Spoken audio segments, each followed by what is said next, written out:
And I'm live. Sorry, a bit late today, again.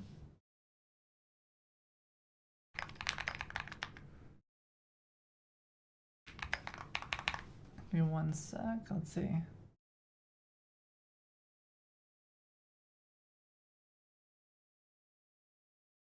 Alrighty, so goal for today is to finish the Discord integration and work on some stuff there. So, oh yeah, let me close this here. I made a new thumbnail for YouTube, so hopefully that one is a bit better. Howdy, JR. So, what I did the other day is I kept working on the Discord integration and I got it a lot farther. And I also, you can kind of see some of the stuff I did. I cleaned up Firebase functions. So this is something that I use for like a few things. Hold on, let me turn up my audio here. There we go. Okay. So I use this for like webhooks and things that don't need to be instant. It's definitely a lot more expensive than just running it on the back end, but like this gives me more security that like it will in fact fire even if there's downtime. So that's kind of why I do that. Even though it costs more, like when it's hardly being used, the cost is negligible and doesn't really matter. It's more about just like uptime, and the nice features are nice to have for that. Let me close out of it. This is the new thumbnail, by the way. Hopefully it looks a little bit better. But let me see, where's the thing? Here it is, Discord developer portal. Okay. This thing was a monster. Oh man. Implementing this was a nightmare. So Discord does a few things that are really good. If you're trying to make a Discord activity and you're going over here to the webhooks, you can see here I have like a key. Oh no, I'm leaking my secrets. This is a public key, it doesn't matter. The way Discord works for this is they have your private key for your application, right? So this is like an elliptic curve cryptography thing. You've got a public and a private key. So they're signing a request with the private key. You're verifying it with your public key that anybody can see. And that's to make sure that the request is coming from Discord, right? This works so long as Discord's private keys never get stolen. It should be fine. So what they do is they're gonna have this thing here. So every request that comes in on that webhook needs to be verified. And the way that works is Discord will kind of have like this thing here. They'll have like a timestamp. They'll have like some signature, and you have to match whatever the signature is or verify it. And you use that with the public key. Of course, this changes for every single activity you've got. So that's why I'm passing this public key over this way. And that works. But the thing is, they won't tell you if you have any mistakes. They will just say, fail, we're not setting the webhook, try again. And I spent like 5 hours yesterday trying to fix this damn thing, only to realize my code was fine. It was just, I had one thing in here. I was missing this one line of code. If the message wasn't undefined, or like if it was empty or something, then it wasn't ending the result here. And it won't tell you this. It won't tell you why it's failing. It will just say that it's failing. And the nice thing is that they will send you responses that fail and are not valid responses as part of this initial thing. So what I kept seeing was that this signature was failing like all the time. And I'm like, okay, it's failing. There must be something wrong with my signature somehow. Even though I was looking at my code, I looked at the implementation that Discord had. It was exactly the same. So I'm like, well, maybe there's a weird byte. Maybe something weird is happening. No, everything was completely fine. But yeah, I accidentally left an open connection for the ping, and that was the issue. I really, really wish that Discord was a bit more granular about like why it failed. The auth, like, oh yes, you got the correct authentication here, but you know, the ping failed. That would have been so much better. I would have saved like 5 hours. It would have been amazing. Let's go ahead and clean this up a little bit. I also need to finish this entitlement create thing. So this is for Discord payments. So I got a lot farther on this. Let's see, hold on.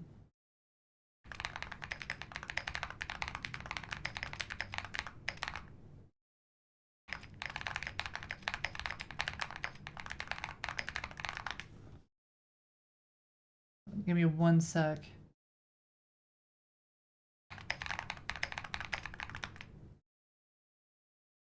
Okay, let's see. What do I want to do? I need to make sure that Tobs is a dev. Yeah, sorry, just give me 1 second here. Let's see, where's Tobs? Tobs is here, and then how do I make Tobs a dev on Foony? Oh my god, there's like 1 billion people in the Foony Discord now. Here it is. Roles, Foony dev. Cool. And then I need to find out what the hell is this base thing at.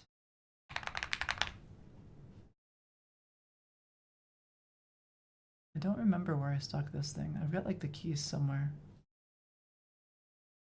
Howdy, Mac. And Hoku. Where is this thing? What's it called again? It's called service account. We're looking for service account. Sorry, I can't stream this part of it. New dev service account. Ah, here it is. I'll just download that. Perfect. And then we'll just pop this open and we'll go here.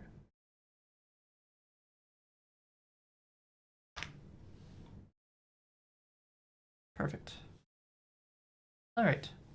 So yeah, we need to make this entitlement thing. And I think it mostly works. I don't know how to test this. Hopefully it's straightforward enough. And I believe I can share some more stuff here. Okay, so we've got like a discovery and all this jazz. And I can kind of preview what it's gonna look like. So this is again for the Discord activity, which I think is live, but it's just not quite 100% ready quite just yet. So I'm still working on it. But you can kind of see here, got some links, it's got some other stuff. It's a start. Now, how do I view the in-app purchases? What is servers? Oh, this is just discovery. Mid-Journey with 22 million people? Oh my god. Maybe that's the trick. You just like build an application for Discord directly and just pop the hell off. That's crazy. Okay. Well, anyways, if I click on launch, it does this awesome thing. Okay, let's fix that. It's not supposed to break like that. I'm pretty sure it's because my thing is set to Cloudflare D and I am not running Cloudflare D currently. So it's just gonna fail. To fix this, it's actually really simple. We just go over to override, and then I want to not proxy certain things. So if it's proxied here, we're just not gonna proxy this. Howdy, Noach. This is just input init. And that should be happy dappy. Wait, why is this one different though? Oh, because it doesn't have the other part. Okay, well, we don't want to proxy it.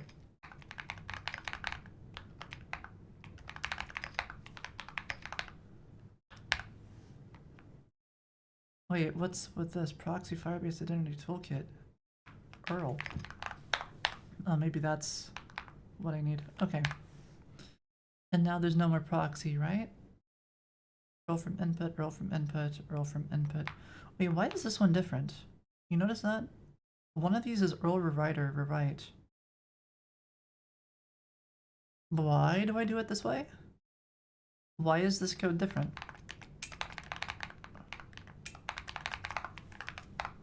Maybe these should all be identical. I think that would be better.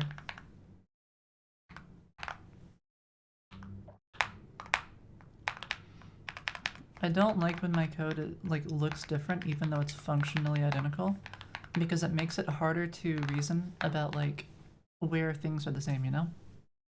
Am I working on Windows? Yeah. Yeah, I tried Mac OS. It's sitting over there. It's on the table.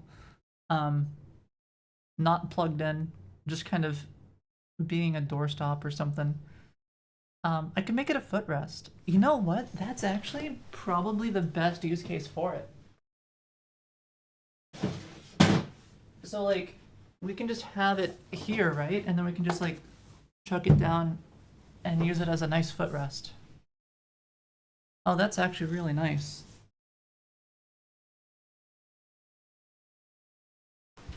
Okay. A foot warmer? No, it's more like a foot cooler. So like if your feet are too warm, you can just put your feet on it. Because it's like metal, right? So, but it's nice. And I can tap on it like this, and you can probably hear that.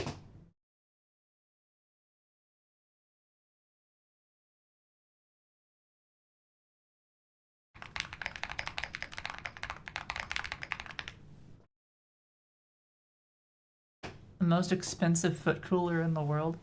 Yeah, I'm probably not going to keep it on the ground, but for now it can be there.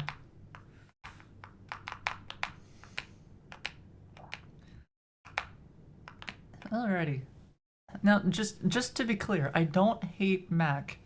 I just don't like the hotkeys and lack of game support for it. The shortcuts are all screwed up, right? It should be more like the way that it is on Windows and Linux, where it's normal. Mac has its own weird way of doing things with like command key and stuff, and it just makes it all confusing and hard to use. But anyways,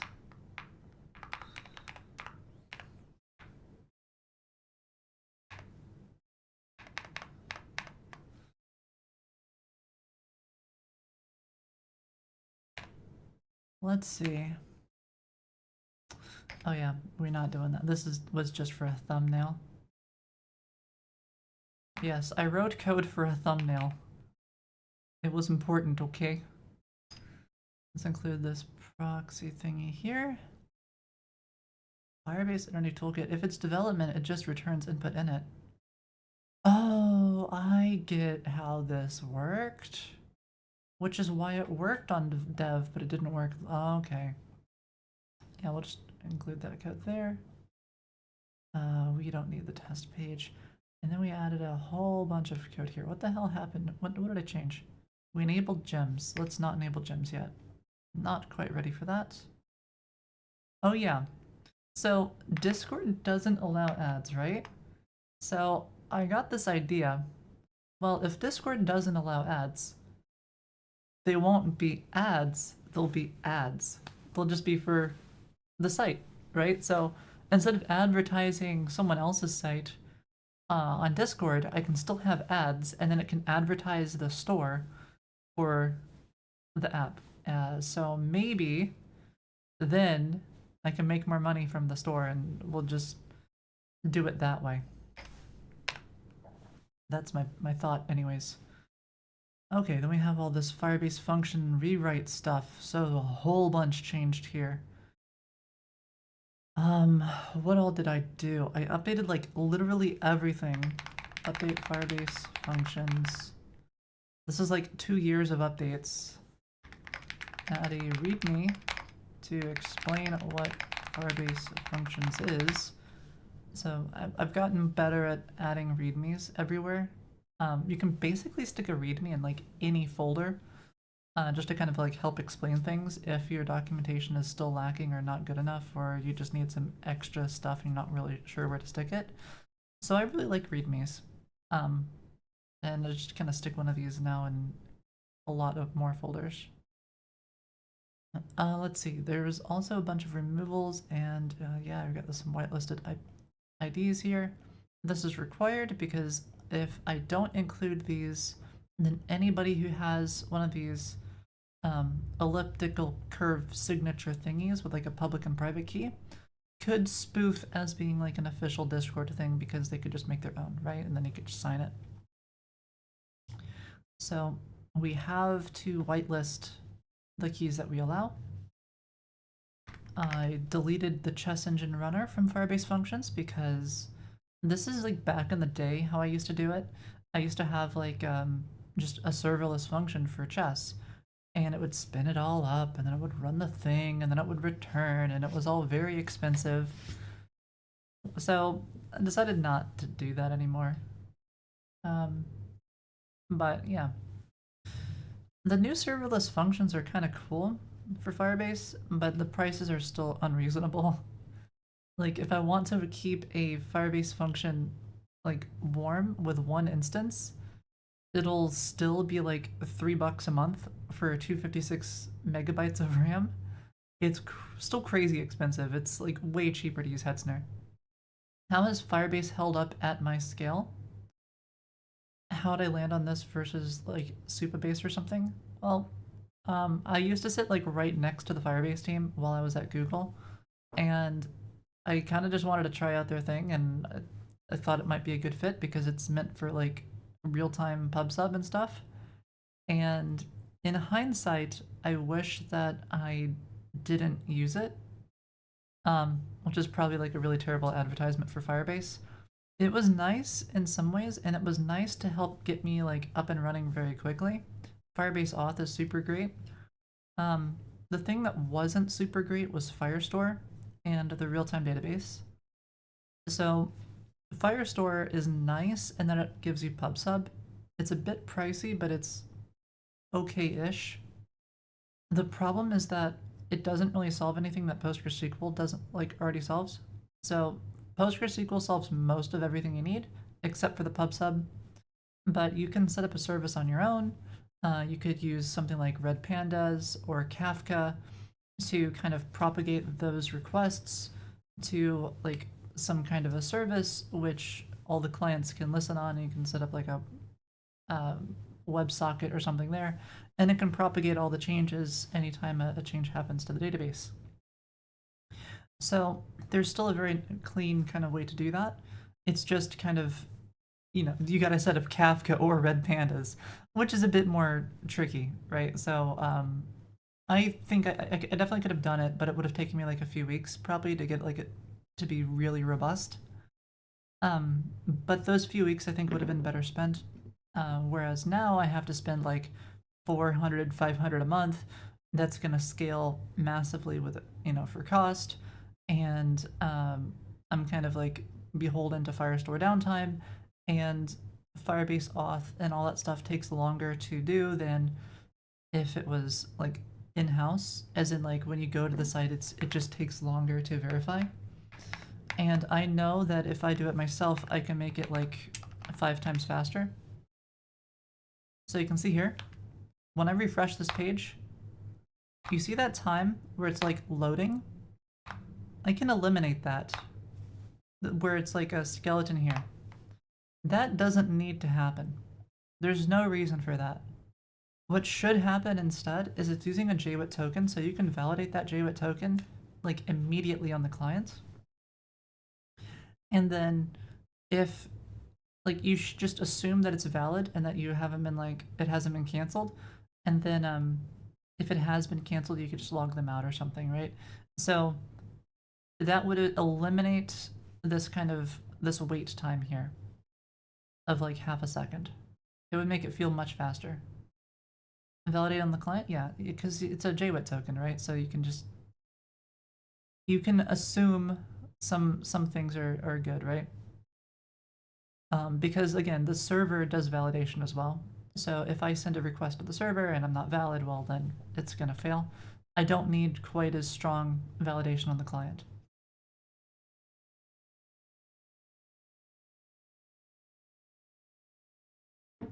Pronounced jot? I don't care. I know yeah, it's got that weird jot pronunciation because, but come on, it's spelled Jwit, so I'm gonna say Jwit. I know it's supposed to be jot. It's even on, I think it's probably even on the Wikipedia. They probably have the pronunciation, yeah, jot, same as the word jot. So like if you go to any of the like the Jwit conferencey thingies, they're gonna say jot. But come on, it's spelled Jwit. I'm not gonna say jot when there's a W in it. Come on. Nowhere else in the English language. JWT. No, that's just too much. That's a mouthful. Jwit is spelled Jwit? Yeah, JWT, Jwit. It's the same as like whizzle, right? Which I think is supposed to be pronounced whistle, but that's stupid because whistling is like with your mouth. Whizzle is something unique, right? It just makes more sense. Alrighty. Thanks, Tobbs, for the clip. Okay. It's GIF? Oh god. It's GIF, okay? It's a G. G for GIF.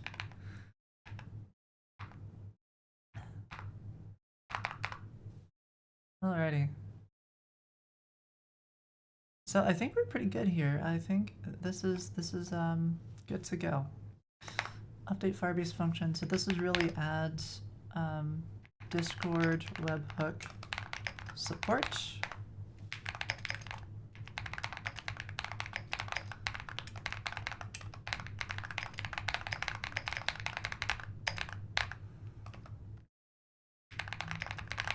So I can do the entitlement, but right now we just throw it on the ground and ignore it. So the next step is to actually trigger the entitlement, make everything work.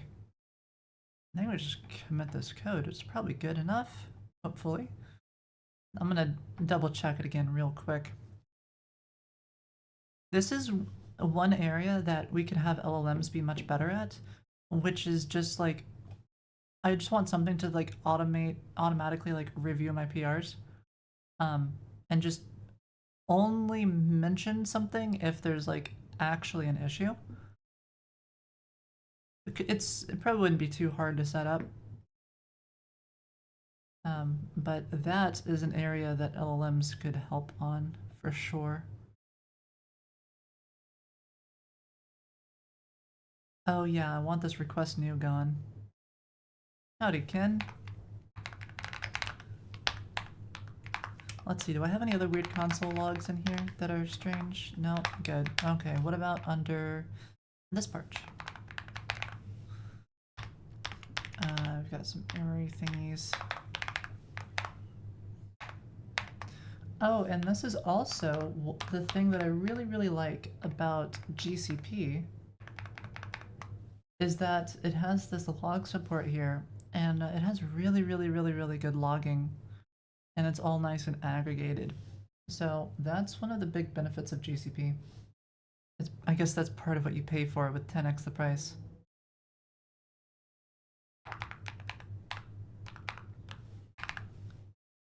You saw a TikTok earlier of someone who set up an AI to create a follow-up PR? And what does this follow-up PR do exactly?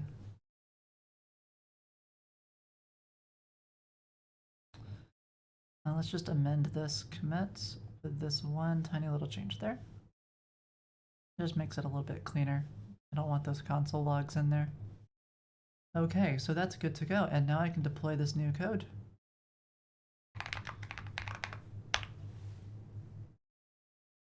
Oh, I see what you mean, Tobbs. So you mean like when he makes an update to his code, it updates the docs. Got it, got it.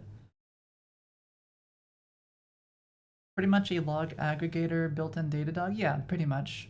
I remember there was a serverless one. I don't remember what it was called. I just remember it being really stupid expensive. Let me see if I can find it. You know what? I bet ChatGPT can help me.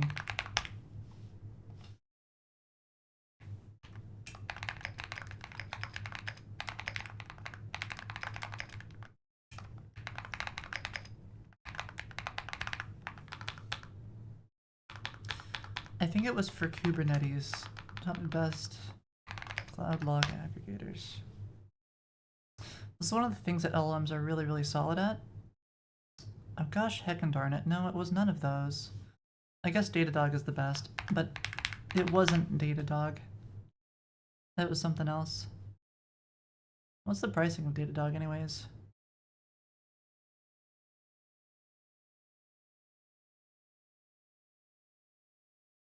Seems not bad, but like how much data is that?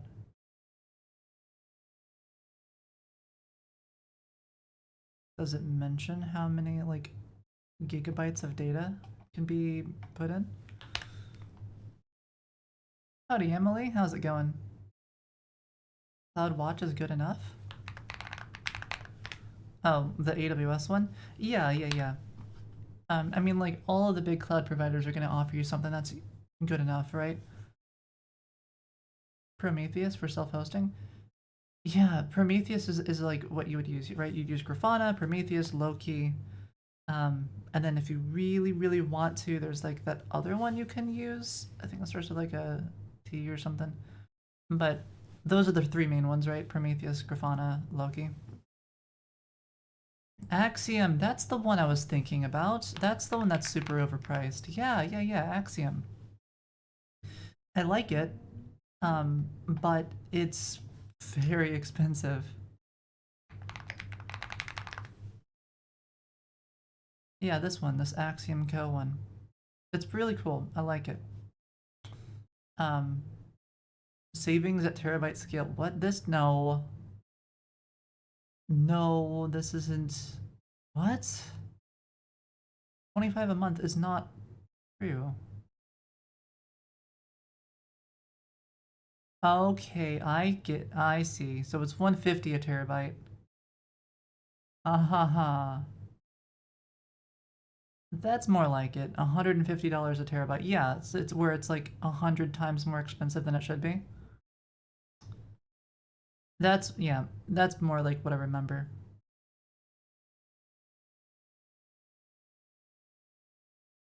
Where it just jumps up in price. That's so dumb. Okay. What's today's plan? Today's plan is to get the Discord activity like pretty much finished.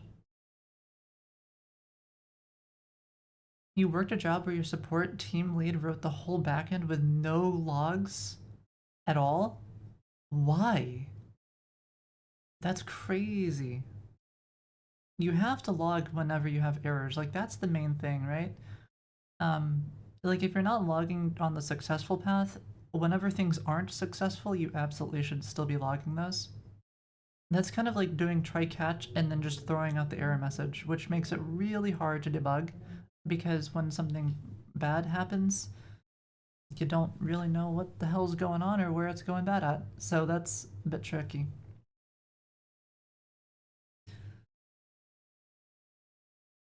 Alrighty. Is the GUI version stable for making commits? Oh, you mean GitHub Desktop? Yeah.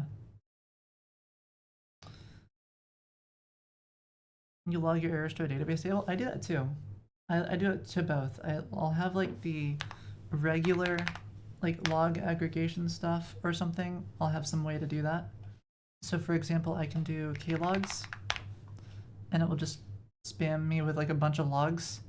And I can do klogs Hetzner and it will give me a bunch of logs as well. So I can debug it that way. And it's broken down by like by pod. So I can like go through each pod individually and I can just search it. It's just something good enough for now because I don't have like tons of terabytes of logs. Something at some point I would like to do maybe is make a competitor to Axiom that's 100th of the price, you know, make it so that we have a chart like this kind of, except when you're at 10 terabytes, it's not 1300, it's like,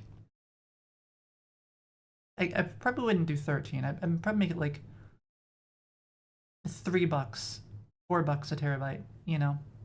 So it'd still be like 1/25th the price, which would be really nice.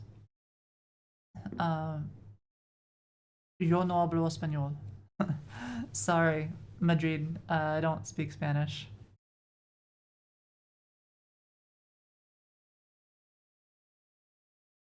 Okay, let's see. I mean, I guess un poquito or something, right? Like, I took it in high school for like a few years, but still very bad at it. Maybe 1 year I'll actually learn.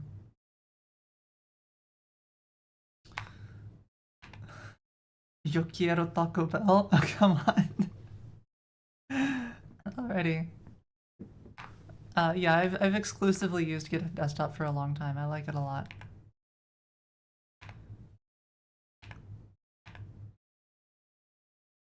Okay. So if all that is good, then we'll go ahead and let's do Discord developer. Wait, which one of these is the developer portal?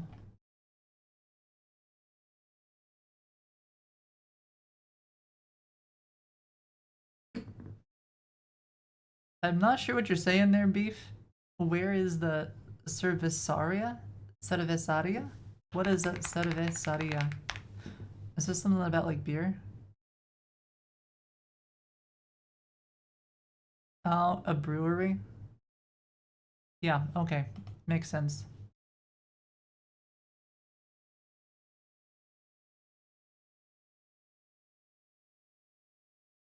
Wait, why is this not...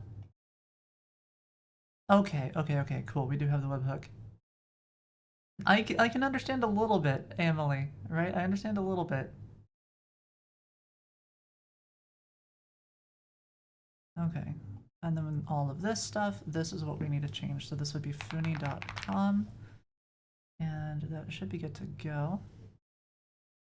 Is it difficult to switch from JavaScript to TypeScript? No, I don't think it's that bad, Madrid. It's relatively simple. And TypeScript is so much better because you can get like a lot of auto completion, you can get like a lot of... It's very, very useful, right? Like it'll show you all the errors whenever you're compiling, not, you know, during runtime. I would never use JavaScript for something more than like a single file.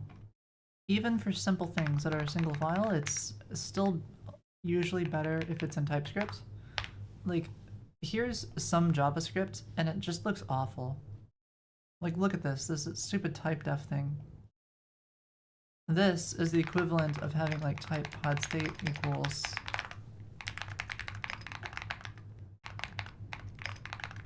this, right? So like, it's just, why would you do it this way?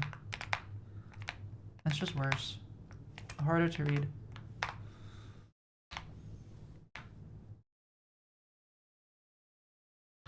That's how you do types in Java in JSDoc? That's how you do types in JSDoc. Yes, it is, Tobbs. Yeah. So if you have JavaScript, you can do a type like this. It looks like shit, but it's better than nothing. It makes me throw up in my mouth a little, yeah. Does the Discord API have interesting community data info? I'm just using the Discord API for like activities. I'm not too familiar with everything it can do. Something I want to do now though is I want to set up Cloudflare. So we're gonna Cloudflare these nuts, and then we're gonna go here, Cloudflare D. How's this work? Cloudflare something tunnel Earl with 3000. Perfect. And then we'll set that up, and it should be good to go. this thing here.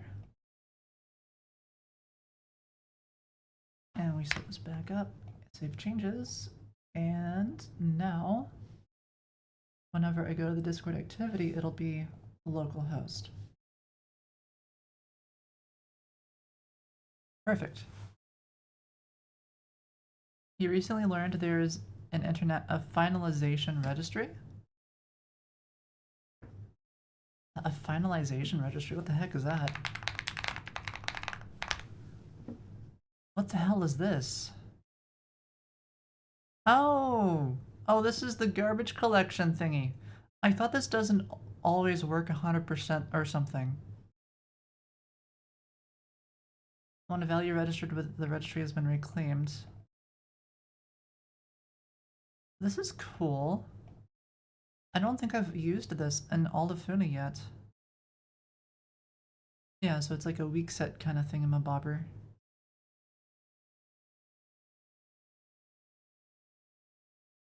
This is really neat. So you have a destructor, basically. Yeah. Howdy, monkey. How's it going? Avoid where possible. Yeah, this is, I think I remember reading this, and this is why I don't usually use it.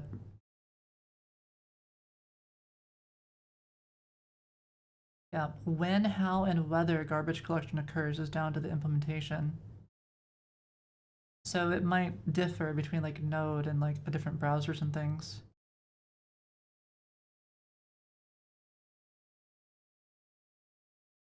And I think like you're not guaranteed it'll be called when it gets, like when it goes out of scope, it might happen later.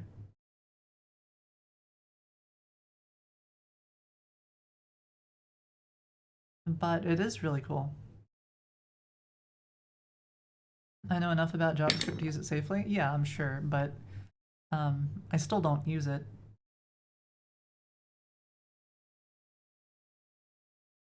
But I could imagine you might consider using this for like freeing up some kind of connection or something. Something that requires it to be closed. Why someone would want Discord integration in the first place? Well, because Discord is big, right?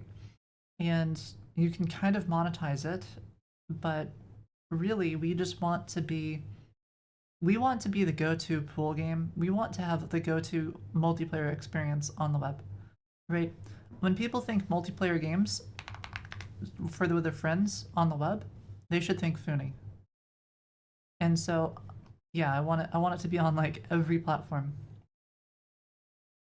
And then of course the best experience is foony.com. When am I planning to publish Foony's architecture video? I was planning on recording it before this stream, but that took a little bit longer. So what I'm probably going to do then is, once I'm done with today's stream, maybe I'll end a little bit earlier than normal. I'm going to immediately record the video, and then I'll edit it, and it'll be ready for next stream, hopefully. I know I've been saying that for a few streams now, but it's just tricky. I'm just gonna like do it in like one take, I think. You know, if I miss something, oh well. We can always make more videos. So yeah, we'll do that.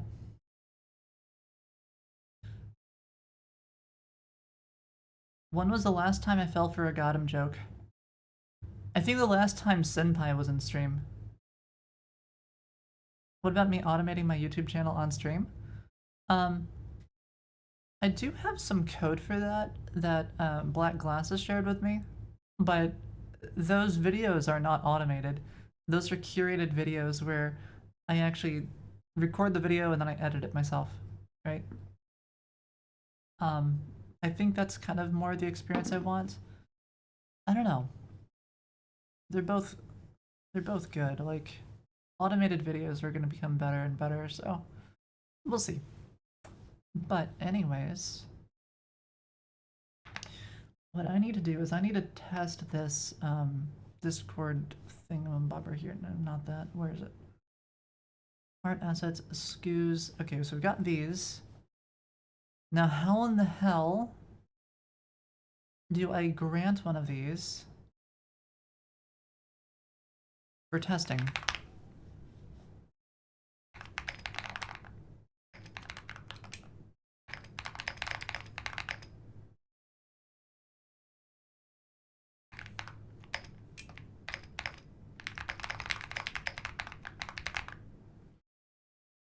Howdy Fusion, how's it going?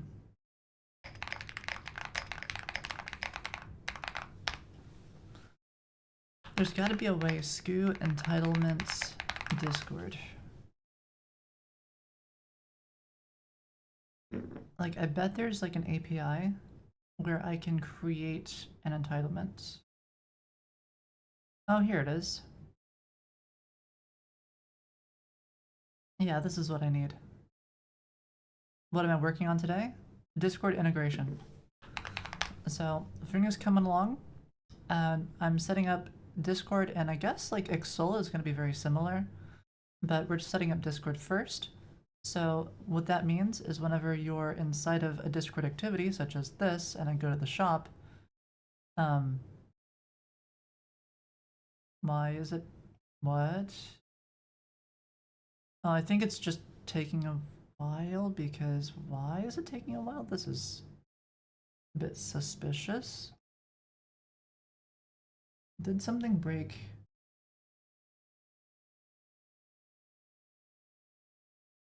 Violates the content security policy for WebSockets. This is freaking impossible. Like, where is this from? Set up WebSocket. What is this? Oh, that's the Vite thing. Yeah, okay. So that explains why it's breaking. So the hot reload doesn't work very well. So that's fine then. So we don't have to worry about that. But yeah, so we're doing this, and hopefully soon you'll be able to play Foony on this thing. So okay, how do I do this? Why is this disabled? I should be able to like click on it, and then it should like tell me to buy gems. Why does it not do that? It's almost as if gems is still set to false. But that doesn't make sense because we saved it so that it's... but there's no way to tell if it's the right one or not. So it's possible that gems is disabled.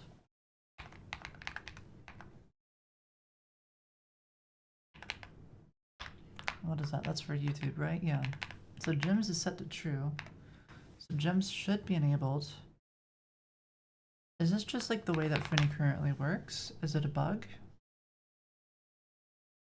Oh. I see. It doesn't tell me to buy gems. Ah. Right. So you see this and you're like, I don't know how to buy gems. Did I make a desktop client too? I mean, like, okay, so this is Discord, right? There's a Discord activity. And then there's the main site, which is foony.com. And then you can play the games on Crazy Games. So you can see here, chess and 8-ball pool, right? It's also here.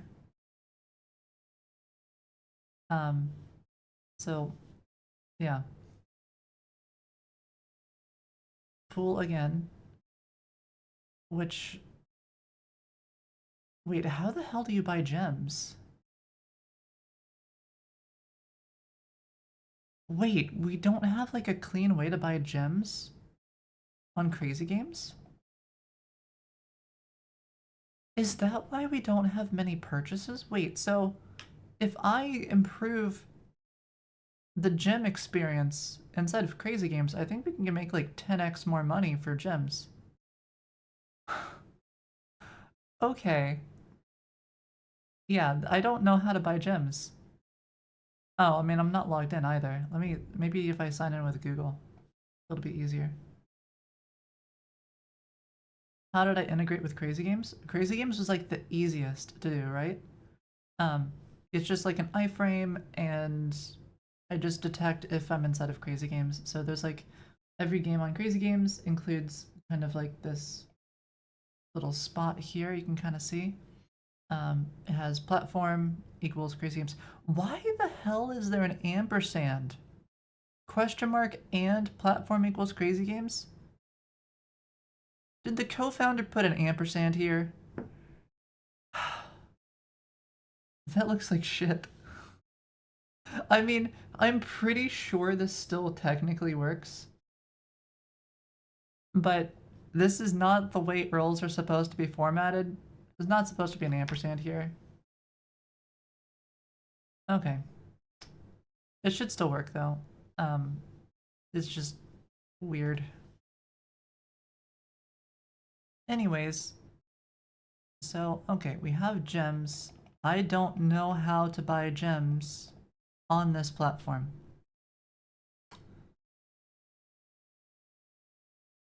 And there's no gems buying button because it's an iframe. I see. So I don't think we ever implemented gems.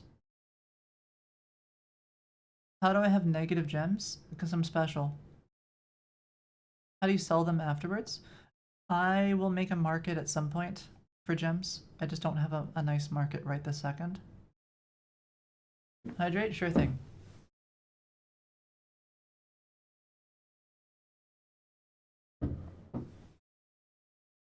A reference to platform like C++? No, it's not a reference to platform. Alrighty. So I want to be able to buy gems. Wait, it doesn't make sense to list items for gems and then have no way to get gems. I guess it kind of does, because you can still get gems on the platform. Okay, but there's no get gems button.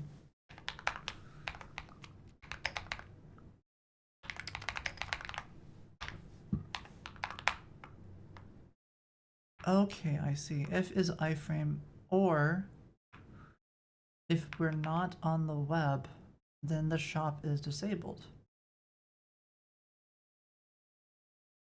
Well, I feel like that should just be like if not has gems, right? Hmm.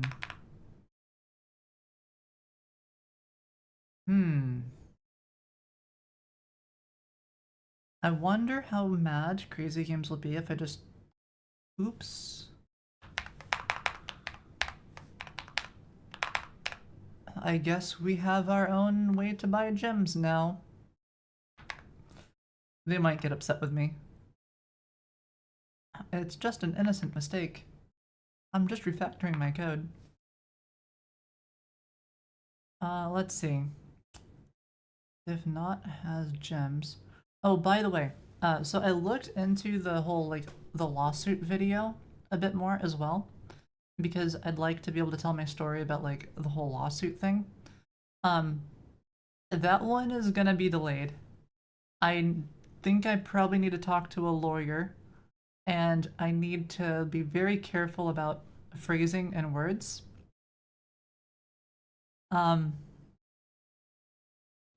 So that's fun.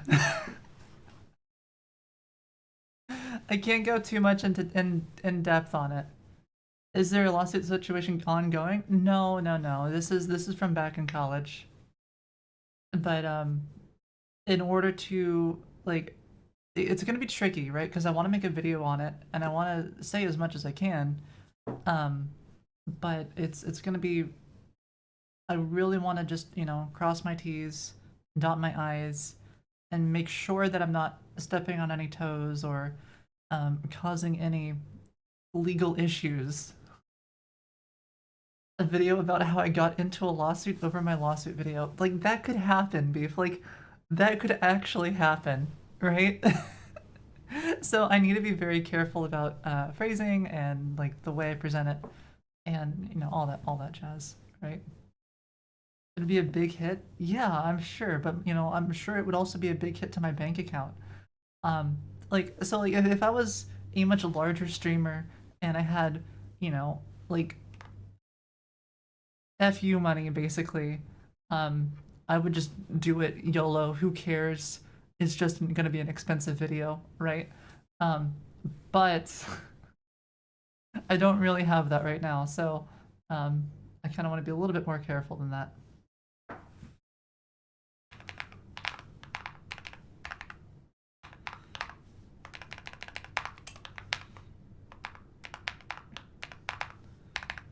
Alrighty.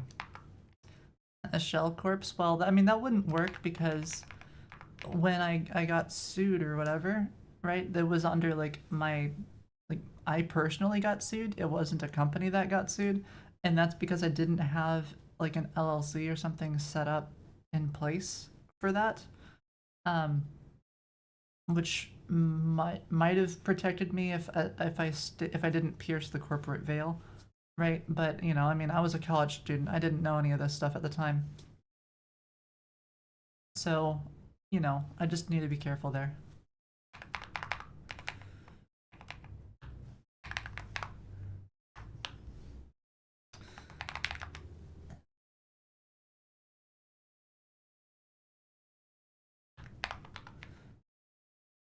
Really? What next? MapleStory is still going after people? Do you have any recent lawsuits they've done? Suing a college student that's kind of unhinged. I mean, they were well within their right, Murray. You know, like at the time I was big in the scene, and I was causing trouble. You know, so I think they were well within their right to do it. Just tell them you're sorry and keep doing the same thing. No, no, no, no.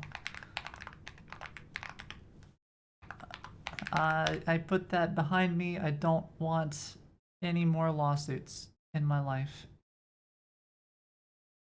It taught me a lot though. Like, it taught me that, you know, like it's even if you can't afford a lawyer, it's kind of okay. You can kind of defend yourself, right? I think more so now with GPT and everything. So like the lawyer fees aren't super scary, but like it was still a very scary part of my life.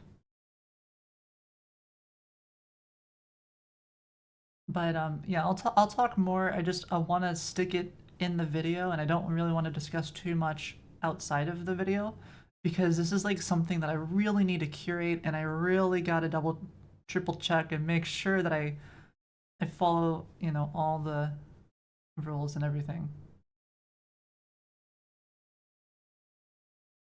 You just watched the Google video? Well, thanks, Leo.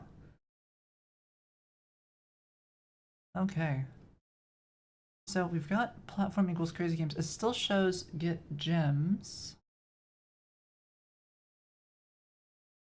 Well, that's because I didn't do an embed. What if I do embed chess?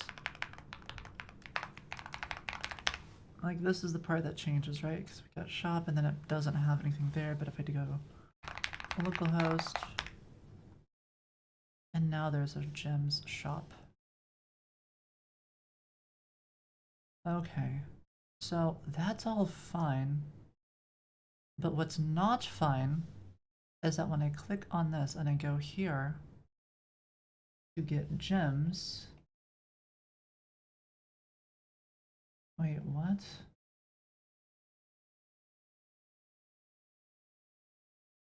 What, it just doesn't work? Wait, what? I'm so confused. I click on gems, which takes me to shop pay. And then it breaks? How does that work? Okay. Hmm.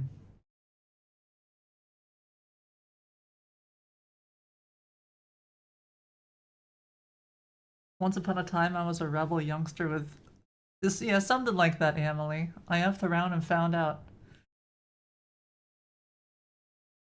That's the story. Basically, I did dumb things. Like, I've always been very curious. I always wanted to know like how things work.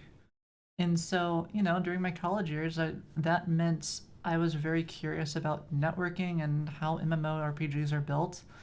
And so I made like a bunch of tools and I learned a whole bunch about like what's under the hood here, right? Like, how do you do networking for MMORPGs? And so I just like made like a, you know, packet editors and things, and I made it for like a bunch of games, like maybe like a dozen different ones, right? Um, so you know, I played around with it, and do I like game dev? Yeah, yeah. And I saw like kind of a way that most MMORPGs are structured. They'll have like an opcode, right? This is kind of similar to the way that Foony has it, where you'll have some kind of like a key or something. Usually it's like 1 or 2 bytes, and then you'll have like some data, usually like in some kind of like a buffer format. Um, it's usually not like JSON, although I think there's this one game I played. I think it was like a French game that was like an MMO, and they had it more like JSON-y slash HTML or something for their packets. It was a bit strange, but most will use a binary format. Don't worry, you can always get pardoned. I mean, I wasn't like sued criminally. It was a civil lawsuit, okay? Okay. Forgot to delete my name in the code. No, it wasn't that. It was that I was a poor college student, and so I didn't think that they would target me. And then they did. And it was really dumb because, well, okay, I'm not going to discuss too much. I'll wait for the video. It'll be an interesting video whenever I'm able to publish it. A smart dev would just hire the exploiter. Yeah, well, you know. I got into Google at least, so there was that. But when I got into Google, they definitely, like, they knew about my past. That was definitely on there.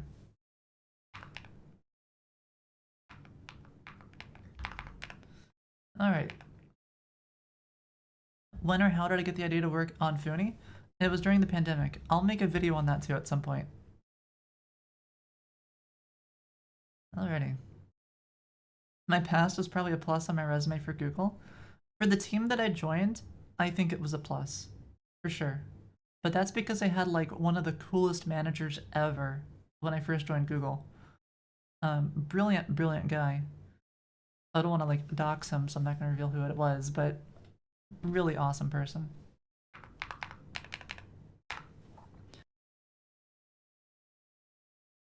Alrighty.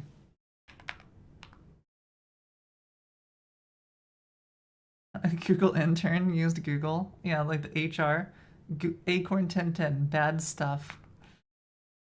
No.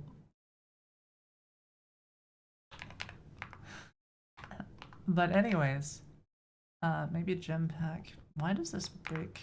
It takes me to shop pay, and so why does shop pay not do what I want it to?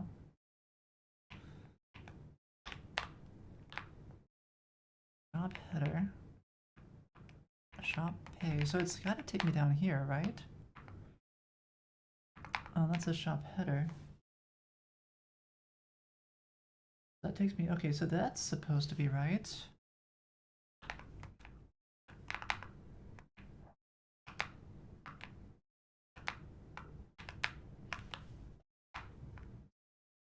So how the hell does this all work?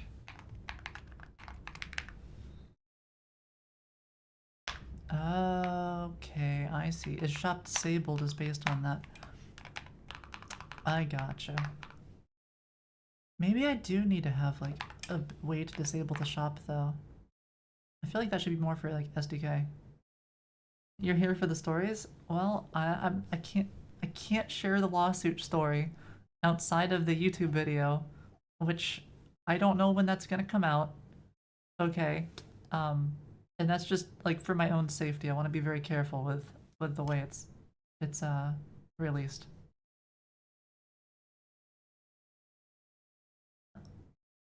You want the video? I know you do. I know you do. I will try my best to get it out in a reasonable time frame, but I think I probably want to talk to a lawyer and make sure that everything is good before I release that one.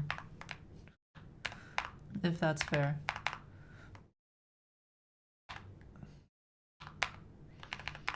Can't stay here, just stay tuned for more. Alrighty. Yeah, I will do my best to get it out to you. Is the video coming before or after GTA 6? No comment. However, I will say that it will most likely be out before Half-Life 3. So you at least have that to look forward to. Change the names and describe in third person. I don't know if I can do that. I mean, I'd have to ask GPT if I'm even able to do that. We'll see. We'll see. Okay. I don't want to get sued. Not again. Once was enough.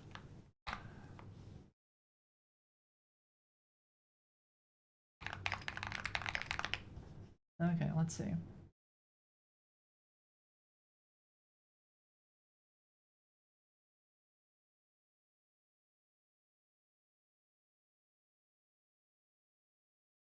Oh, use it like third person? My friend.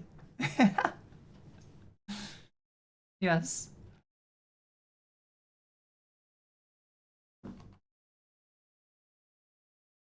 My friend, who was definitely not me, you know, got into a lawsuit during college.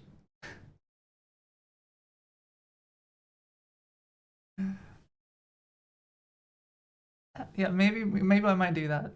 Just for fun.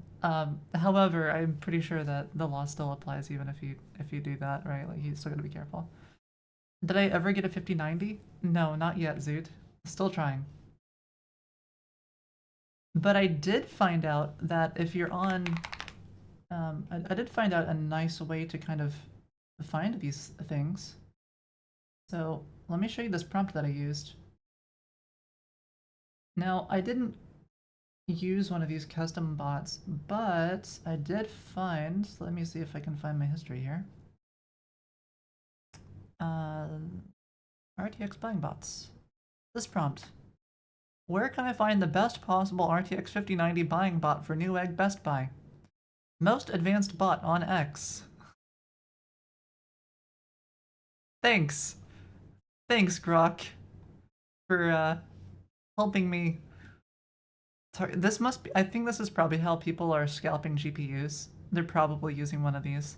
Because if you look at the most popular ones, you've got Asus, Newegg, Best Buy, MSI. So I think this is what they're using. But I'm not as skitty, so I don't use other people's tools.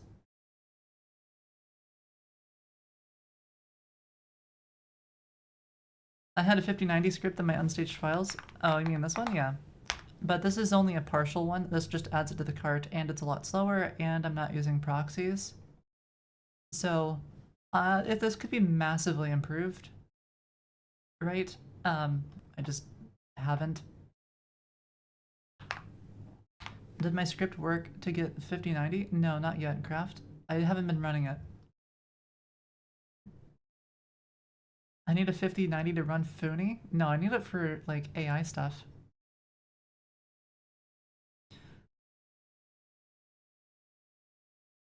People love the 5090 arc. It's like an anime. Yeah, maybe we'll improve it. You know, I'll bust out the bright data proxy. We'll start proxying the hell out of it. You know, maybe I'll make like a dozen or two Newegg accounts. We'll start having like, maybe I can set up Playwright with Newegg. I wonder if that'd be fine. Use a footrest if it's an M-line Mac. Yeah, it's like an M3 MacBook Pro Max thing. It's a good Mac. I like it. It's a really good doorstop. Okay, so now this, you will need to sign up and have a verified email to make a purchase, and then it clicks sign up.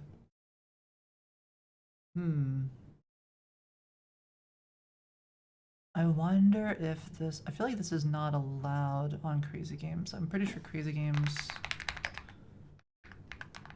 it requires you to do Xsola.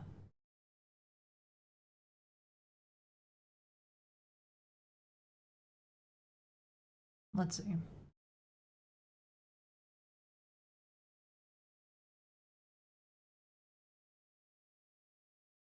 In-game purchases are an invite-only feature. Well, that's okay. I'll just use my own.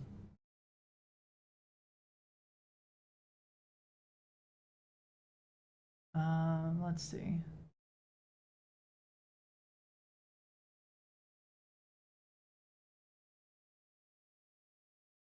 Well, it doesn't say anything about not being able to use my own.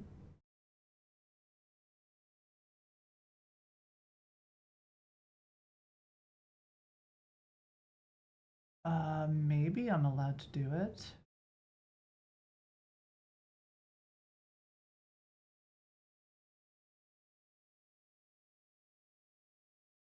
Axilla order endpoint. Maybe it's fine? I'm not sure.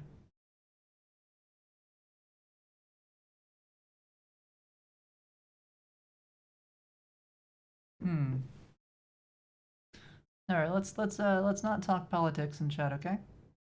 Appreciate it. I gotta monetize the GPU arc too. Oh man. Also, thanks for the pen, Galahad. I appreciate it. Just noticed it. Okay. So what do I want to do for the shop? It's almost like I want to be able to disable the shop by SDK. So what do I really want here?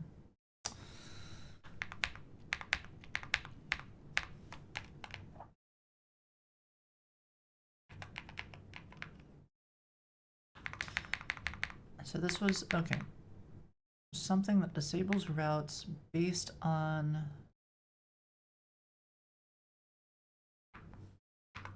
if gems are money, you probably can't roll your own. I mean, they might get upset with me if I do. We'll see. We'll see.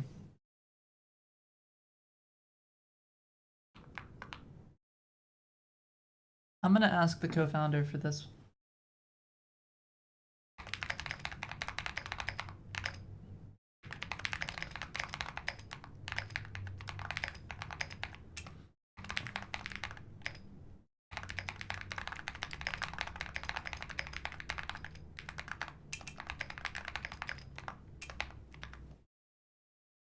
But they'll probably want me to use theirs. And then they're probably gonna take like 70% or something.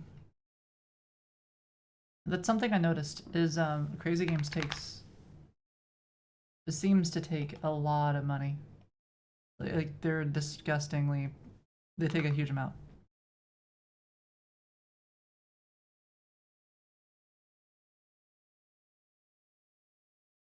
Let's see.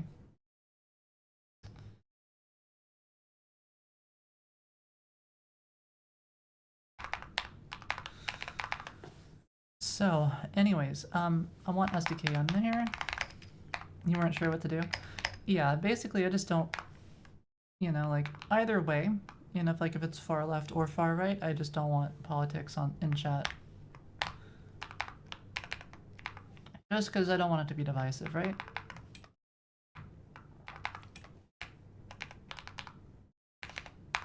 Alright.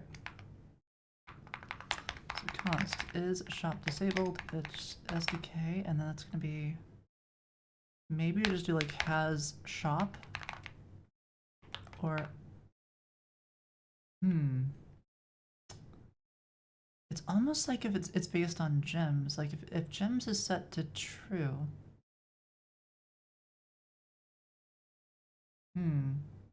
My code always looks so clean. Well, thanks, Zoot. I have had like 15 plus years of time to make it clean.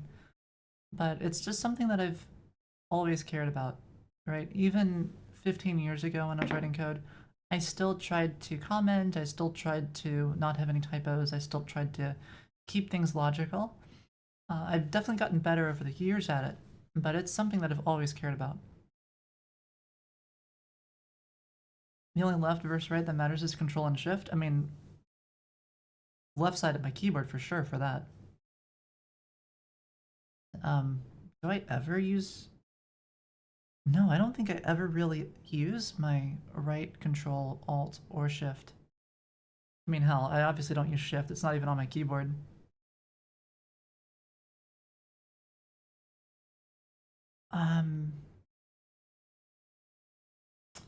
It's almost like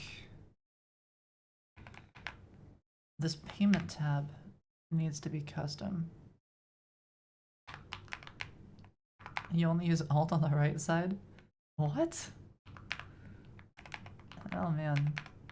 No, Beef, I wouldn't say that. I would not say that. Um, let's see. So let's see, payment tab, all that other jazz. This is a lot of code just for the payment tab. I don't think I want it to be like that.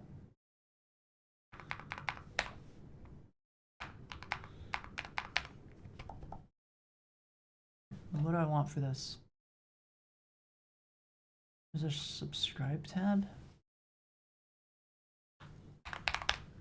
So if we go here, I go shop, I click on gyms, shop pay. I see the way it works. Okay, so one of them is like the store, and then the other is like a checkout with this nasty looking thing. Uh-huh. So that's checkout section is custom.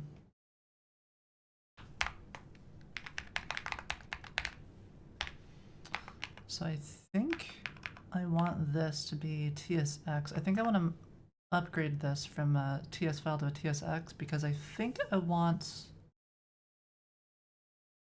the platform SDK to include whatever the checkout code is. Let's do that.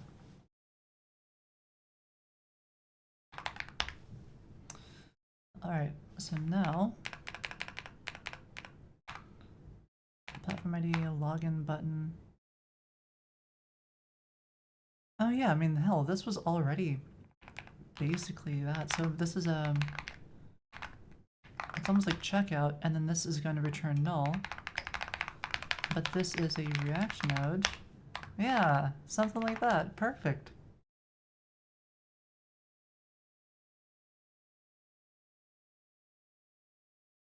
Oh yeah, something else too is like when you're writing code, it's always easy to make something that's complicated, right? It's a lot harder to make something simple and beautiful. So a lot of times, like when you're building something, it's okay to be a bit messy.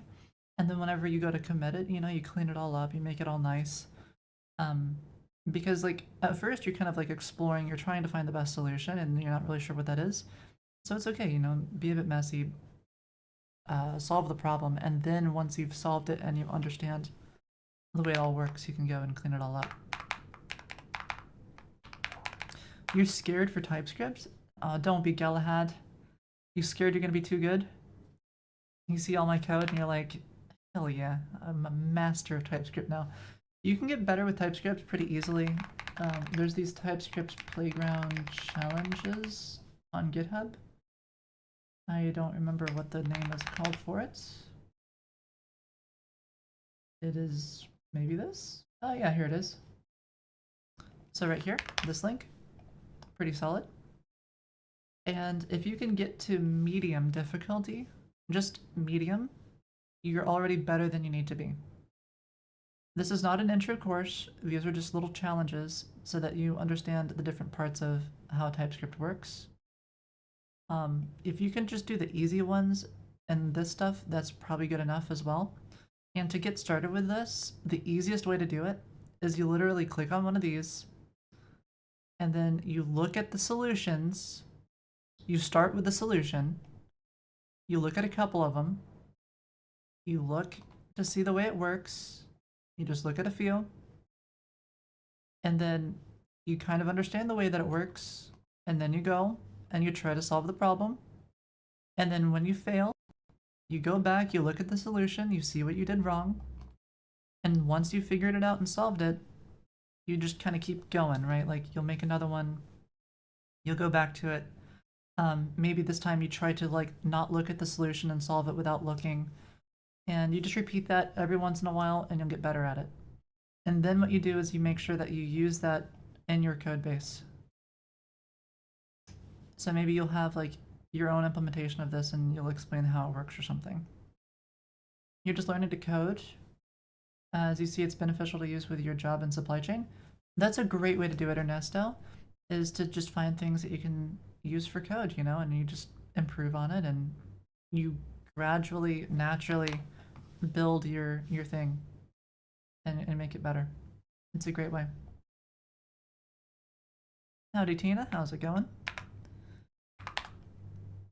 Okay, so this is based on having checkouts.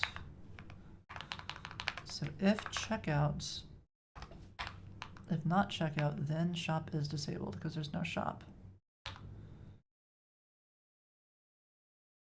How do you question your code if you don't have experience to know how it should look? Literally any way that works. When you don't have experience on how to structure your code, just make it work. Just focus on making it work. It's not going to scale, but that's okay. You'll learn how to restructure it. You need to kind of have you do multiple things. You work on building your own stuff, and you also spend time reading other people's code and seeing what is the cleanest, what's the easiest to read and understand. And that's kind of the way you want to go. You'll read some people's code and it will look very clean, but you won't understand a damn thing that's going on. Even when you've got 5 or 10 years experience, there's certain patterns and things that people will use, and you're just like, what the hell is this mess? It's got 300 files, and they're all 100 lines long or less, and you're like, this shit is incomprehensible to anyone who doesn't have a triple PhD and, you know, whatever, right? So maybe don't code that way. But that's kind of how I've naturally gotten better at coding, is I read a lot of code, I write a lot of code, I build a lot of things. Okay, so is shop disabled? We're just gonna use this here. If not checkout, then shop is disabled. Doing code reviews? I'm not doing code reviews right now. Maybe someday. Time to just do it? Yeah, basically, just do it. And you can apply that to pretty much anything in your life. I mean, I can apply this to the YouTube videos, right? It's just do it. And I've been trying to psych myself up to just do it and get this next video out. So I will try to just do it today. It can be hard, you know, especially when you're first starting. It's okay. Don't beat yourself up over it. Just keep trying. Okay. This was under the shop tab. This is not where it needs to be. So I want it to be here instead. Turn has gems. How the hell did this work before? Oh, is shop disabled? Const. Oh, I see how it works. Okay.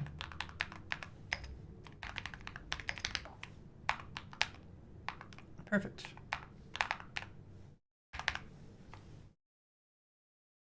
You'll write so much code, structure comes naturally, pretty much. You get to a point where it's just okay, I know how to structure this.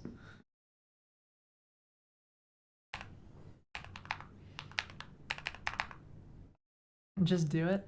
I will, rabbits, I will.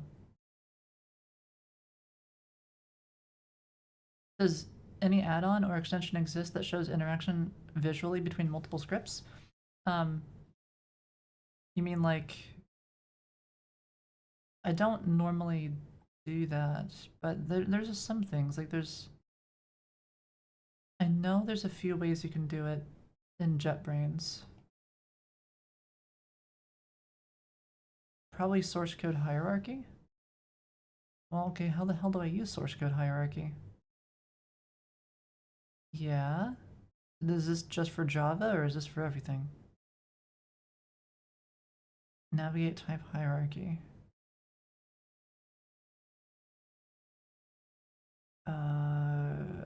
Okay. So what if I go here?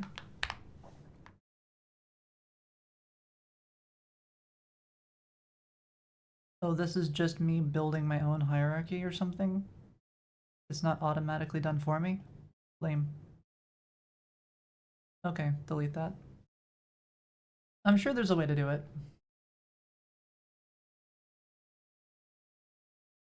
If I go to sleep without making the video, you'll be there and you'll wake me up. Yeah, I'll be thinking about Twitch chat like, oh, right, the video. I can't sleep. I must make the video.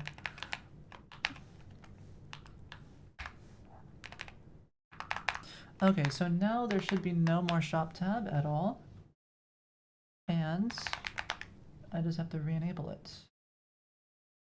Perfect, no shop tab. But if I say, hey, shop tab, then if I refresh again, it should show. Why is there no shop tab? I broke it. What? Huh? How did I break it? Not SDK checkout. It's a oh, it's a function. God damn it. It's because it's a function and you have to call it, and of course it's got. Oh my god. Okay. Fine. I gotta think about this a little bit more. If not, checkout. But it's a function. It's a. I can't get the return type. I can return a function that returns a function.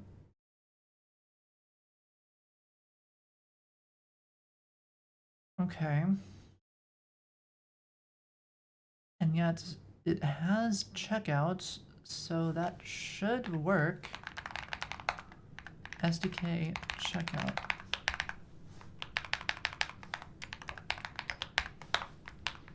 Alright, like this obviously isn't going to be what I want it to do.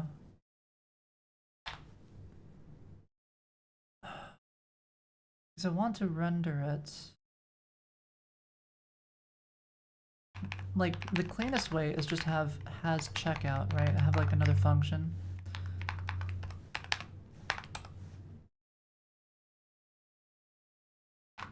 Would I call my dog function so I could call it?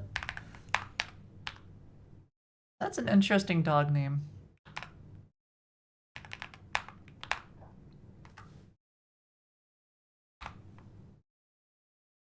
They became fancy with the green screen? Thanks, Vu. Yeah. I like the way it looks. Okay, so I should be able to have console log. It should say, it says WTF undefined? Well, that's not possible. Okay, do I have an SDK? I do. What the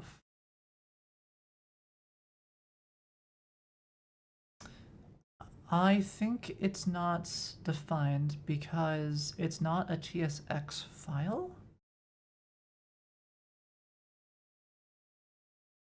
That doesn't make sense though, because you think like with inheritance, you're guaranteed to have the function, like... What? Abstract Platform SDK. Prototype. Login button.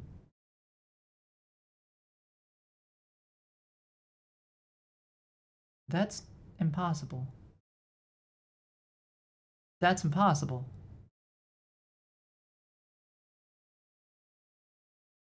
Because that's impossible. It's Abstract Platform SDK. It has checkout. What?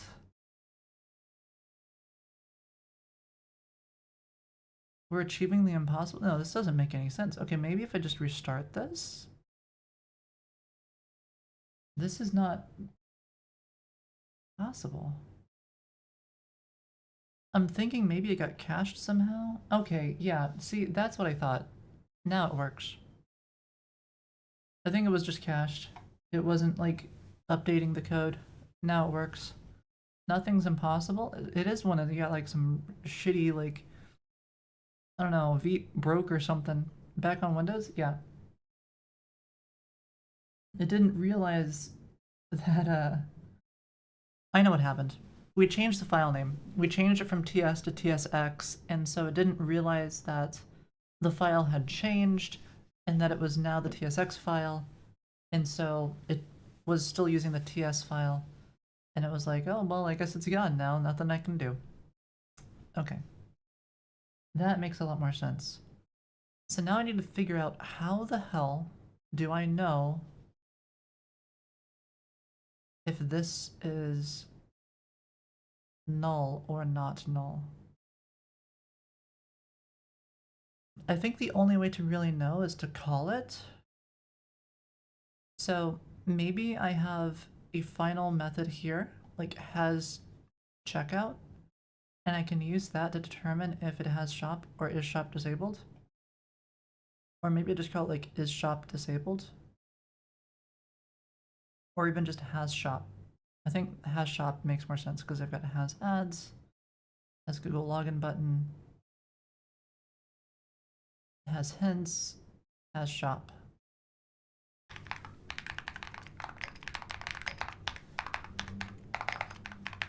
Returns true if this SDK supports a shop. Okay. Shops must define checkout, which is abstract platform SDK checkout.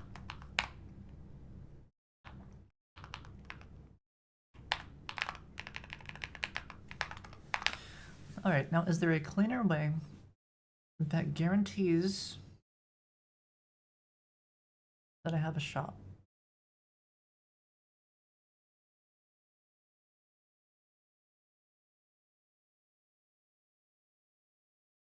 Like, there's a few solutions here. One solution is instead of has shop, I could be like having a function that returns the component function. And then if it returns a component function, it would use that, and then I don't have to call the function itself. But it makes the code harder to understand. So basically,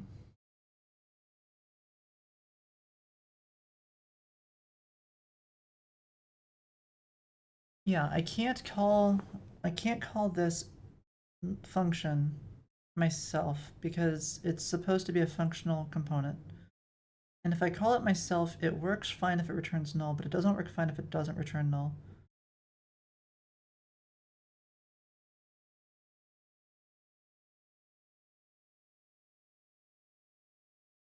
It would have to be like get checkout. And this has to be like something that returns a React node.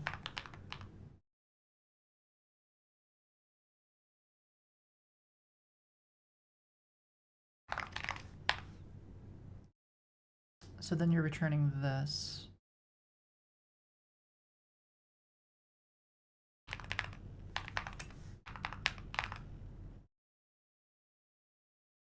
But that just seems weird to me.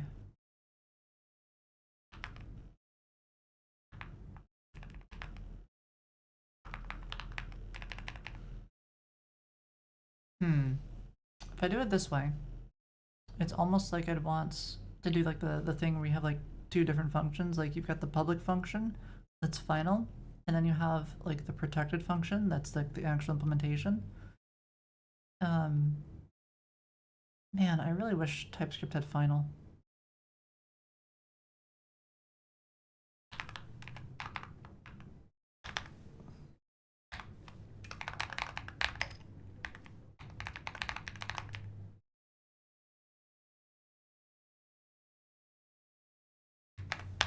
Because then I can have this be get checkout, and then this is just checkout, and it's React node, and then this would actually not be a function in the normal sense. It would be const checkout equals this checkout.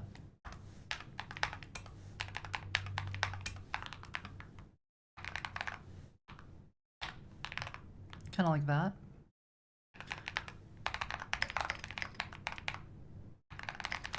So now it's like a stable function that doesn't change.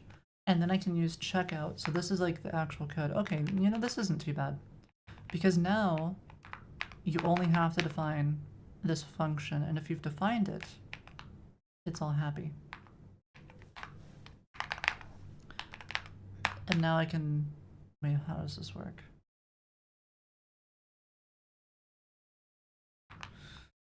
I could just return null.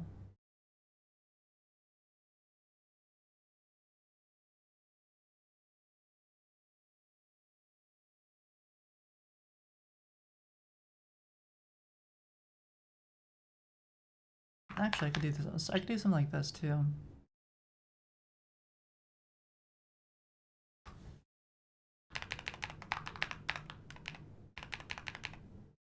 Let's see. Hash shop.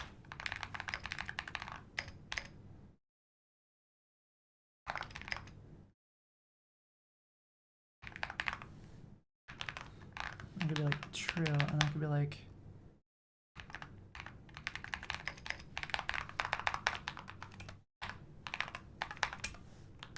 it's a bit weird, but it kind of works.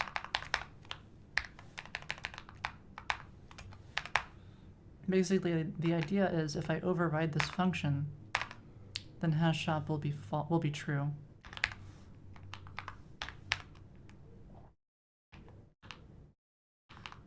So then you just have to define get checkout.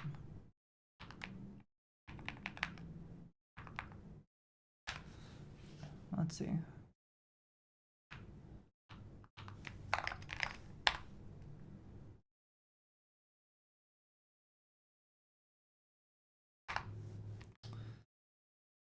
No, because then this still doesn't work unless I call get checkout from the constructor. Which I could do, but it's very weird. You get kind of lost now? Yeah, I don't think I like it. The idea was that it would be real simple and you just have like one function where you just implement get checkout. And then when you do, it just magically works. But I think it's too magical and too confusing.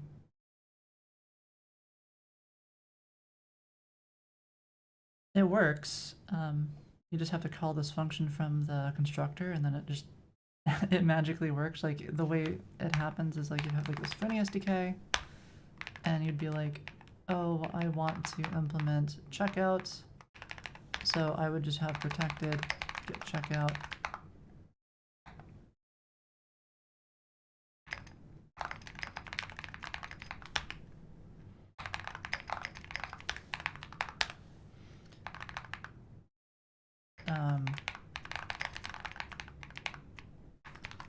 Something like that. And then this obviously has to be TSX. But I don't like how confusing it's become. And now that it's TSX, this should be fine. Yeah. See, that's just too strange.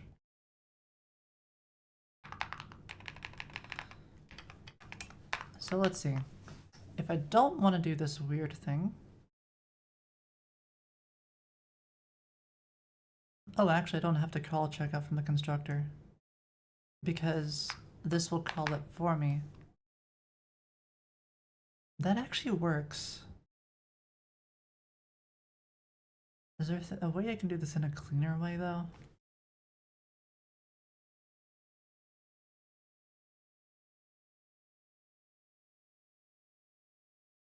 I mean, the trick is that I call the function. And I can't just call the functional component itself.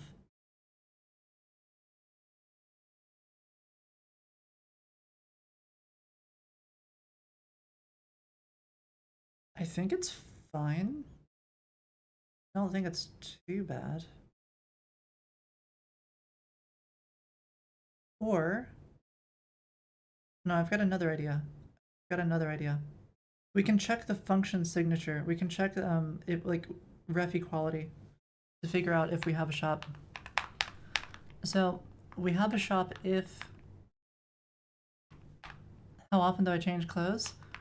That's a good question. Let's do this. Private, read only. And then, oh, actually, no, I can just do this. Return this dot checkout is equal to abstract platform SDK checkout. Has a shop if this is not equal, right? Okay, now this is becoming a lot simpler. Do I go to the theater to watch movies? No. I'll watch them from home. Yar, har, har. A pirate's life for me. Okay. So, anyways. Do I have a home theater? I got a computer. That's all I need. Has shop.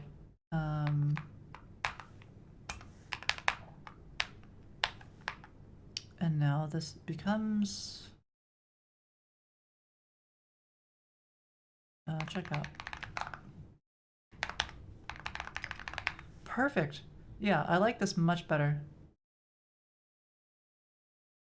Sound of the keyboard's awesome. Thanks. Okay, so why is this upset with me now? Abstract platform SDK. Yes, it does. It's right there. Abstract platform SDK dot, oh, prototype dot checkout. That's what I want. How bad is my eyesight? I don't remember. I think I've got like a photo of it somewhere. All right, there we go. This is much cleaner, right? Much more understandable. Okay, so now it returns true. Shops must define checkout. What's prototype? It's the way that inheritance works in JavaScript. So you can kind of see it here. Somewhere. Wait, shit, where is it? Here it is. Okay. So you can see, like, I've got this micro foony SDK, which implements certain methods, and then its parent implements a bunch of other things. So here, this is for the micro foony SDK, and if I look at micro foony SDK, you can see it's got the functions that are right here. Wait, what the fuck? Hold on. Get invite link. Where the hell's get in? Oh, there it is. Yep. See, and then hide invite button, show invite button is right there. Gameplay start, gameplay stop, happy time, has ads, request responsive. So you can see it's like literally just the same ones, right? So this is the way it works under the hood. And then the parent defines all of this. So the way this works is whenever you call a function, you're just kind of chaining up the prototype until you find the first function that matches. So you can see like has ads is defined here, but it's also defined down here in the parent. So we chain up the prototype and we get to just this microfoony SDK. It has ads, it's got the function, use this one. But if it doesn't have it, then it will go to its parent, right? It'll go over here and it will try to see if this one has it. And if that doesn't have it, it'll go to its parent, which is object at this point, and it will see if it has it. And it will keep going up, chaining up, right? That's how inheritance works. All right. Comparing references on the prototype is as hacky as it gets. Well, this is perfect, right? So this pointer is going to be a reference to whatever the hell the object is, right? So this is going to check its... It'll be fine. It'll be fine. I mean, I could even, I guess I can't do this dot prototype. Okay, yeah, it's this is what I need. Okay, it works. Is it hacky? Kind of. Does it work? Yes. This is fine. This is completely fine. Let's add a comment explaining. Then we have shop support. All right. Can I do my hand dance again? Well, I don't know. I just clip it or something. I'm a hacker. Of course I'm gonna write hacky code. Yeah, it goes hand in hand. Look, I don't always write hacky code. But when I do, I make sure it's very hacky. Okay, so we have this thing. What the fudge is microfoony SDK? When does this get used? Microfoony SDK. Has ads false. Okay, I think this is the one with no gems, no ads, nothing. I should explain it. This is a minimal foony SDK for micro embeds, which come from an API call.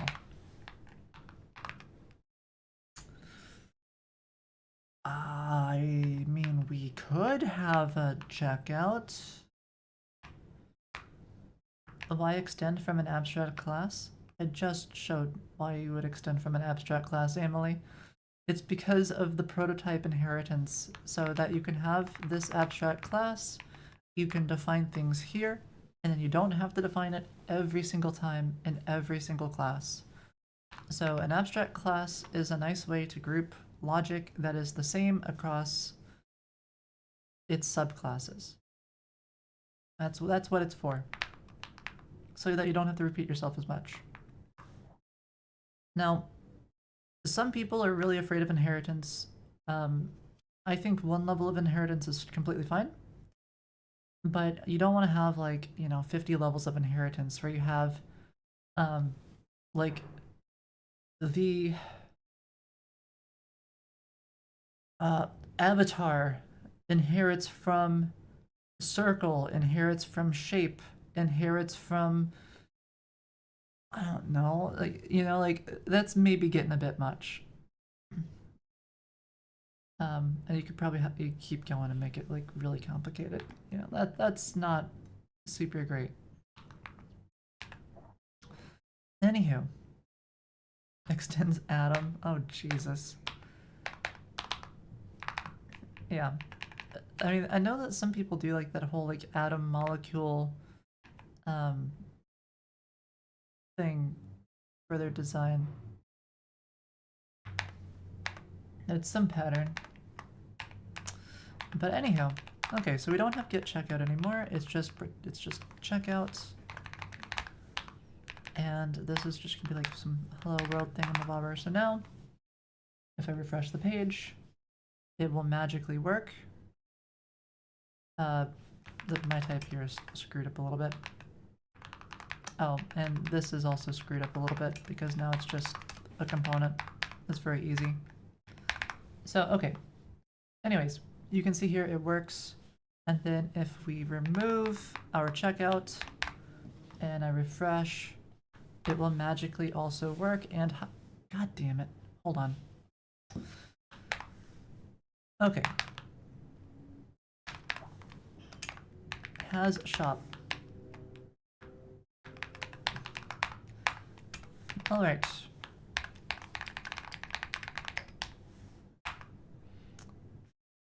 Not has shop.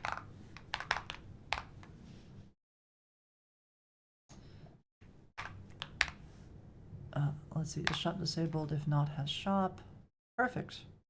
All the code there is the same. Okay, so if I refresh the page, it will not be there. Perfect. And when I go back over and we re-enable, now we have a shop.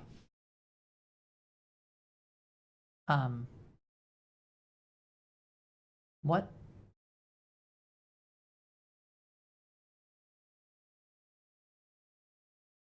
What do you mean P? Oh yeah, right, yeah, no, that's the same thing happened. We have to kill the client, restart the client. This is supposed to magically work. What the hell? Why is this not being a functional component?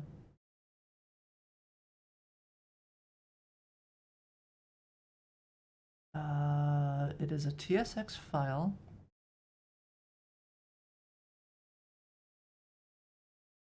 Why is this upset with me?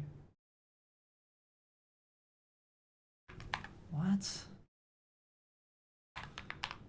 Let me see.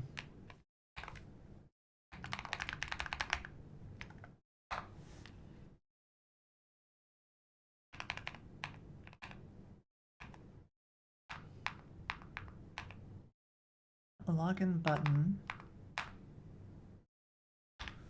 Yeah, this is what I want.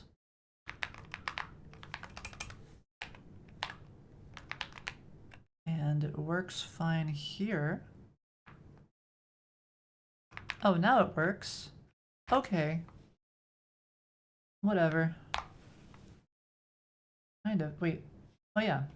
So it shows up, and then when I remove this again, it should hide itself magically. And it does. It works. Hell yeah. Magic. Magic. That's how you do it. Howdy, Laird. Perfect. I love it. And now it's nice and pretty and simple, and if I define a checkout, it has a checkout, and if I don't define it, it doesn't.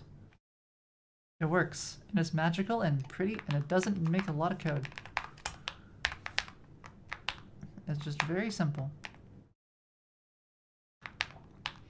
Perfect. I very much like the way that turned out. And again, here was the magic. That's literally it. That's all it needed. Clean. Okay, but this needs to be more explanatory. I need an explanation of what this is. Defines a checkout component for gem purchases. So what does that mean? I need a better explanation. So we've got the gem pack, we've got the shop, all that jazz. Item shop, okay, we got this.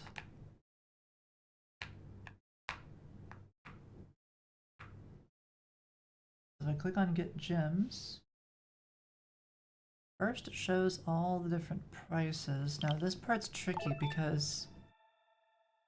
Thanks, Emily, thank you for the sub. Different checkout provider vendor. Yeah, this part's tricky because this changes, right, based on the provider. So the question is, how much of it do I want to be custom? How much of it do I want to be the same? Like, do I just want to have kind of the same bundles here? Or does all of that need to be... Does like this whole section need to be custom? Or maybe just this part? I appreciate it, Emily. What's changing the payment processor? The SDK determines the payment processor, right? So on Discord, it's going to be whatever the hell Discord uses. On Crazy Games, it's going to be Xsola. On Foony, it's going to be Xsola. On YouTube, it's not going to be there. Who is going to buy this game and on what platform? I don't know. You don't buy the games, you buy items in the game, right? Like these gems and whatnot. These are the premium items. You can buy them with gems. And I need to make this part easier. Like if I don't have enough and I click on the gems, it needs to take me to the page to purchase gems. I shouldn't have to click on this to buy gems. That's too hard.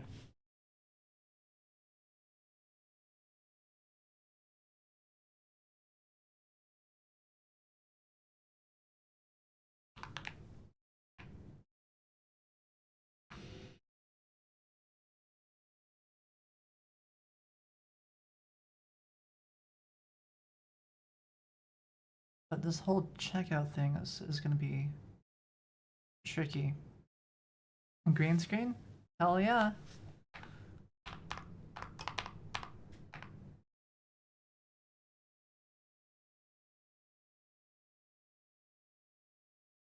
Who will buy them? I'll be, you know, people, right? For sure, beef. So the gem pack UI should be the same? Well, it's like I need another function which returns all of the thingies, right? So there's an ID for the gem bundle, there's a price, and there's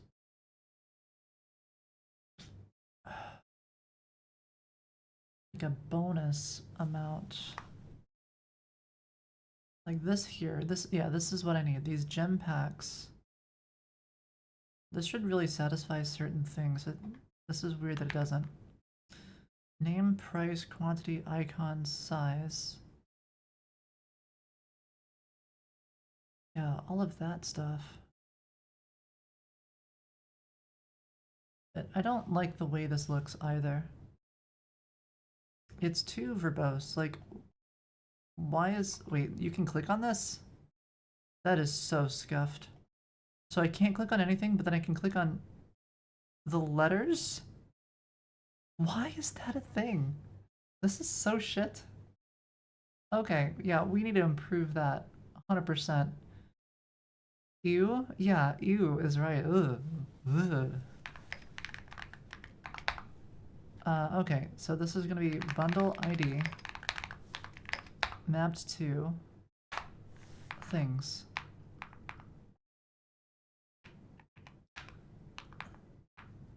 Premium currency, all that jazz. How does that work? Isn't that part of like site image? I feel like that should be like the whole site image. Currency shop item ID. What the currency shop item ID? What in the hells is that?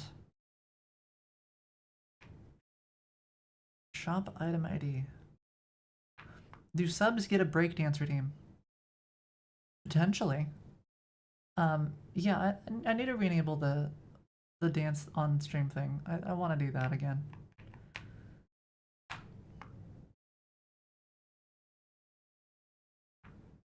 Okay. So, okay. This is starting to make some sense. But I think I want to add 200 gems.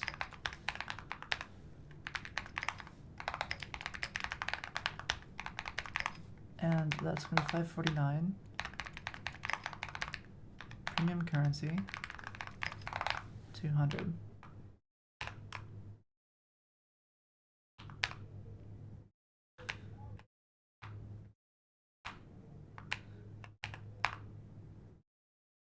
Okay. And I think this magically, like, when adding items to Exola, Discord, payments, or any other marketplace, same bundles here.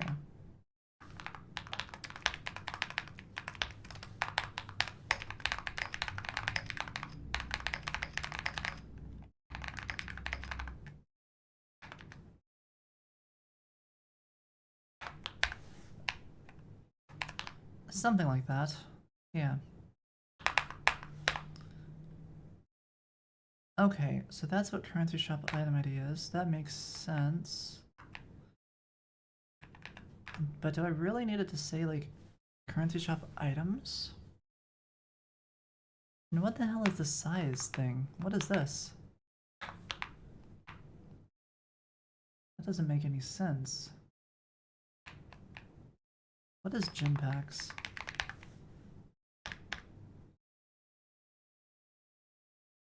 Gym section.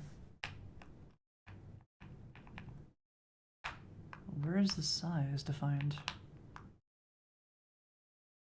It's... Oh, that's the size of the picture?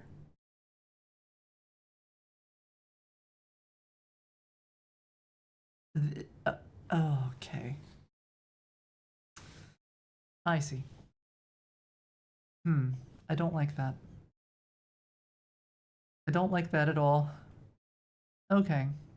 Howdy, BG. How's it going? It's the image size. Why is it the image size? Let's just not do any of this.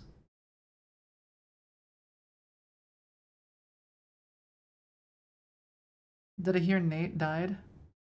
I did. I did. Yeah. Like a noob. Died like a noob. Underwater. Unbelievable. Right as I'm catching up. I'm up to like 32 now. Unbelievable.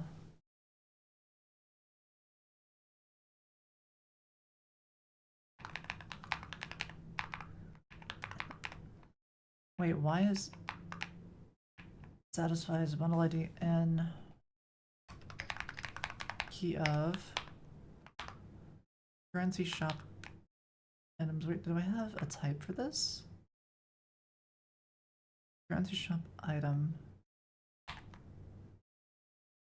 Wait, why the hell is it export default for currency shop items? I hate export default for this stuff.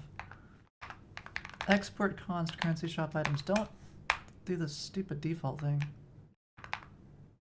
And why is this lowercase or like camel case when it's a constant that doesn't change? It should be like this. All right. Probably made sense at the time. I mean, I don't even... Is this code even written by me?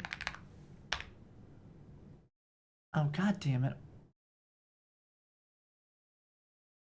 Okay. The answer is yes. Alright, let's see. Currency shop, item ID. Perfect.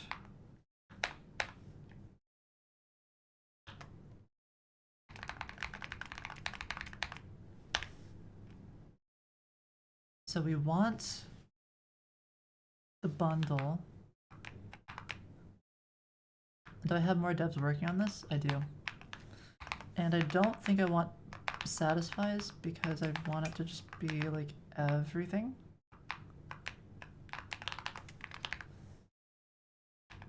So now this should be upset with me because it's missing a value. Or not. Wait, what the hell? Okay, great. Wait, at least now it's upset with something. Keyboard sound is neat. Thanks.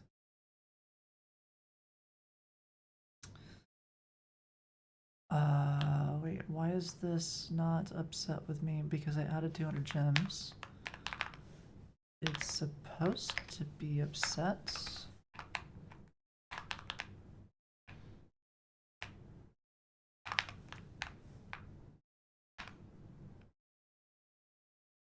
It's not a partial. Hold on. I can fix this. Bundle ID and currency shop item ID, which is key of type of... Is this not the right type? This is as const, key of type of currency shop items. Oh, freaking, it's got this stupid thing on it. I was like, it's supposed to be freaking out right now. Okay. I think this might have been before I had satisfies.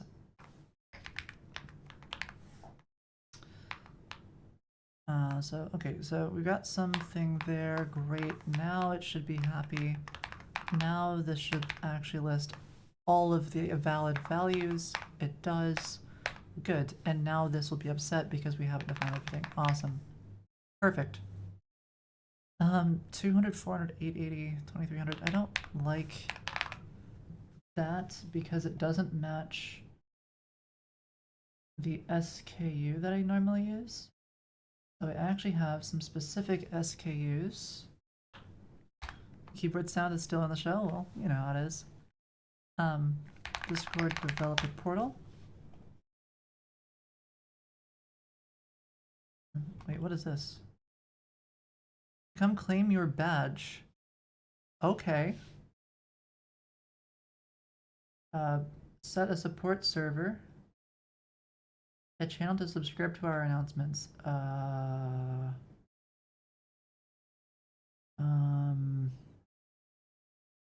Maybe dev?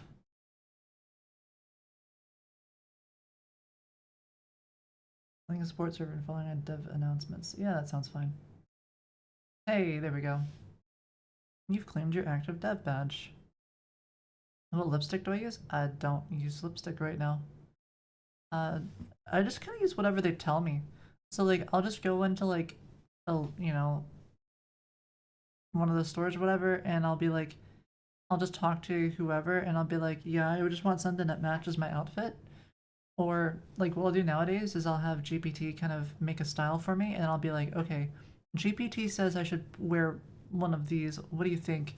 And then I'll ask them for their recommendations, and they'll find one that makes it look good. That's kind of how I just do my shopping in general, is I don't really go to the store and search through outfits. If I go to like Nordstrom or something, I've got like a personal stylist person who helps me. So she's like super awesome and super nice. And I'll just tell her what I'm looking for. And then she'll take me around the store and we'll pick out those things and I'll try them on and get whatever I need. That's really great. Imposter syndrome, example 341. You like your Apple keyboards. I mean, they're fine. The Apple keyboard, you can actually type really fast on it. Super clacky keyboards drive you and anyone in your proximity nuts. Yeah, like the Cherry Blues. Cherry Blues are really not good for office environments, but I do like my click clacky Cherry Blues as well. My keyboard sounds not relationship ending. Yeah, but you know, it sounds nice. It's a trade-off between sounding nice and feeling good to type on. What about the mouse? MX Master 3S. Logitech, you should sponsor me. I love this thing. I've bought so many of these mice. This is like what, my fourth one, I think, of the same mouse. I've got like 4 of these. I've got one here. I gave one to a friend. I have another one.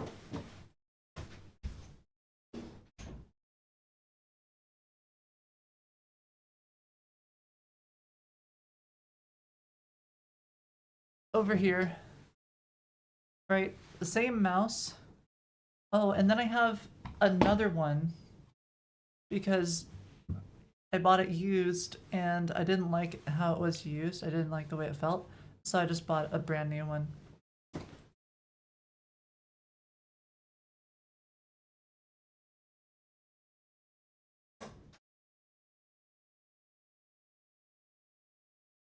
So lesson I learned is some things are okay to buy used. Mice are not. Does mine have the wireless charging pad? No. What's the quietest key choice for mechanical? Probably linear switches, Sprez. But Cherry Brown is pretty quiet too. Oh, the Apple mouse? The hockey puck?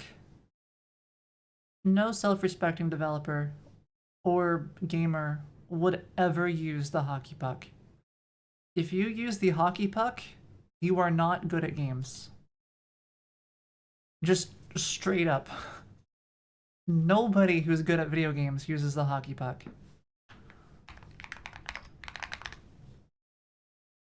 Like, this is not an ergonomic mouse. Use the hockey puck for your work computer?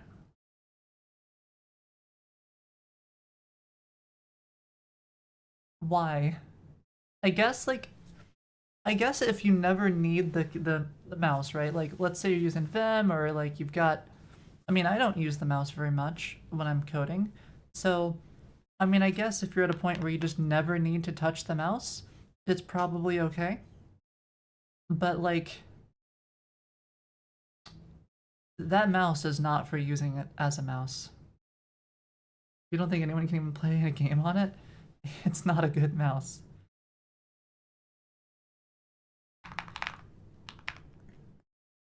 Alrighty. so we have, what do we need here then? We've got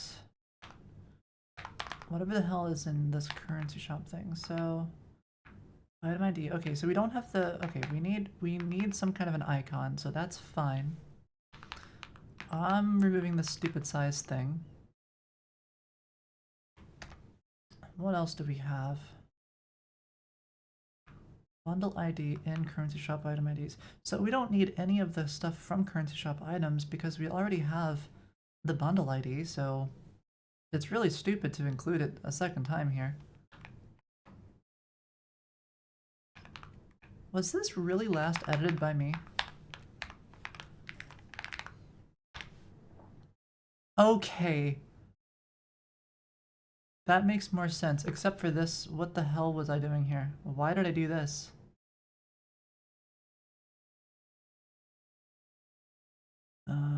What?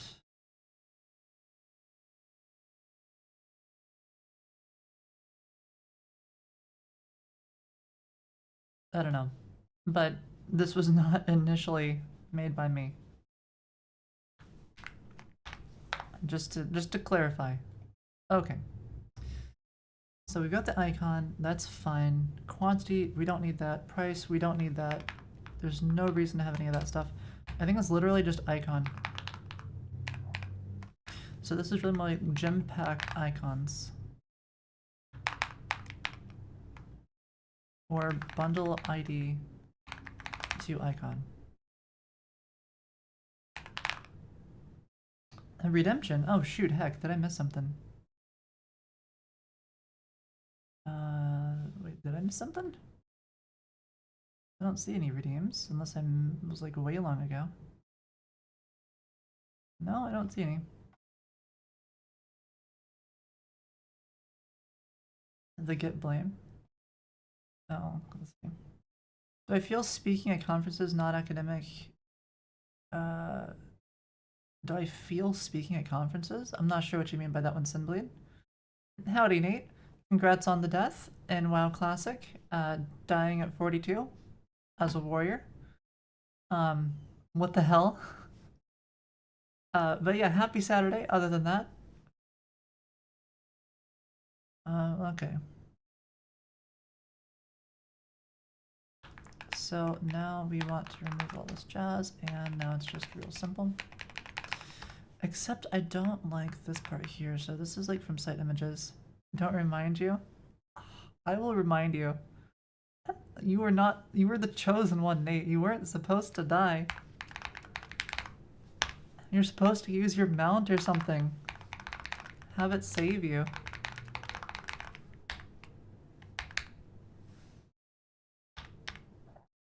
So it's image/items. So it's almost like I want this to be orcs were never meant to swim. Yeah. RIP. That's site image. So why don't we just do site image here? Let's just have it be site image. I think that'll be awesome because then this is premium currency SM, right? Well, now I get a nice preview. The fact none of us have made it to 60 yet is daunting. Hey, look, I'm just not gonna die again, okay? I learned my lesson. I'm using the guide. I'm not dying again.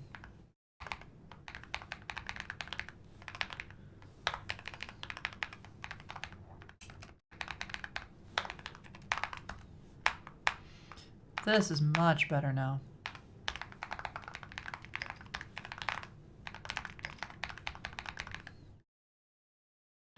Well, this is supposed to be excess, right? So what does excess look like? We've got 2, we got 3.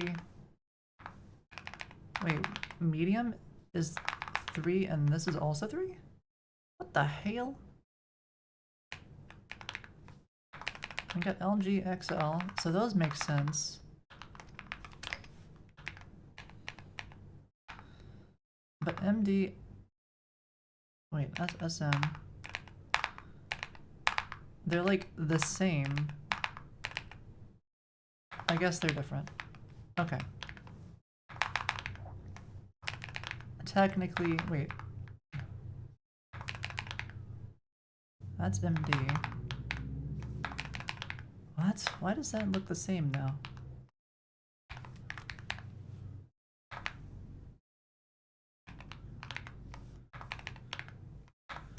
I'm confused.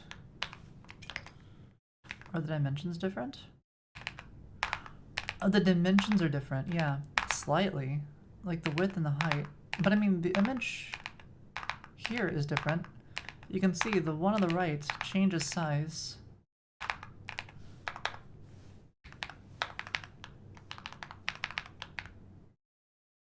So that one's like medium size on the right. Okay, I guess, yeah, they are different. Okay. Very, very minimal.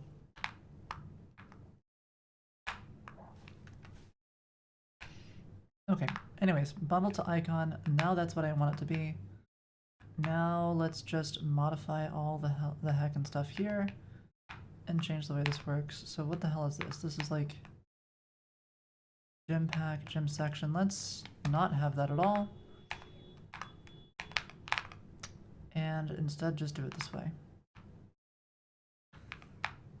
Why is this key into something? That doesn't make sense. We need the icon. Well, that's dumb. Let's not do that.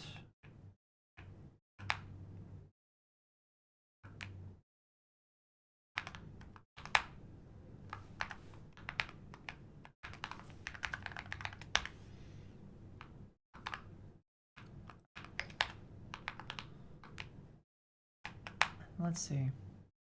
Am I using Zed? No. I'm using JetBrains. Oh, right! I got new keys! Right. Let me find what they are real fast. Let me see.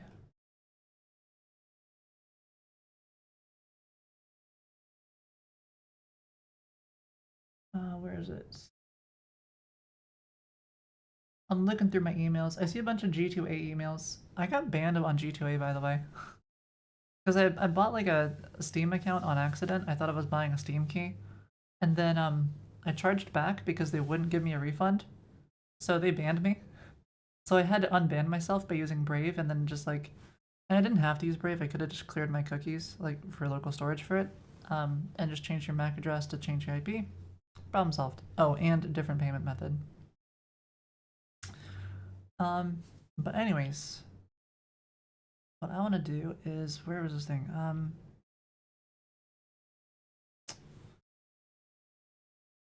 What do you expect, BG? You know how it is. They can't ban me. They can't keep me banned. It's impossible. You expect nothing less. Okay, oh, here we are, okay. Oh, right, I meant to thank them. So, okay. I don't know if I'm allowed to share the communication with them, so we're just not going to show that. But it's Acorn1010-25 and Acorn1010-3M. These are the new codes. So that needs to be updated here.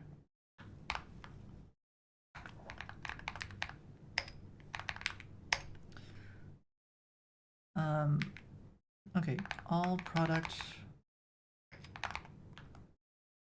or any product 3 months free is Acorn 1010-3M. Off is Acorn 1010-25. Doing that.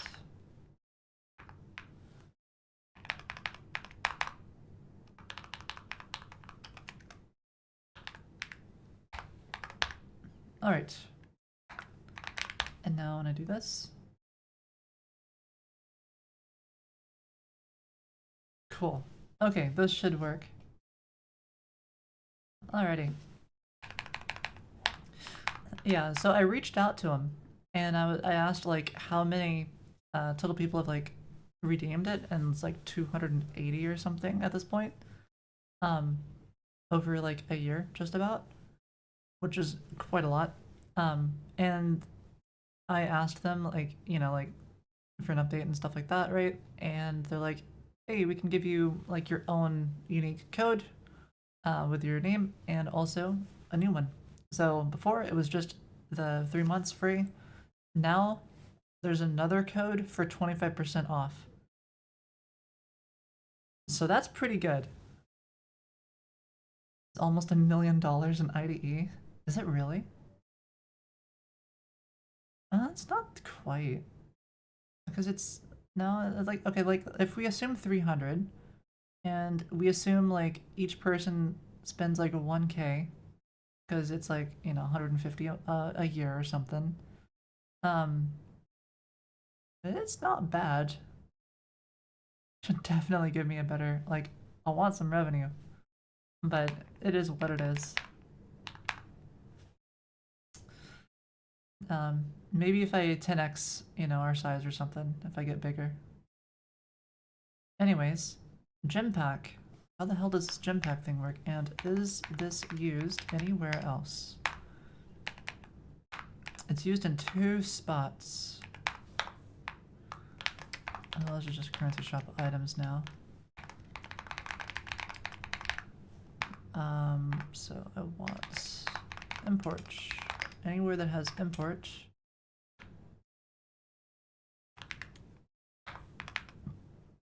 Wait. Oh, right, yeah, no, it's capitalized now.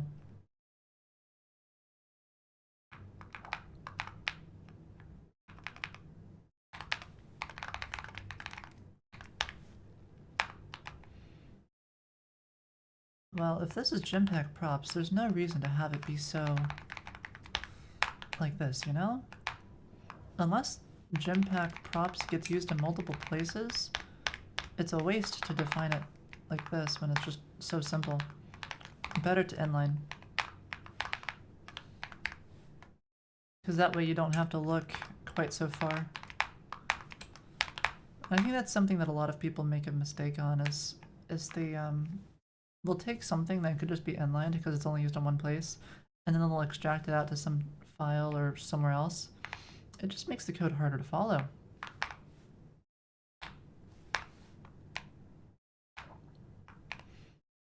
You hate that you can't write func and it's not an error? What do you mean? That should be valid. Okay, I should be able to console log hello Gempack. That's valid. It's weird, but it's valid. Why would that not be valid?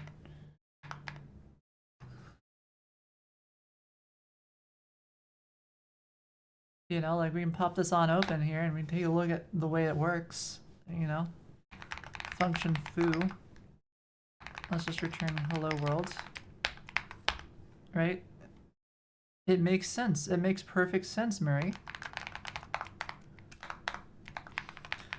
Just think about it. It's just a pointer, right? It's just a reference.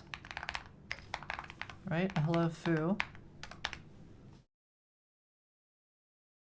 That's actually kind of crazy that it actually shows you the whole thing. That's kind of neat. That's actually super cool. I love how you can do that. Huh. Wait. So can I do something like const bar equals foo.toString? Oh, that's so cool. Yeah, this is super neat. So you can do something really weird. Like you can be like const weird equals eval bar, which is the toString. Wait, okay. Refuse to eval. Come on. It's because it would work. Okay, here. You know what? Let's just do it this way. Let's break out of the browser here so that we can do evil eval. All right. So const foo, or let's do function foo. I'm curious how this works. Okay, so we got function foo, right? We can do foo.toString. Everything there makes sense. I can be like bar equals eval foo.toString. In fact, I could probably even just replace hello with WTF. Okay. Bar is not a function because what the hell is bar? I'll just run eval. I forget how eval works. There should be a way to make it so that bar becomes a function that does the thing that foo did. Oh, except that it's function foo and I didn't do function bar. Okay, hold on. So, wait, what if I do eval and replace foo with bar2? What happens? Oh, that is so cool. That is so dirty. I love this. I love this. This is great. So, one of the things I like about languages like TypeScript is that it offers you a lot of flexibility. Now, obviously, you should never do this, right? We're doing evil, horrible things here. We're defining a function, and then we're using eval to modify that function's, like, what it's doing, and also to rename it to, like, another thing and to run it, right? This is evil. Don't do this. Evil eval is evil. But it's still very cool that you can do this. It's similar to, like, reflection in Java or something. But this is neat. I like how you can work with this.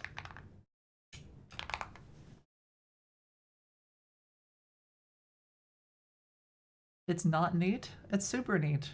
But just don't do it ever in your code. Right? Like, I mean, look at this. We don't use eval anywhere in foony except for... Yeah, see, nowhere. We use it nowhere. Nowhere in foony. For obvious reasons. It's eval. You're not supposed to use it. But, you know, super cool. A bonus. Oh, it calculates the bonus for you magically. It's neat and never use it? Well, you know, I say never, but what I really mean is rules are kind of meant to be broken, right? So sometimes you are given like an impossible task and you have no solution outside of something like this. Never not equal to never. Yeah, so when I say never, it's like this. Nan not equal to nan. Right? It's the same thing with never. So never not equal never, nan not equal nan. Make sense? Or said another way, const never equals nan. Never not equal to never. That's fun. Oh, that's so scuffed. Oh, that's so scuffed.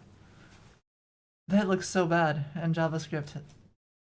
You can have a value that's not equal to itself.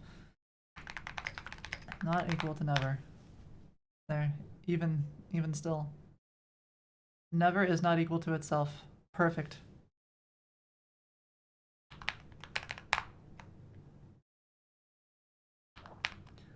Is never equal to never? No.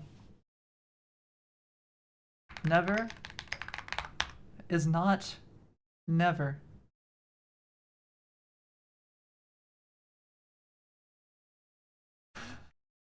Type of null.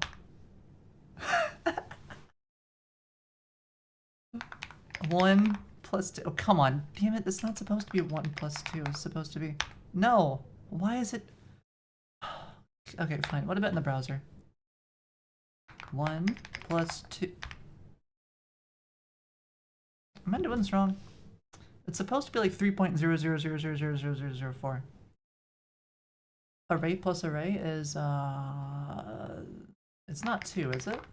Oh, empty string. God damn it. Is this 2? No, that's object. Great. Awesome. But come on, empty array plus empty array.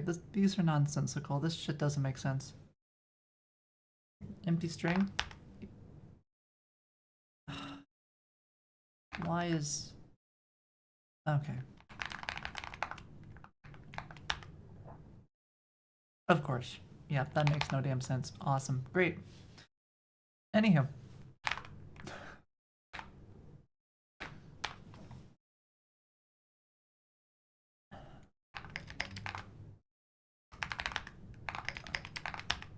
Yeah, object, object. Yeah, that makes sense. Because this is...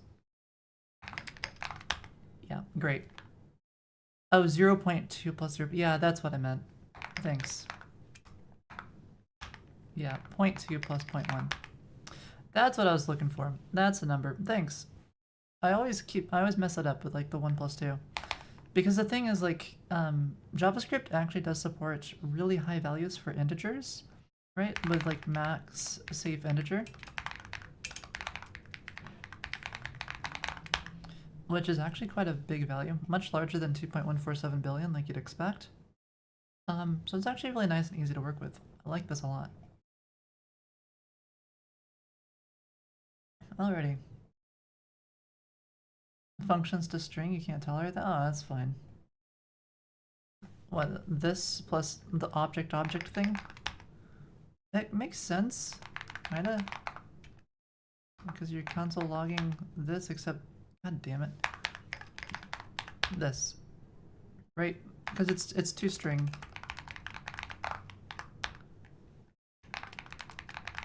Is what it's doing. Node fixes it? That might be what it is. Wait, so is that what's doing it? Like we do this? No? Oh, I mean, I guess... Yeah, Chrome is doing weird shit too. That's fun.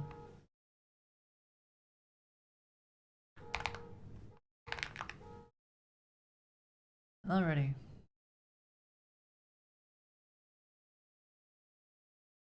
The object string concat was one of your errors when starting out with JS in the past? I ran into the type of null is object. I ran into that. That was the real issue I had.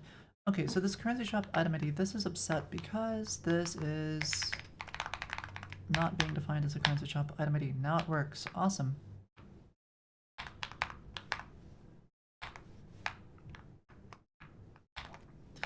And now I can remove this whole thing down here.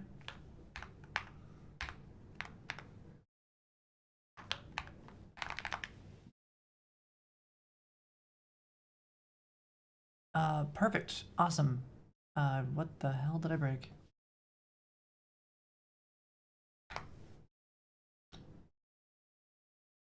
Currency shop item.ts.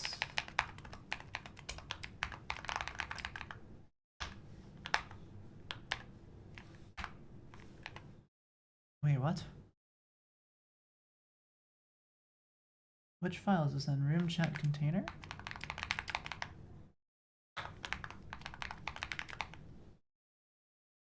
Which comes from where?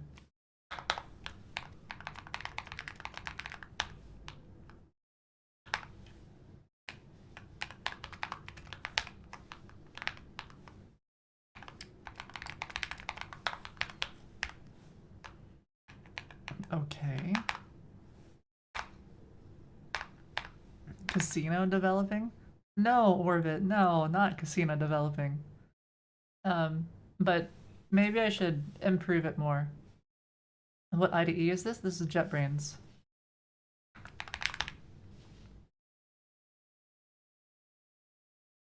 Here, you know what? I can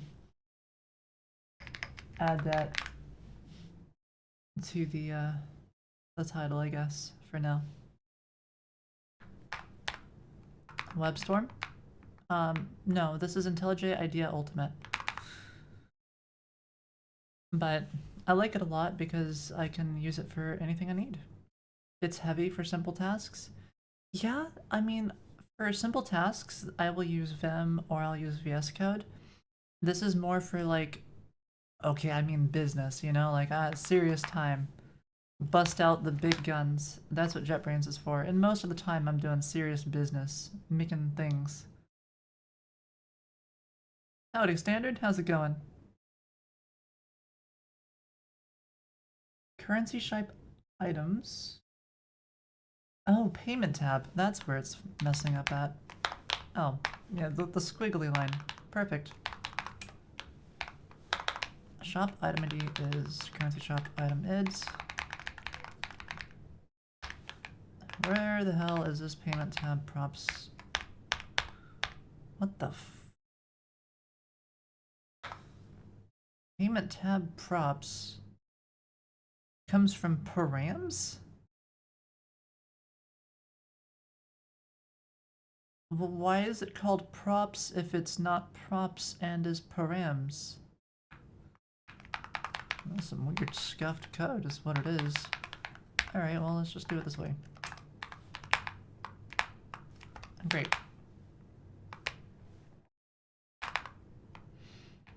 You're not sure why WebStorm even exists? WebStorm is free, Leo. Have I seen TikTok AI editor? No, I haven't. Currency, shop items, bracket, blarg. Perfect. And now everything should be happy-dappy. And now I gotta this whole thing, this whole payment tab needs to be rethought. Unlimited 3.5 Claude? I mean, I don't like 3.5 Claude personally. It's not the best.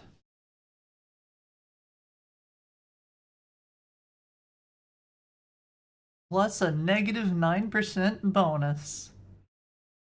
Hell yeah. Perfect. How about let's reorder this bonus thing here and make that bonus based off of 200 gem bundle and not the other. Plus negative 9% bonus. I love it. Love it. Bonus. Is this all lowercase? Where the hell is the code for this thing? Bonus. Oh, come on. Why is this so hard to find? Okay, I know what it is. It's a gem button thing. Right? It must be from here.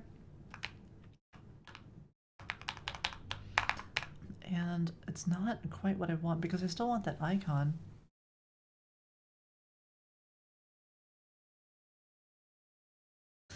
You know what? Maybe I can get an idea from Discord SKUs. How does Discord show their SKUs? That doesn't look super fun. That doesn't look super fun. This looks pretty nice. Yeah, something kind of like that could be good. We could do like a nice card. We can show the thing up at the top. Have the name, the description, with a big buy button.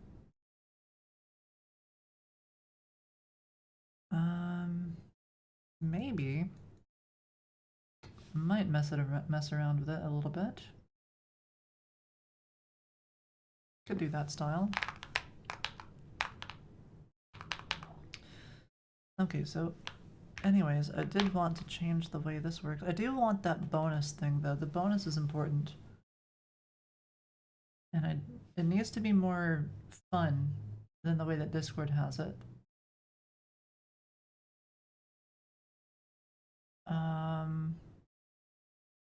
Let's try something. Oh, here's the bonus. Base gems. Oh, it's based off of the normal gem to USD ratio. Right. That's why it's negative. How about bonus greater than 0? Oh, or undefined or 0. Perfect.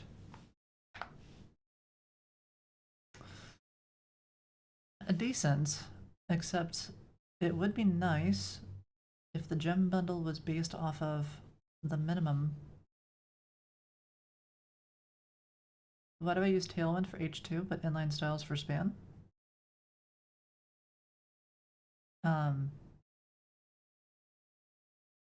Oh, for this? Because, just whatever. This is weird.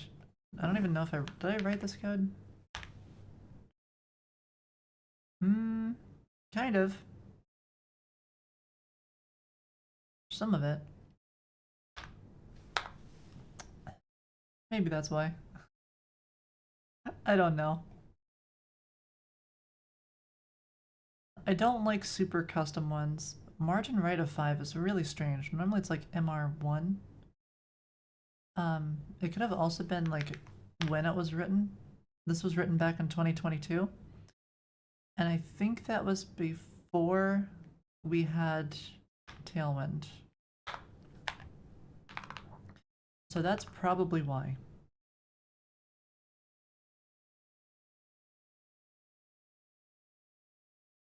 And then it was just never updated.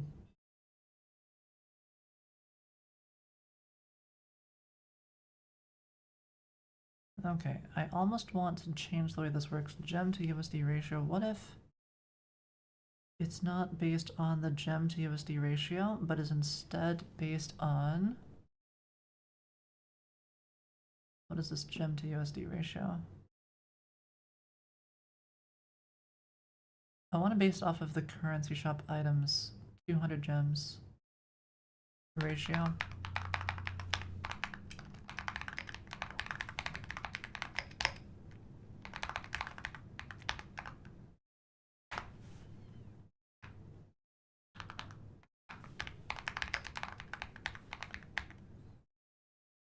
The worst gem shop item.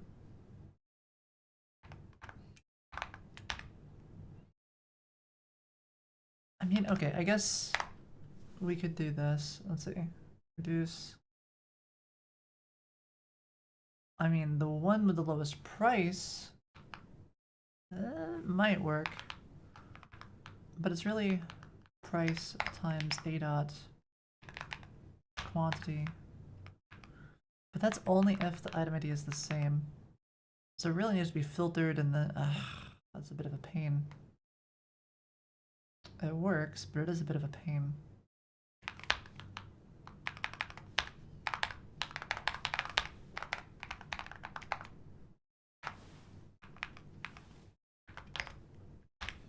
Okay, premium currency, then reduce less than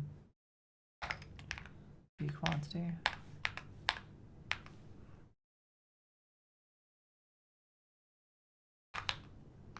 Wait.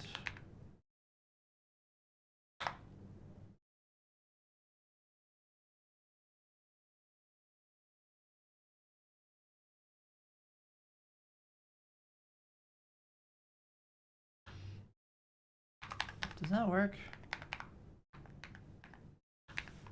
I'm not used to reducing without defining previous current. Oh yeah, that would work. Cool. Okay.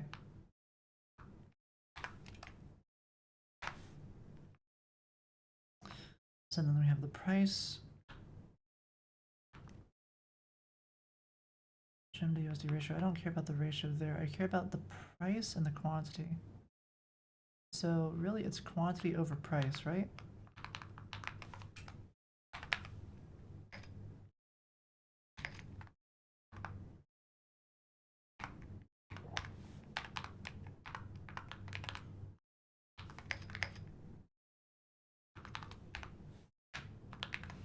Okay. So that would be like you get 400 for 10 or whatever, and then you get like more for whatever. Okay.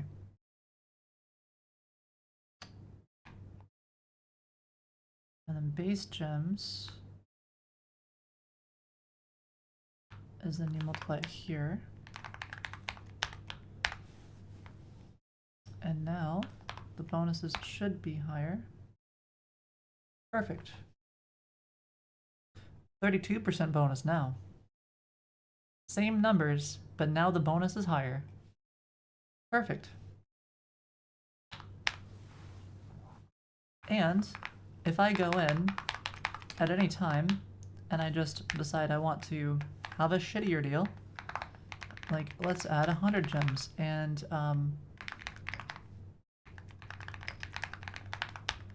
The price for this one is, yeah, $2.99. And you only get 100. Now, it's a higher bonus. Howdy, anime.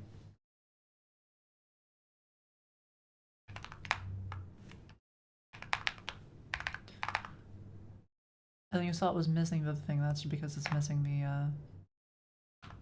I never added it to the thing. I mean, it wouldn't have built. I would have had to add it here as well. This guarantees that. Cool. In fact, I kind of just... These are so simple with just a single line that I kind of want to just... Yeah. That's nicer. Okay. So instead of gym pack, what if we make a new thing and we call it shop card, and then we're just gonna make like a nice looking little shop card thing. We're gonna have a class to this. It's gonna be rounded. We're gonna have a little bit of padding, and then instead of here, we're gonna have it be like vertical. So it's gonna be like flex call. I think I need to specify flex call for this. And then we're gonna have like a nice little background going on. I don't know what background color I want. It's almost like I want to figure out what the background color based off of the image. And then I want to get like the average color, and then I want to use that as like the background. Which is, I think, yeah, that's basically like what's going on here. Sort of, except not really. There's a nice gradient. I think a gradient would look good. Maybe we want like a bit of a gradient. Okay, let's just do card, header, full-size background with a blue gradient.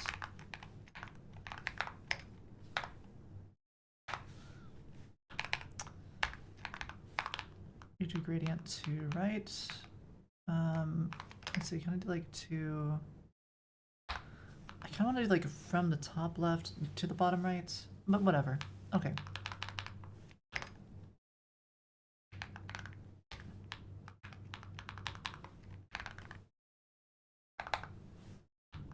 Something like that.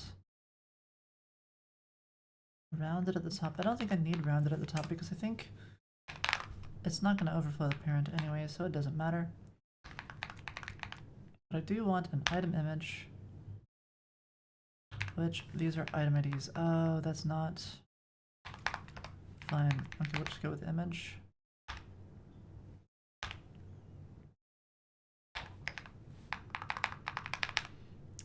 Okay, so what do we need here? We need an item ID. We really need the currency shop item ID. Yeah, that's what I want. Which I believe is just a shop item ID. Perfect.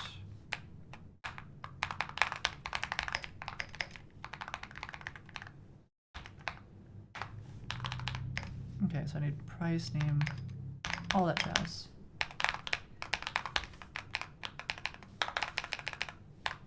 Okay, so that's gonna be the header. We'll use just a single one for that because we don't want it to be like a JS doc or something. We just want it to be a comment. Card body includes name, description, buy button, shows discount amount.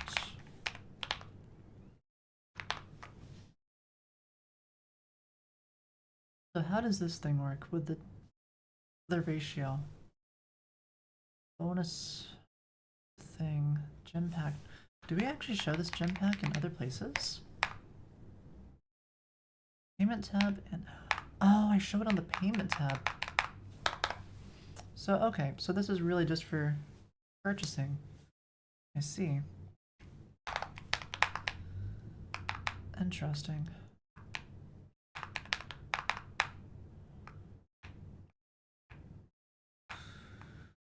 So So it's almost like I just want to take this and move it over here to the gem pack. But I don't really need to have a separate file just for the gem pack if it's only really... Oh, no, it's used in 2 places. That's right. Okay.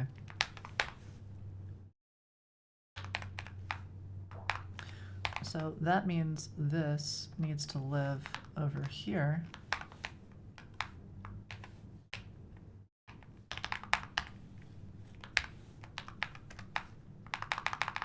Because we're going to end up using this in both places as well.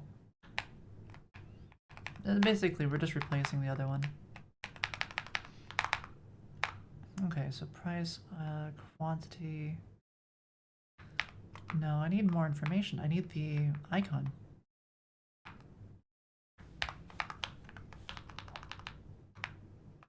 So really I want entries here, because we're mapping key icon to shop card.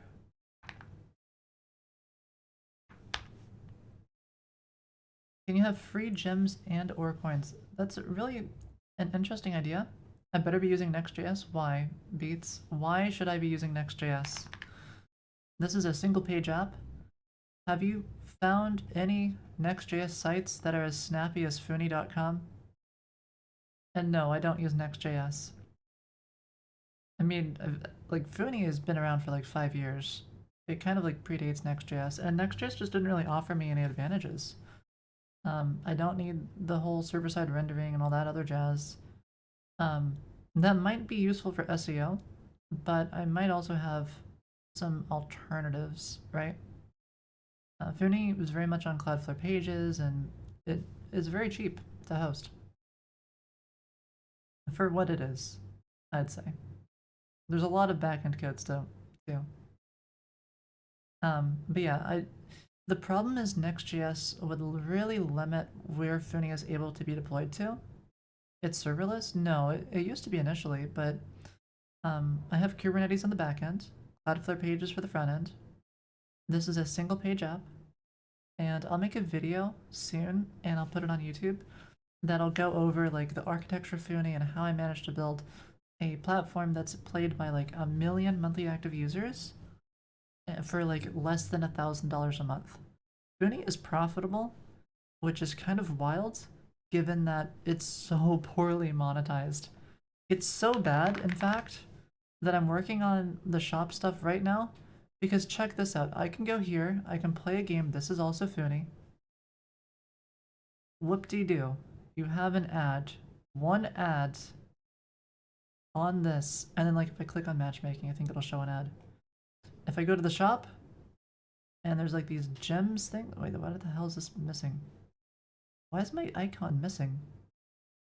What? Okay, well, oh, now it shows up. That was weird. But anyways, I can't buy gems. When I click here, I can't buy gems. There's no way to buy it. It's crazy. Try Foony, it's very smooth. Yeah, definitely. Foony is also an embedded game SDK or something like that. Foony is a very special architecture that's very flexible, and it allows me to be on all sorts of platforms. So we're on Crazy Games. We're starting to work on a Discord activity. So I can kind of show you, it's here as well. This is inside of Discord.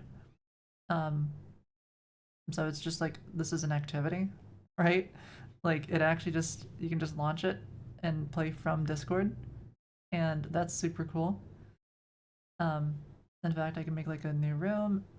This may or may not work. I think I'm still like messing around with some stuff. So yeah, I can invite, and then I can like choose somebody to invite, and I can send that to them, and they click on that and they'll join the room automatically.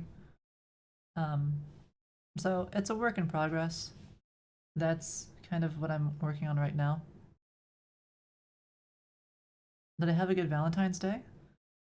Yeah, I was working on the, let's see, where is it? Why is my Chrome being so slow?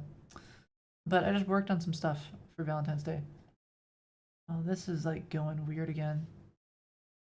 I don't know what's on with this. It just, for some reason, being an embed in Discord just screws something to hell.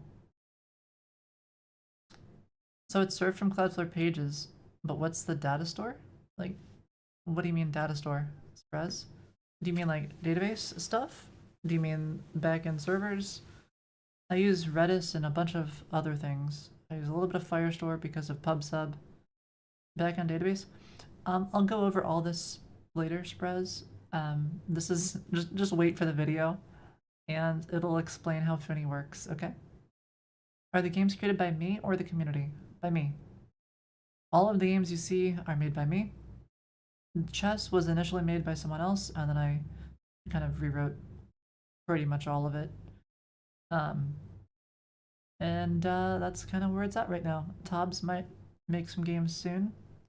I would like to introduce games made by the community at some point, but right now, all of the games you see on Foony are made by me, including the back end and the front end and all the other stuff. I would say I write about 90–95% of all code. There's other people who work on Foony, but the vast majority of code you see is by me. All on a giant cliffhanger. Yeah, they're coming. You just understood what Funo is? Funo. You know? It's Funo. Uno. Uno. To make all the games hosted in Foony as well? Yeah. Yep, that's right. Have 1 million active users. Do I have a HackerOne? What is a HackerOne? Oh, this is like to prevent hackers and things? I just code it myself. I don't use HackerOne. No, I don't do this. What is this? Oh, this is for like bug bounties and things. I see. Makes sense. No, I don't have one right now. Maybe I should at some point. Howdy, CWM. But I don't trust the client. 1 million active users? Yeah. I can kind of show you that. So if I go here, and we go to here. How expensive is Firestore at 1 million active users? It depends how you use it. If you use it the way that I use it, it's not so bad. Let's see, here's the current cost so far this month. We're about halfway through the month, so it's like 400 a month. This shouldn't be here. This should be at 0. Why the hell is this cost so high? I'm pretty sure I can just delete it. This doesn't make sense. Where the hell is this coming from? And the usage is just absolute shit. So, I need to improve this. Because how the fudge does this make any damn sense?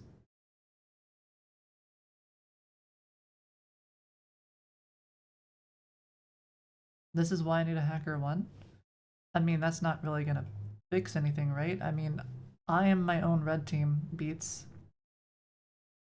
Right? So, if there's ever any issues, I can dive into Foony and understand how things work. I am the security expert for Foony. I am also the front end dev for Foony, and the back end dev, and the server architecture person, and the overall architecture person, and the contract negotiator, and all that fun stuff, right? That is my job. But I don't see how HackerOne's gonna help me with that. And PR. And PR. Alrighty. Find bugs and phones. I mean, that's what chat is for, Beats. Sometimes people will search on Foony, they'll try to find exploits and they'll let me know. So that's just kind of how it is. Like, HackerOne might be more useful, like, as I grow Foony, for sure. But I'm very fortunate that I have a lot of people in the community who are very nice and who sometimes try to find exploits and stuff on Foony. And we do give people rewards if they find an exploit and report it, right? Like, you'll get some gems, whatever else. You might get mentioned on the About page if you like. I think somebody on here actually Well, maybe they didn't want to be mentioned. But yeah.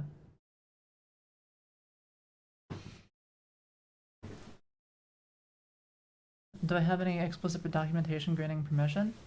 No, I guess not. Okay, maybe I'll make a hacker one or something then. I didn't realize there's like a legal issue for that. Hacker one sales rep trying to make a desperate sale. As long as it's free, I'll sign up for it. You'll do ridiculous stuff for NFTs.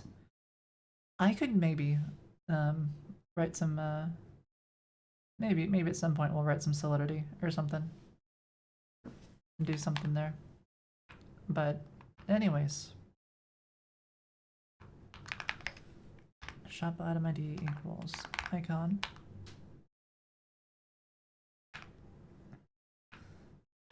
Let's see. The icon here, wait. Icon is a number, wait, oh shoot, heck, okay. Bundle icon to icon. Entries.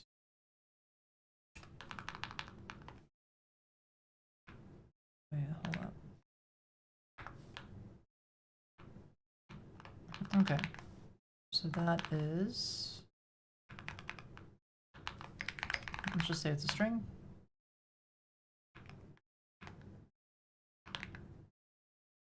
What? Oh, right, duh. Okay.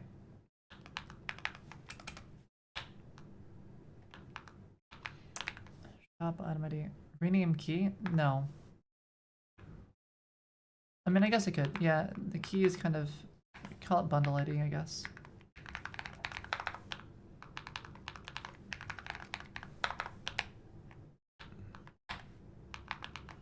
Not that it matters. Okay, shop item ID. Why is this upset with me? Oh. There we go. And now this is a site image, and shop item ID is not a shop item ID. What do I want this to be?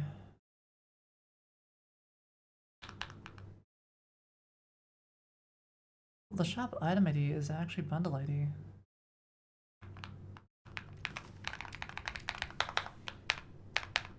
And then this is icon.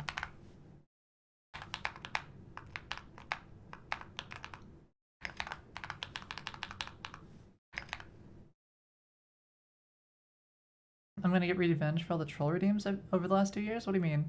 How long did it take me to build the whole platform? About 5 years.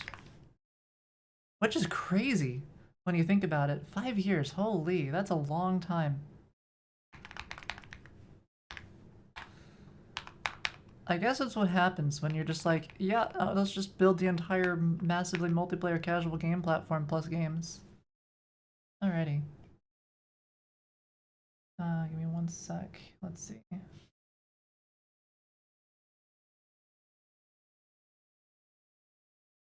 Let's see. Why don't I see the message here? Interesting. Alright. Anyhow.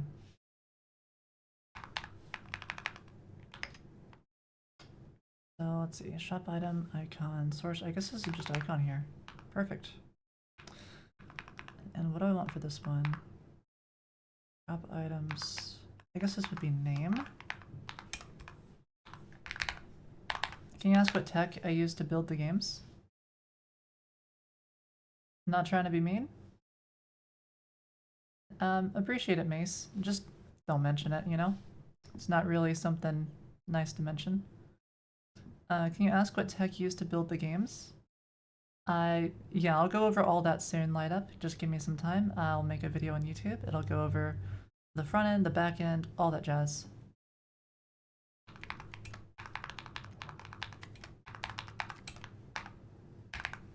Alrighty. Anyhow.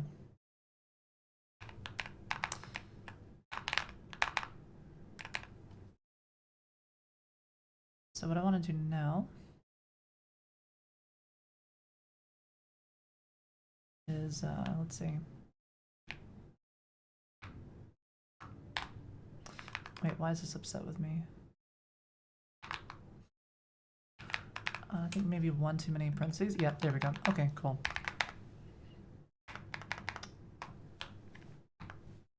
And then I'll just refresh. Well, it's a start. Yeah, it's a start. Not super great, but not super terrible. It's a bit large. So let's maybe shrink it on down.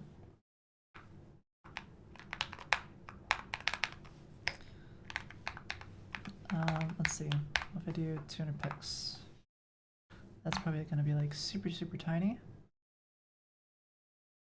Yeah, maybe a bit larger than that.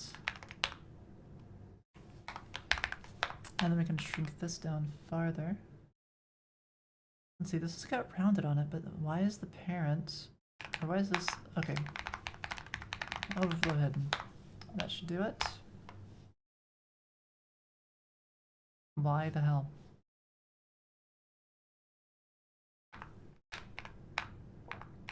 Oh, it's because it's got padding around it. Okay.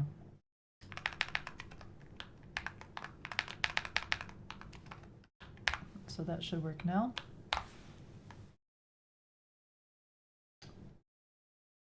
Except I need like a gap between them. So let's see. Flex wrap gap 2.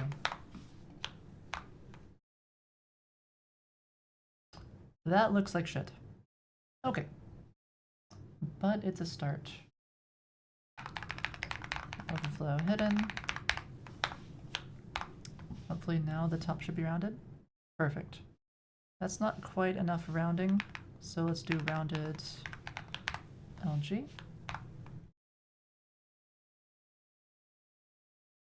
That's a bit better, but I don't like how it's not centered and like it's all different heights.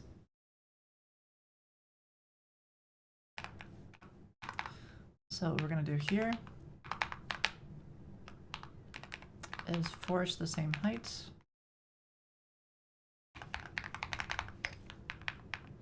And also flex center it.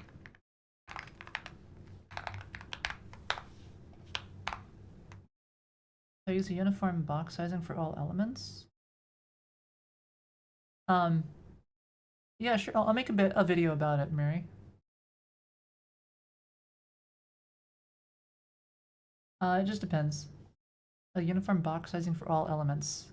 I mean, it really just depends, right? Like these ones here, these shop cards should be the same height and the same width. Howdy, Chris. How's it going? Yeah. We're working on the shop right now. And I got some progress on the Discord activity too. Head out to Seattle? Oh yeah, that's today. Have fun. Probably not gonna go because it's, you know, a bit of a drive, and I kind of want to work on code, so you know how it is. Alrighty. So what I want to do here is I want this to be better. It needs to be like sized properly. So I almost want this to be larger. Howdy sleep. And then I want this to just be h full so that it caps out, hopefully. That's better.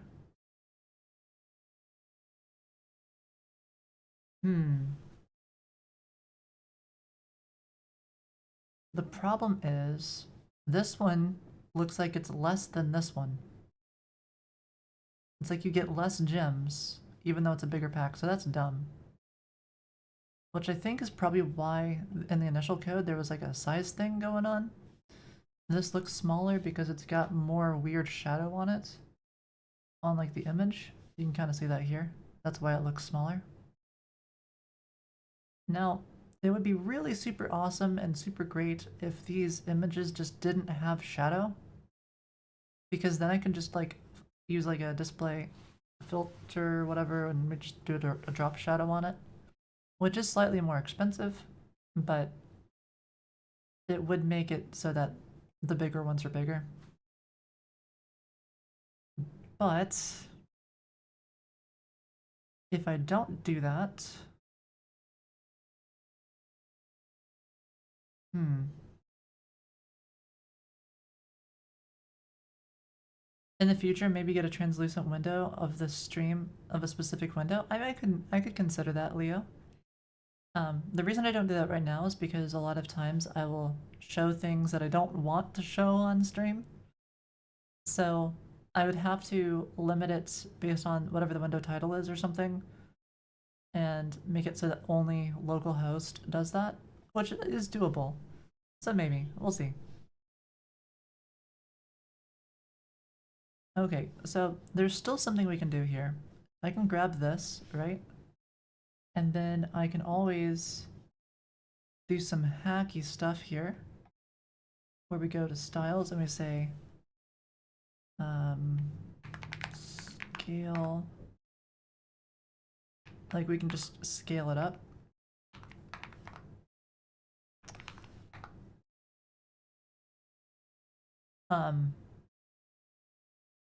But that's weird. Why don't I just switch the graphics? What do you mean switch the graphics? Like in which way? We can scale it up. I could apply like a separate transform to it, so I could be like, transform.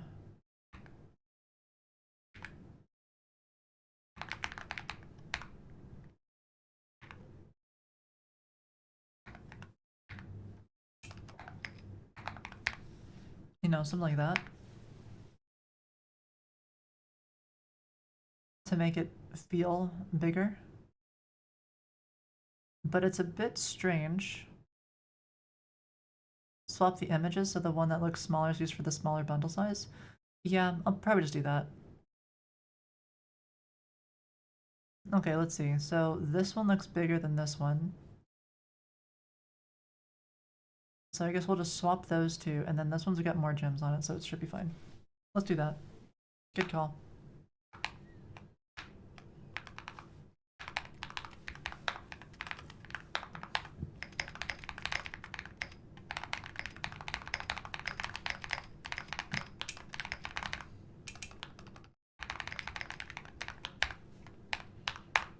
Alright, perfect.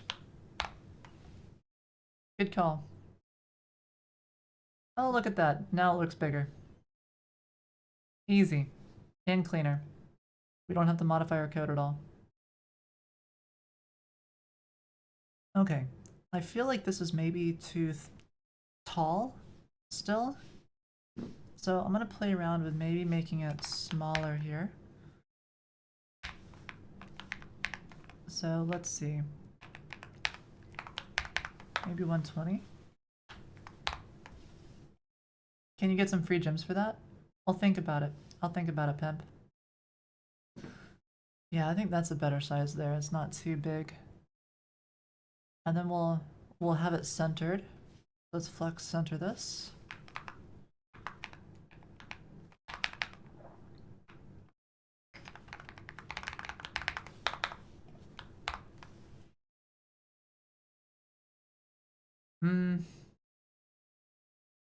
Is that how I want it with the center? No, I don't think it is. I don't want it to be flex centered. I just want it to be... Is it items or justify? I always get these two confused. It is definitely not item center, it's justify center.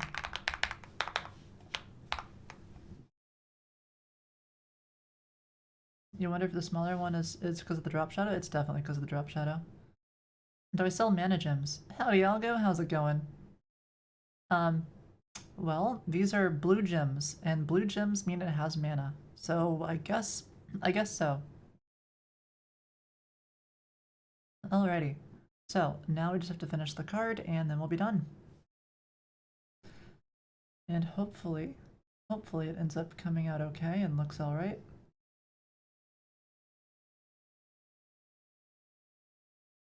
Let's see.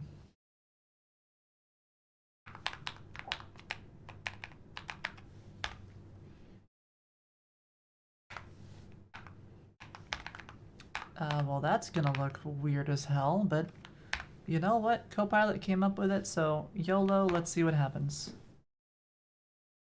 Oh god, that looks like shit. But you know what? It tried. It tried. Not too bad. You know, there was an attempt. There was definitely an attempt.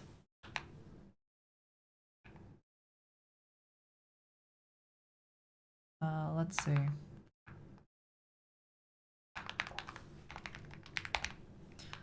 Almost like I want this to just be gem pack.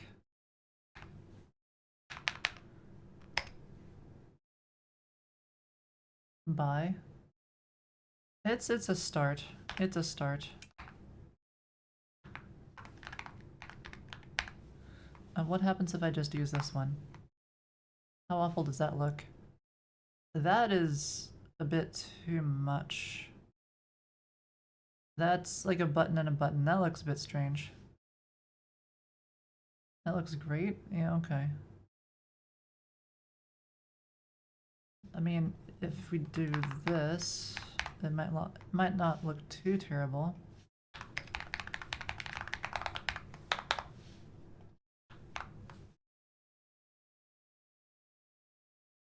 And then make this a bit less. Why does this have so much padding on it though? P4 is a lot of padding.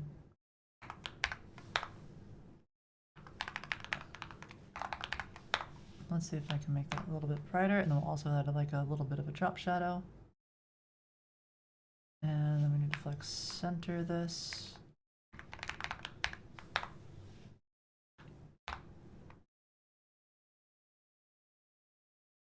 There's too much on this thing.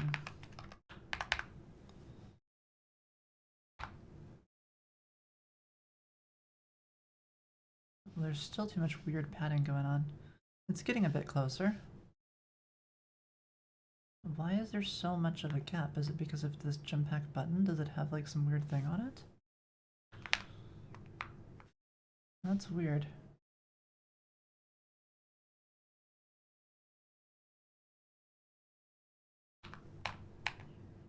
Yeah, there's a ton of margin top on this thing. And there really doesn't need to be margin. I guess margin bottom is necessary because of the way it works.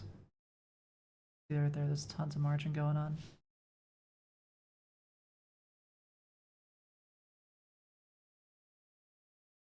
Also, this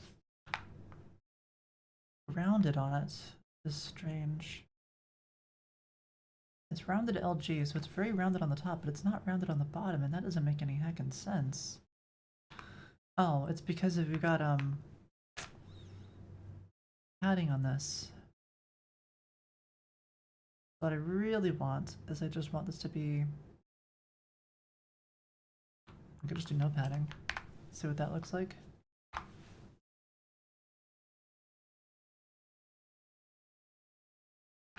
Wait, why is this div upset? Okay. Yeah, the code's being weird. Do I have a team to maintain my website? I do, in fact. It's a quite large team. There's me, there's myself, there's and you know, we all work together on it. So it's a big team. Now there's other people who help out too. So if I go to GitHub, there's a couple others. And it looks like we don't have any pull requests yet today to take a look at. But if you look, sometimes somebody else does some work. So we've got Tobs on there. And if we keep looking, we'll find some. Oh, here's another change by someone. Right, so here they added the Valentine's shop. It's a bit of work there, so some stuff. Oh, here's one by Cheng. And if we just keep going down, you'll find some more changes. So yeah, you know, there's a few changes here and there.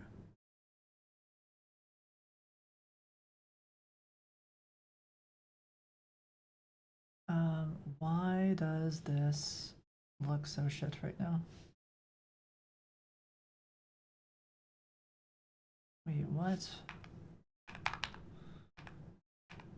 Oh, this isn't height full, is it? That's why. H full. That's what I wanted.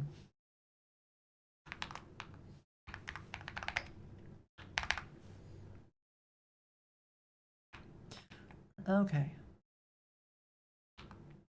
Flex center is not what I want here. I want this to be justify center. So that way that's all in the center, but it's still up at the top. Not the one that I wanted. Item center. Oh no, it is fine. I just need flex on this. Okay. Maybe it is item center. Okay, cool. Wait, why was the other one justify center? Oh, because it's row, it's not... Okay, that makes sense. Maybe that's why I always get it mixed up, because it's different with the row and the... Okay, whatever. Anyways, I think I want padding on this, maybe a little bit.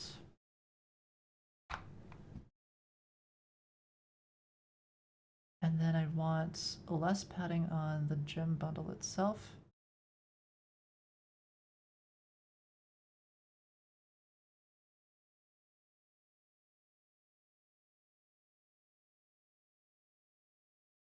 It's still a bit strange though that it looks like a double button, because you would imagine that you could just click on that, you wouldn't have to click on the button itself, right? Like, it's almost like I want to just disable that whole button and make the whole thing a button.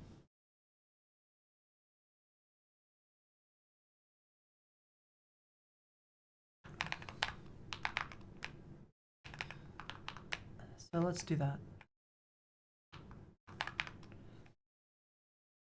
Let's see, does it need to have a 2 on it?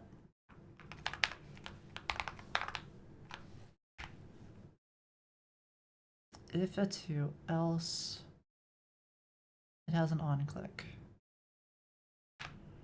Okay, so we don't need that. We can just be like, on click, do nothing.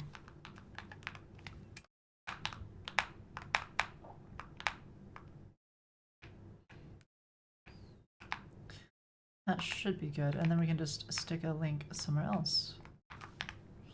Such as on this whole thing.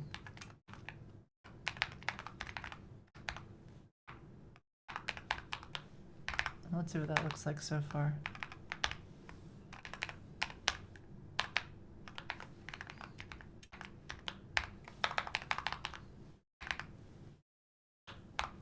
Now the other thing I want to do... Okay, cool. So that works. This still gets highlighted. I want to actually disable pointer events on it.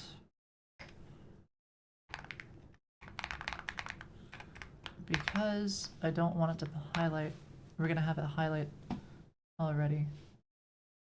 And that would just be like a double highlight, so that wouldn't make a lot of sense.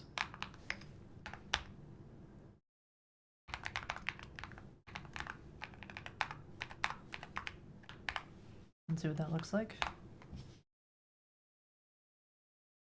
And it's a start, but that's way too bright.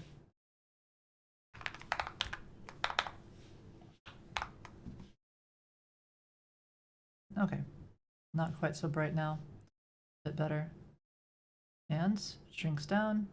It still looks like a bit like shit. It could still be improved. I don't like it.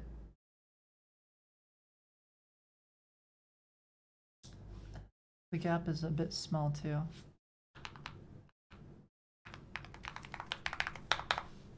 Let's try gap 4. That helps a bit. But it still doesn't look good. I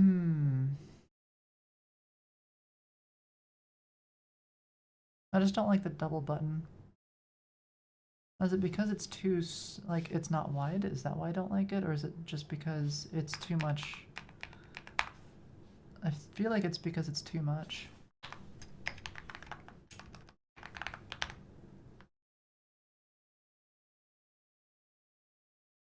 I mean, maybe.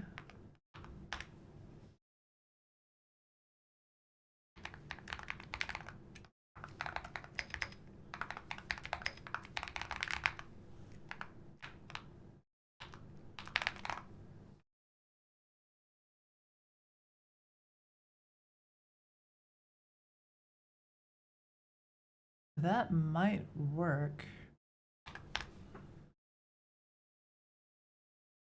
Actually.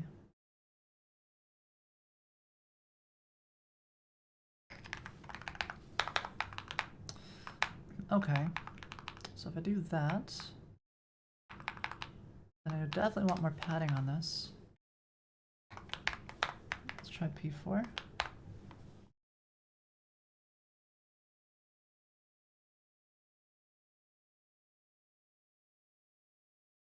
And then close, except it doesn't keep the same width here. Why is it not keeping the width here? What's going on?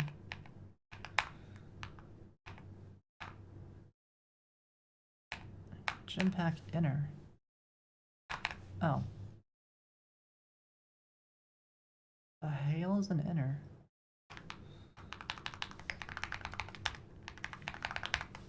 Okay, fine. I'll just double fold that too. Better. You have to check the performance UI responsiveness of your app. What do you check generally? So use Google Lighthouse. Google Lighthouse is okay. So I'm pretty sure Google Lighthouse is used as part of like this Google Search Console thing. Like, it will push you more if your performance for your metrics is better. Core Web Vitals has been very strange lately. But it seems as if there might be some correlation there. Like, Core Web Vitals were bad during this part where it just didn't have much. But, I mean, I guess also this was Christmas, so maybe people decided not to spend their Christmas on Foony for some reason. But that's weird. I guess it makes sense though, because I think a lot of people on Foony are like at work or at school or something. So it makes some sense.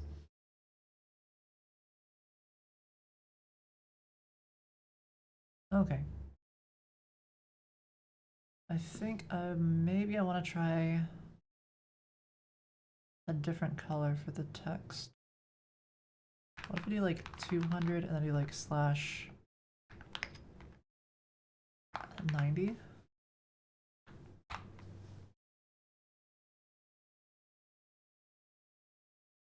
Maybe. But this description kind of sucks. Do I not have like a better description? I guess I don't.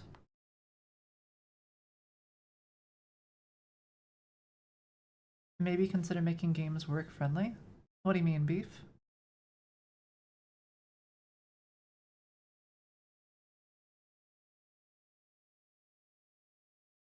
I thought we have games that are work friendly. Alt tab with auto pause?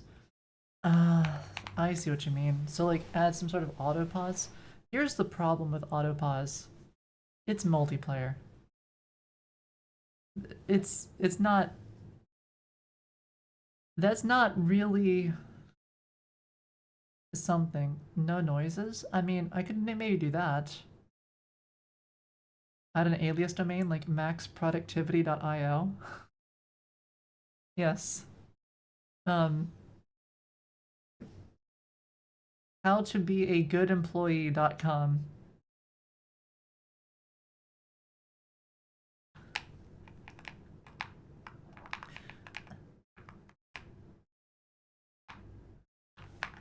Schooltutor.com.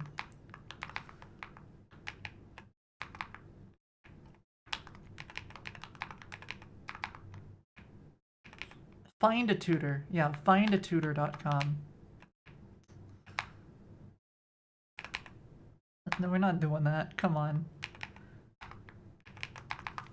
It's an idea, though. It is definitely an idea. Okay, so I think I want descriptions on all these, too. Currency shop item. Name. Description. So now we have to add descriptions to all these. So now we go through playandstudy.com. Y'all are diabolical. Okay, so now we go over here, we go to manage SKUs, and we're just gonna go in and grab these descriptions for each of them, update them all here, and I guess while I'm at it, we can update the names. So this is premium currency 200. I can do it that way, or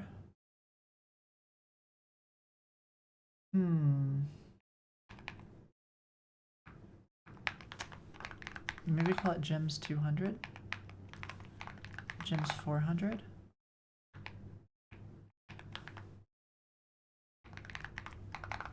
gems 880,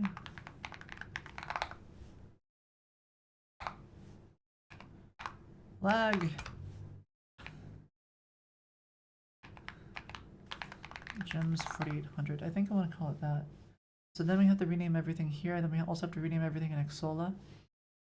I just want it to be like identical, right, for everything. So that's gonna be gems 200. Get back over here. Gems 400.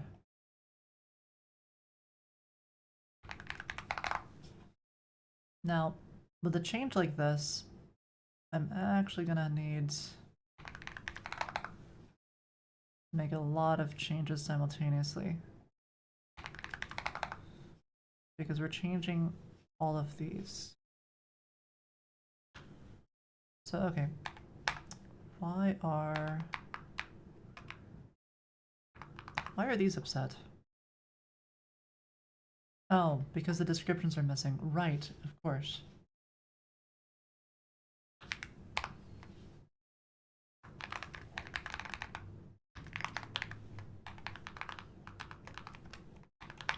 So, okay. If I go through here, I also have to update Firebase functions index, because this handles PayPal. So how does the stuff here work?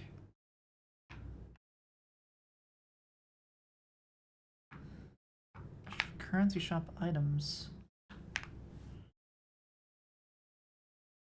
Ah ha ha, I see.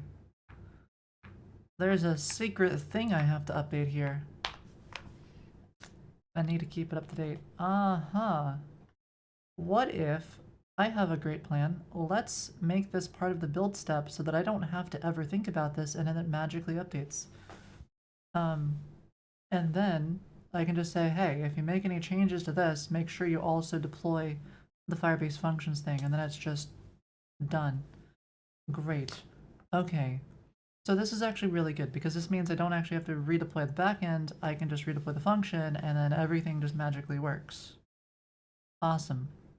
And this won't break the YouTube build, because YouTube doesn't have premium currency enabled anyways. So who cares? It's not going to break them. Great. So yeah, this is copied from the shared library. Yeah, let's do that. So currency shop items. Is it actually still called currency shop items? It is. Perfect. So I have a deploy script for Firebase functions. So before that, copy over any blarg, hold on, any necessary files, any shared lib files that we need. So first thing that happens is I need to copy // shared source. What the hell is this thing called? Source shop currency shop items.ts is copied over there. I want to also maybe includes that this is auto-generated. Mention this file is shall be edited manually. Echo that. No, that should be at the start, not the end, at the top of the file.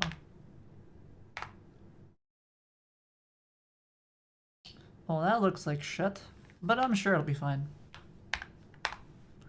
Okay. Let's just not do a real deploy there, and we'll just pop on over here and run our fake deploy. Perfect. Why? Cannot create regular file. No such file or directory. What the hell? Okay, cp./shared source shop currency shop items. That's what I thought. Source shop. Oh. I'm being dumb. Okay, now it works.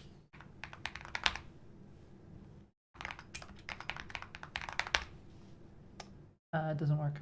Wait, oh, yeah, because this is supposed to be. Bam. Okay, now it works. Hey, look at that. Automatically generated file. Do not edit manually. How about instead automatically generated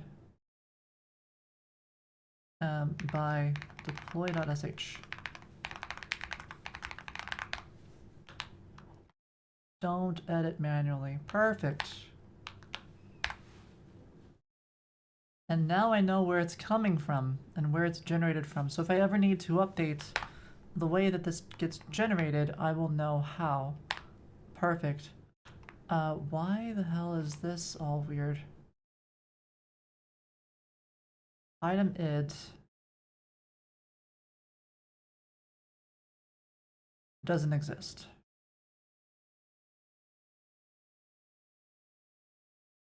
Right. So, okay. What the heck was the code before then? Before I broke everything? It did not have an import. Oh, it was just a string. Oh, I see. Oh, that's annoying.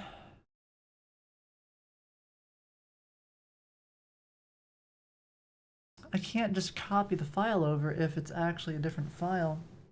Howdy, Mark. I'm thinking about my options here. What if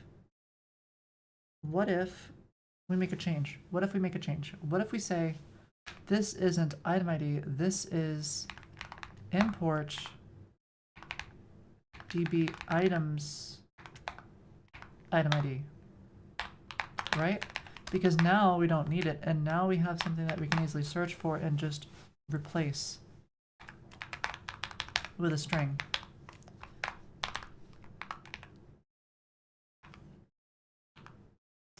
So we do all that, replace blah with string.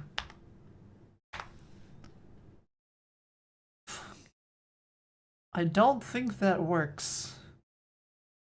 Try again. Okay, let's see, what's going on here? So, it has a backtick.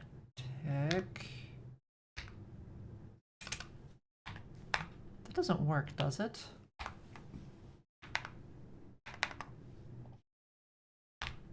Yeah, that's what I thought. It doesn't work because of this part.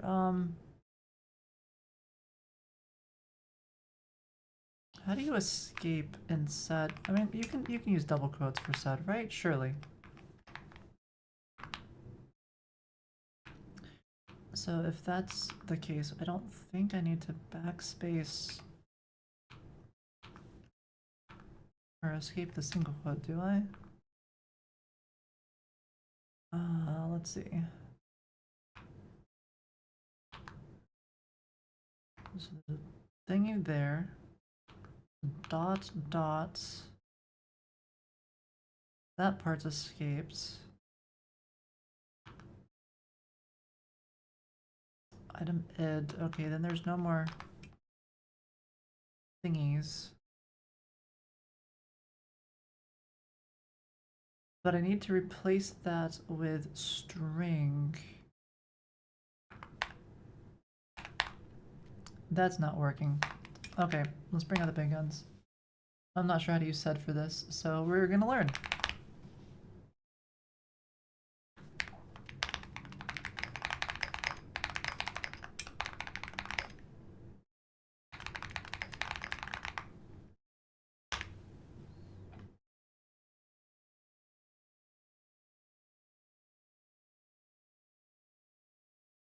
Alright, so now it's done thinking.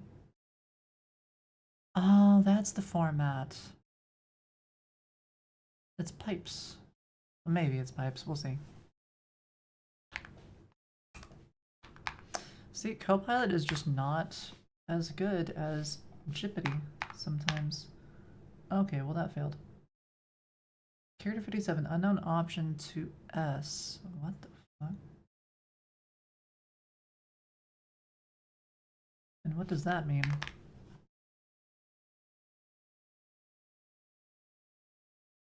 Line 57. Where's 57?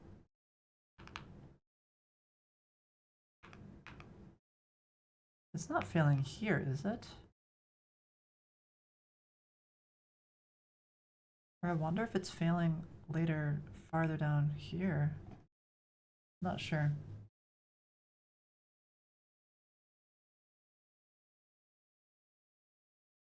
Still parses it properly and doesn't interpret parts of your expression as said option.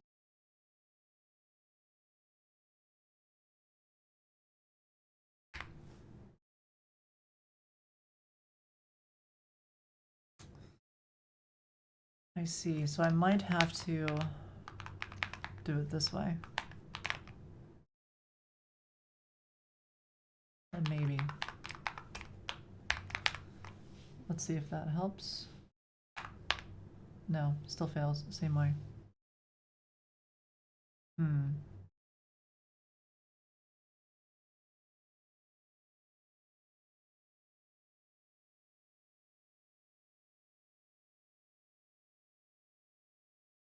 Might just specify an empty backup extension. Let's try this one. I'm on bash. I should specify that on bash. Yeah, that doesn't work. But Jeopardy has high confidence that this should work.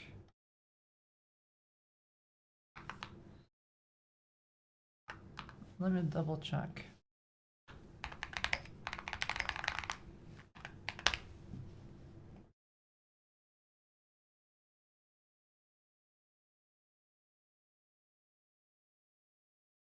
Okay, so you can use different delimiters. It can be any character. Oh, that's nice.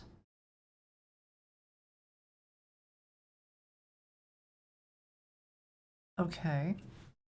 So that should be fine.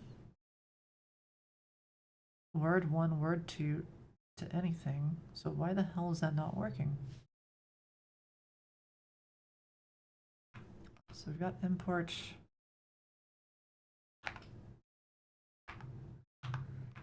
Okay, let's do a simple one. How about rename item ID to string? That should be simple, right? Unknown option 2S. What the fudge? Maybe it's not failing where I think it's failing. Aha.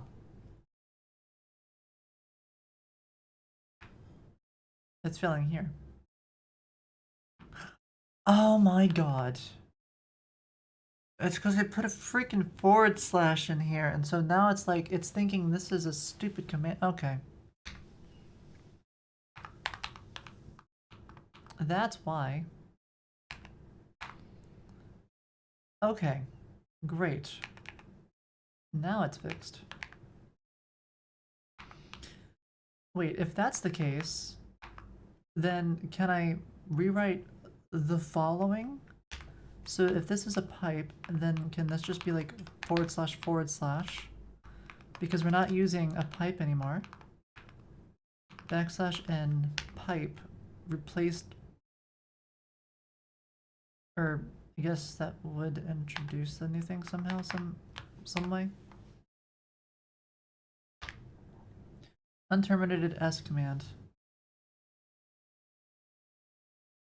I terminated it right there.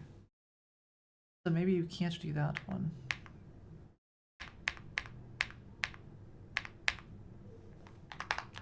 So maybe this line has to say this. You can see I don't usually use sed, right?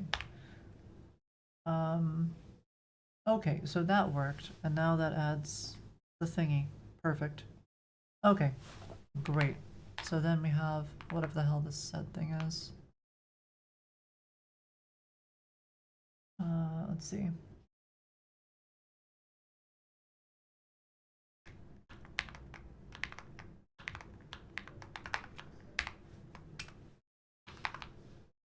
Can I use brackets and be like, it must be, oh, right, yeah, of course, because we have to do. I mean, maybe I could use a bracket like that, right? Maybe this would work.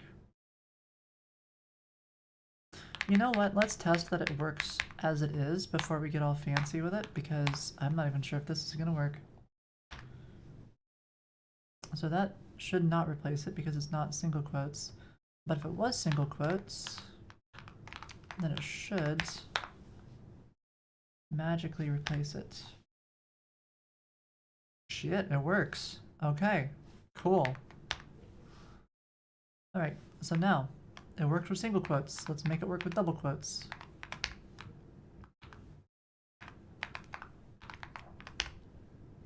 But you can kind of see like my way of learning, right? This is like something that I'm not familiar with. I'm not familiar with sed, so you can see the way I'm like prompting the LLM to kind of learn, and I'm like experimenting with it to build my mental model so that I understand the way that it works. I'm not just relying on GPT to give me the answer. I'm understanding how it works. That's important. Okay, so now we run the new code and hey, it works. Awesome. So that means it now works with single and double quotes. So if I mess it up like this, it should still replace it with what it's supposed to be. Awesome.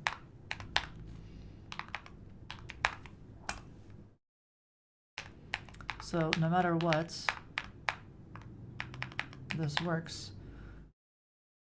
I might mention that it must be in this format because it gets used by deploy. Must not be an import at the top because this is modified by Firebase functions deploy.sh. There we go. And now we have kind of mention to whatever the hell the file is that is doing some weird hacky magic stuff. So if somebody comes in, they see this, they'll be like, oh, why is it import item ID like this and not up at the top? Well, that just explains why. Okay, item description to display for the bundle.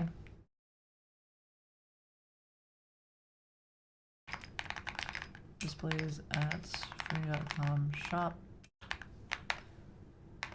I think that should be right.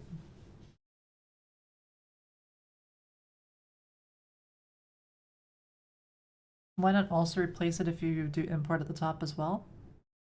Because it's a pain in the butt. That's why. It would require more than one line of code. Is it more secure? Yes. But is it worth spending the time to write the code for that? No.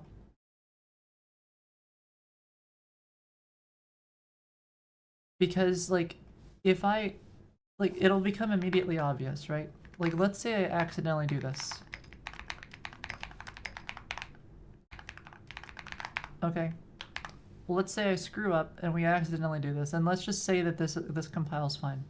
Even though it doesn't, let's assume that it does.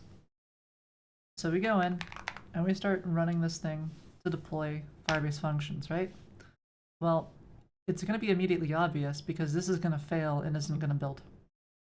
So there's no reason for me to spend time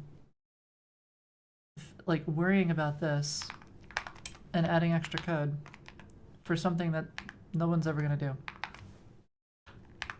Simple as that, really.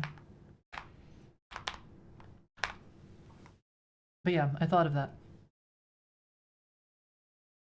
Okay. Displays at foony.com/shop. I think this is right. Let's double check. foony.com/shop. Pay.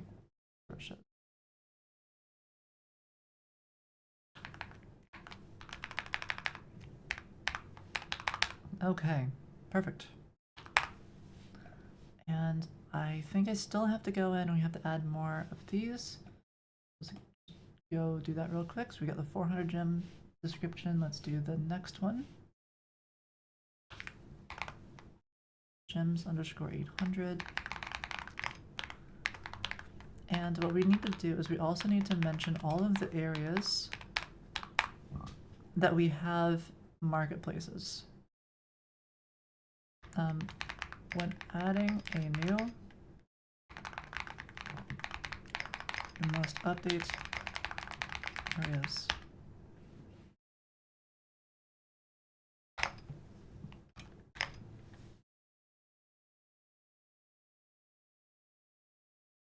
Okay.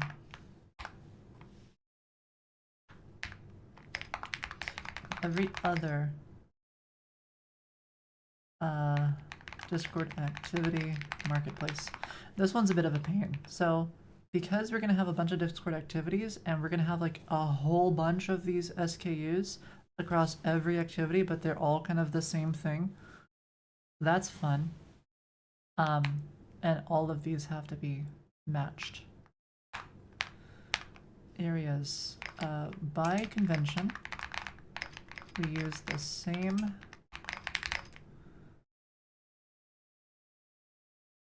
keys, e.g. gems_200 for every marketplace.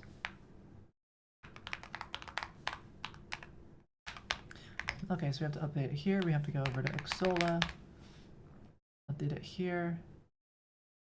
Do I have any courses where I teach typing? No, I don't, Douglas. But the way that I learned how to type quickly is I just played on my computer a lot, right? Whether it was games or something else or programming. And I just kind of learned how to type faster. If you want to get really good at typing really fast, you can use something like Monkey Type. It's really one of those things where like the more you practice, the faster you get. So if you just use a site like Monkey Type, or you could even just use Foony and you can go to Type Royale and just start typing a lot and you'll get better very fast. Like you'll probably cap out around like 120, 130 words a minute. It'll probably take you like a good few months to get there. You're just trying to get to the point where you're not looking at your keyboard, and it's okay to look at it at first, but eventually your muscle memory will take over and you won't need to look at it at all. And that's it. Oh, TypeScript. Yeah, okay, that's totally different than typing. I don't have any courses for TypeScript, Douglas, but I would definitely like to make some kind of videos on YouTube at some point where I go over the basics and like how to find like your first big project that you want to work on and how to iterate and iteratively improve your skills, right? So for that, it's really find something that you enjoy or find something that you can improve in your life. Don't focus on money. Just focus on something that interests you. And it's okay to reinvent the wheel.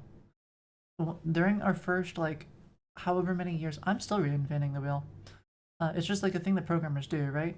So it's totally fine. Even if somebody's written it before, that just means like, okay, there's probably a market for it. So build your own version of something make it your own, and make it awesome. Like, way back in the day, don't follow my advice for this, or don't follow what I did, but I made packet editors and things like that. But I wasn't going in blind. I knew what a packet editor was. Other people had made them, so I just kind of followed their interface, like, you know, the way their stuff looked, and I implemented it myself, and I learned along the way. Don't make hacking tools, okay? Because, like me, you know, I got sued, right? And it wasn't very long until I got sued, so definitely don't do that. But do look at cool things that people have built and be like, oh man, they made a really cool game here. I'm gonna make my own super cool game. Nothing wrong with that. And I mean, hell, look at the games on Foony. 8-Ball Pool. This has been made before. Dynamite. This is like Balluno or something. It's been made before. Chess. That's made before. All of these games have been made before. What tools? We're not gonna mention it. Well, it's okay. You're interested in money and a Boeing 747. I mean, you can make some kind of like market tool. There's a lot of market tools you can make, right? You can make something to help you do back testing, or to, you know, snipe RTX 5090s on Newegg. There's a lot of things you can do. Just make something that's fun for you. And hopefully it's legal. Okay. So we have that. I need Xsola, so I gotta log into Xsola.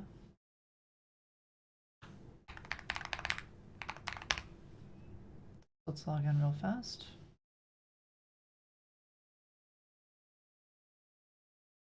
I thought I was signed into Xsola. Oh, there we are. Publisher with a very small number on the ID. 760K.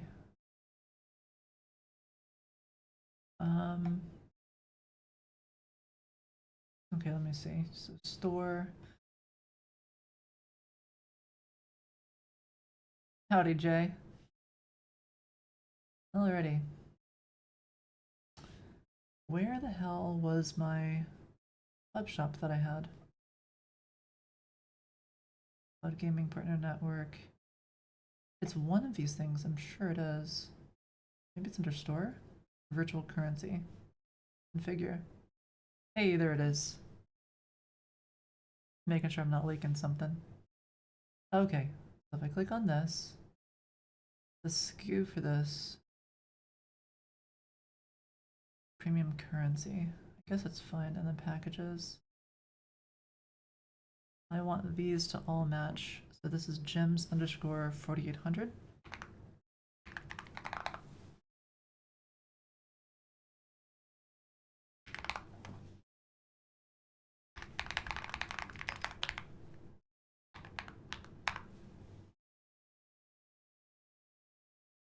And we'll save that.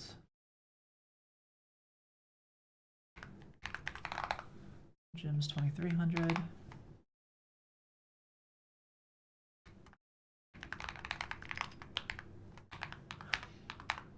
Maybe because we're adding another gems thing, it would make sense to have the values match whatever the hell the new value thing is that we have. Let's see, is our page building, or is it erroring out? Okay, cool, it's erroring out for now. I guess I'll update that too at some point.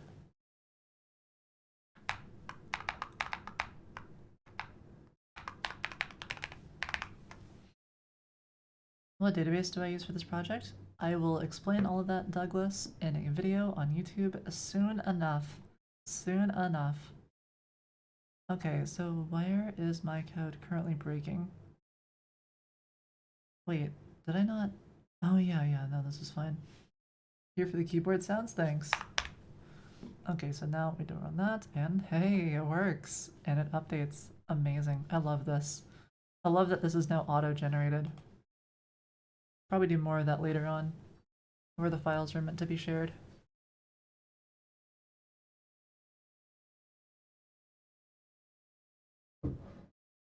Is there a different type of database besides MySQL? Yes. There's PostgreSQL, there's Redis, there's, you know, like you got your NoSQL stuff, like Mongo or whatever. Do I use solid principles in my code or some other principles? I'll probably explain it at some point, Malvi. I don't really follow any of the clean code conventions in that way. I've kind of come up with, like, over the years, my own set of, like, rules for keeping code clean and organized, such as everything is private by default, constant by default. Don't abstract things away until they're used at least like in 2 or 3 places. Stuff like that. And that usually ends up being pretty clean. There is one pattern I really enjoy and use all over the place, which is the command pattern. So you'll see this in all parts of my code. And the command pattern is a bit broad, so I'll use it for things like on the server under actions. This is a command pattern, so you'll have a single export and it has like a single input and a single output, right? So you'll have like some values that go in, some values that go out, single function. And the reason for this is because it makes it very easy to dynamically add like a new one and have it magically work. So you'll see the pattern used for actions. You'll see the pattern used for auth providers is the same thing. You'll see the pattern used for cron jobs, it's the same thing. You'll see the pattern used for different games, it's the same thing. And this kind of just helps make it so that everything is isolated and separate from each other, and I can just plug and play and pull something out or put something in with basically no configuration and no touching other files. Hack it until it works, something like that. And you know, you'll see it over here as well for the services. It also follows that same pattern. Shared also has it over here for actions, also for games uses it, just all over the place.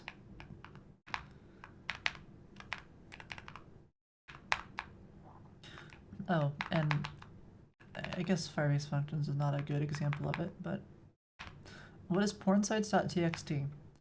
That is a list of places for scientific research, Stark. So anytime I need to research something, there's a big list there where I can look stuff up. Right. No, it's for filtering. That is a filter. We don't want certain sites on Foony.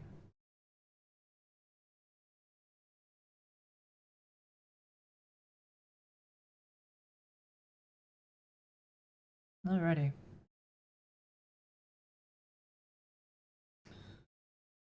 And that follows the Unix methodology of a program should do one thing and one thing well. Yeah, it's basically the same thing as a command pattern. That is a type of command pattern for sure. Okay, so we update. I think I updated everything right? Currency gems. I didn't add a gems 200 to Xsola yet, so I definitely need to add a new one. But that's fine. Let's add a link. Perfect. And I don't think I need to add it anywhere else. After adding a currency shop item, updating one, must also do the following.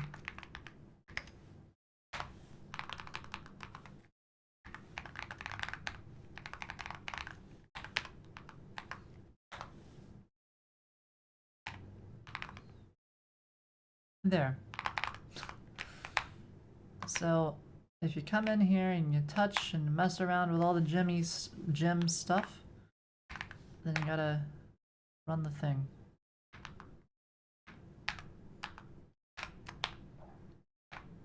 Okay, that's done. And now if I come back over here, why the heck is this thing failing? Shop item id and gem pack is undefined.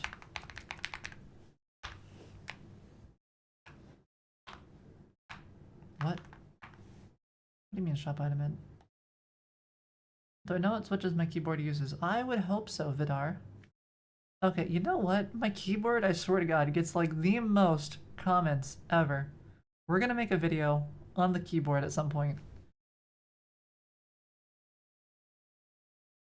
Okay.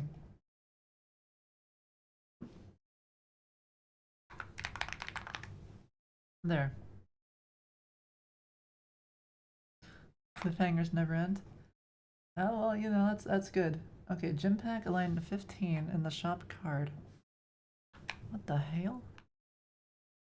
Shop item id is undefined. There ain't no way. Oh, wait, yeah, there is. It's because this is broken.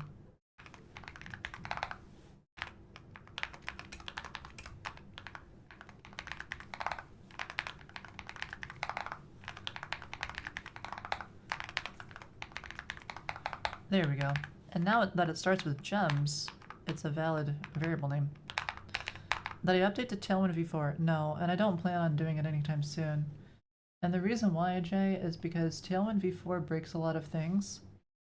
So this is something you should be really cautious of if you're updating to Tailwind v4, is that colors are weird. So the colors you might look here, you might be like, man, they're so pretty, so vibrant, so beautiful, and they are. However, you do need a polyfill to make this work. And the reason you need a polyfill is because you have Okolicha. Yeah. Okolicha. It's only supported around the release of Safari 16.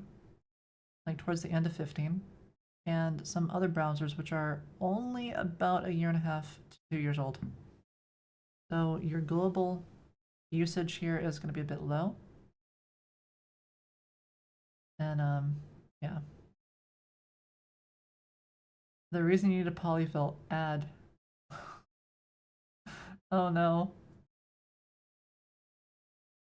Much more of a pain than you imagined? Yeah, it's rough. I don't like when libraries require so many changes, right? But anywho, let's see. It's more reason to subscribe. No ads if you subscribe, right? Yeah, sorry for the ads. I don't really have any control over it. Alrighty. So now we have descriptions. So I did all of that. So we'd have a description here, and then I can just be like, bam, here's a description. Here's a reason to buy the item. Or you can listen on YouTube and watch or chat on Twitch. Yeah, exactly, Beef. See, Beef, you've got it figured out. You chat on Twitch, but then you watch on YouTube so that you don't have the ads, and you also get like the DVR thing where you can go back in time. That is a big brain move, and I 100% recommend that. Plus, it also gives me more watch time, so like, of course I'm gonna recommend that. Look. Yes, it is in my own best interest to recommend that. No, I am not ashamed. Okay.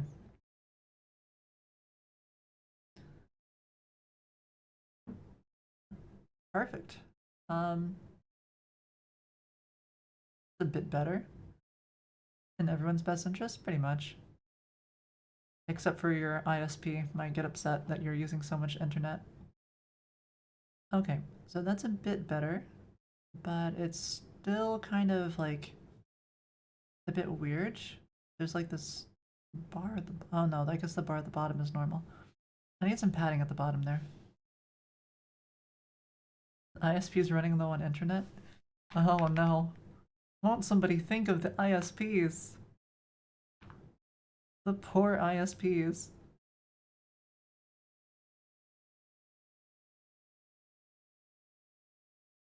I'll need some padding at the bottom from time to— okay. Yeah, okay, okay. I don't even know why I said that out loud. Alright, great stuff, chat. Okay, why the hell is the thing here is not H full, but it's supposed to be H full? What the hell? Oh. Min H full. Oh. Now it looks good. Okay.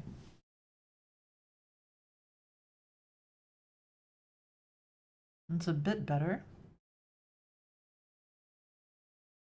But I need a shadow on it. Because it doesn't look good without a shadow.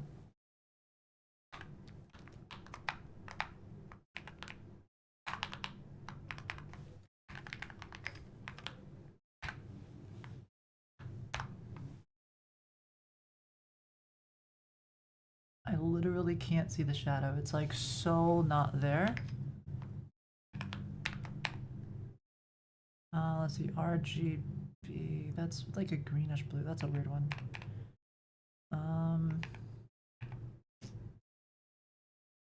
Red and blue. Hey, that's a purple shadow. I like purple shadows. Let's try the purpley shadow. See what that looks like. Dark purple shadow. I literally can't see it, which is probably fine. Well, let's make it more obvious just so that I can kind of see it. I feel like it should be bigger though. It might be fine. No, it should probably be a little bit bigger.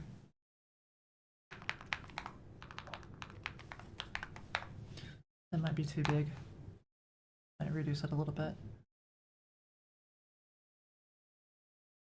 Actually, that's pretty solid. Is this VS Code? No, this is JetBrains.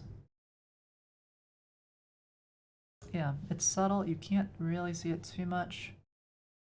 But it is a shadow. It is there.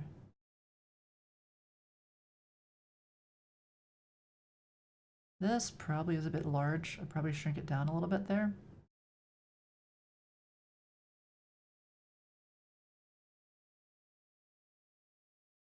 Let's see. But I mean, it works. It's not the worst thing in the world.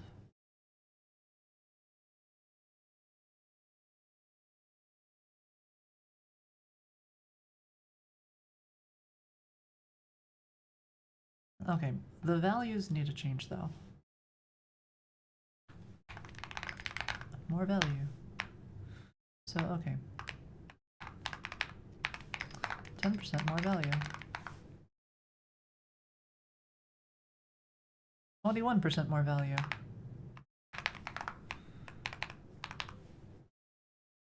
26% and 32.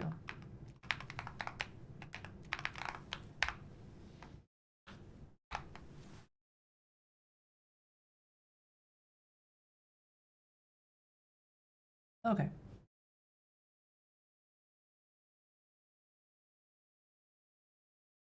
Then when I click on one of these, there's the little 200 gem bundle, which is fine. It shows the contents. That's fine. Okay. That looks a little bit better, I think. Here's what it looked like before. After. It's something. It could be improved. But I think it's a start.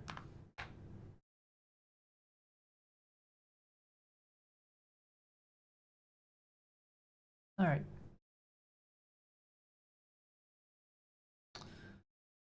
Price, quantity, item ID. I guess we don't really need any of that. We just need name and description.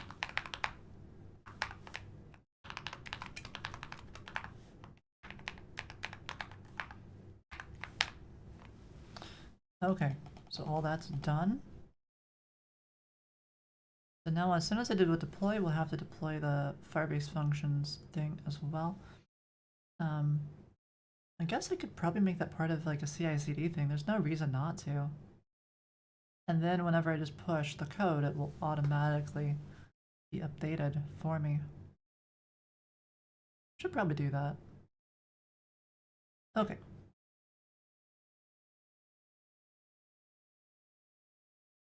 And then I think there's something... Right, this goes back to the whole SDK stuff. I'll fix that soon, but there's something else I gotta fix, and I gotta fix it like today, ASAP.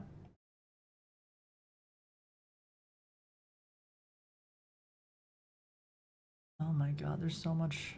Okay.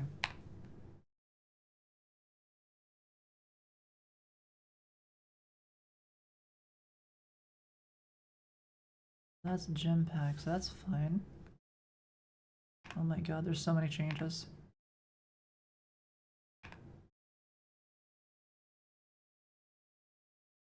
This is what I want. Subscribe tab has some commented out code, and we do not like commented out code, do we? So we just delete it. Gone. Nice. Look at all that deleted code. I love deleting code. There's no bugs in deleted code.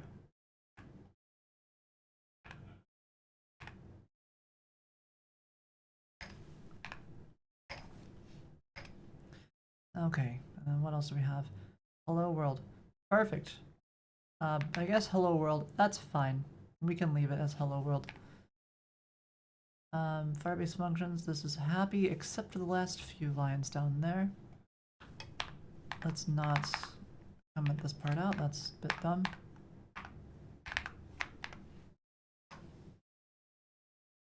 Perfect.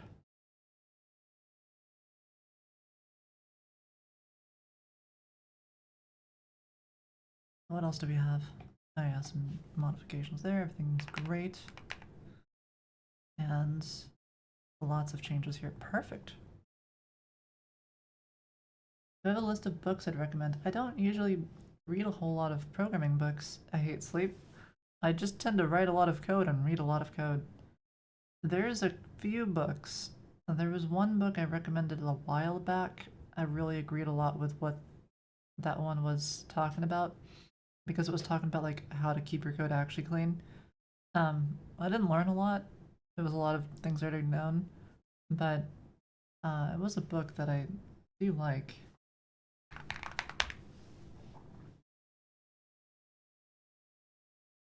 Clean Code by Robert C. Martin? No. God, no.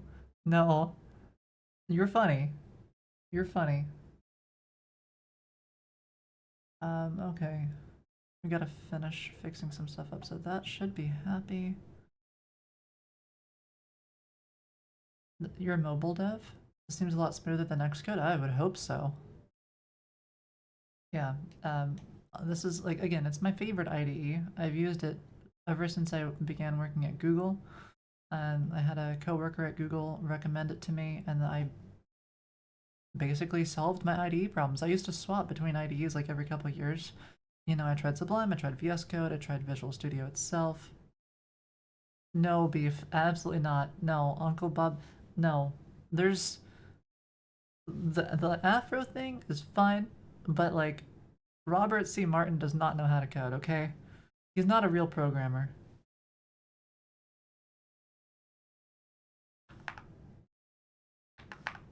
They teach that book in your org? Oh no. Your CTO gets upset if anyone says anything bad about Uncle Bob? It sounds like your CTO is not a programmer either and doesn't know how to code, so... that's unfortunate.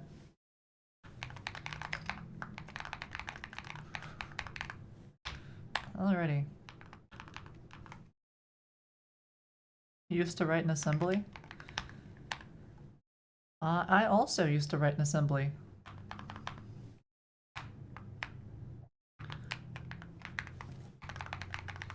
And then I got sued for like $1 million. Because I wrote in assembly. I mean, it was not because of assembly itself, but you know, more the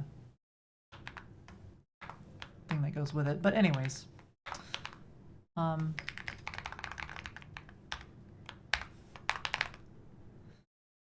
there we go. JetBrains makes a really great IDE experience. Hell yeah. Yeah, because like yeah, exactly. JetBrains has an education pack, I believe that's free, and then WebStorm itself is free. What's Foony? What's Foony? Casual, massively multiplayer game site you can play with your friends. Doesn't JetBrains have several IDEs? They have so many. They took the Foony approach of like, oh, let's have one code base for every IDE, and then we'll just package it and bundle it and have it on every platform ever. It's like you've got IntelliJ, IDEA Ultimate, which is foony.com, and then you have WebStorm, which is Foony inside of Crazy Games, which is like it can do most of the things, but not all of the things. And then you've got Writer or something, and that's like Foony for Discord, wherever the hell I stuck that one at, somewhere over here somewhere. Yeah, this thing.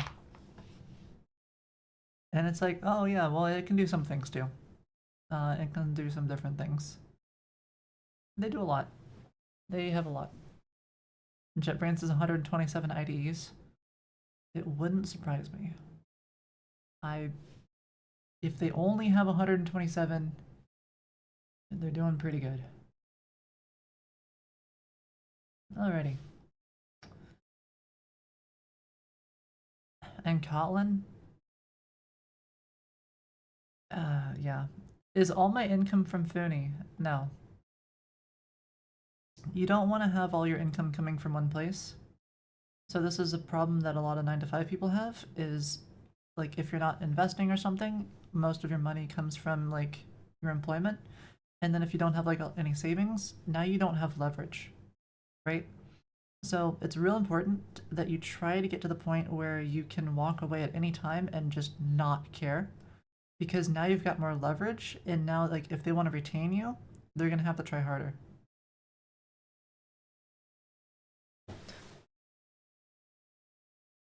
Alrighty. It also gives you like tons of peace of mind, because like if you get fired, you don't care. Like it doesn't affect you. You've used that card a few times. They can tell when they got you. Yeah. But I'm very fortunate right now in that I've got investments. I've got like the book thing. I've got Foony. I've got just plenty of ways that I get money. Right. I get a little bit from Twitch and from streaming, or from like sponsorships, etc. But it's going pretty good. What was the thing that we just changed? I forget. I did something, and I think it's ready to commit, but I forget. Oh, I made a change to here. Oh yeah, yeah. I was making sure that it deploys to Firebase functions. That it developed the funny games as well. Yes, yeah, Vidar. We'll go over that at some point. Maybe I'll make a video of, the games. I probably need like a video per game going over like the development process of it or something. But I feel like that might take some time to do.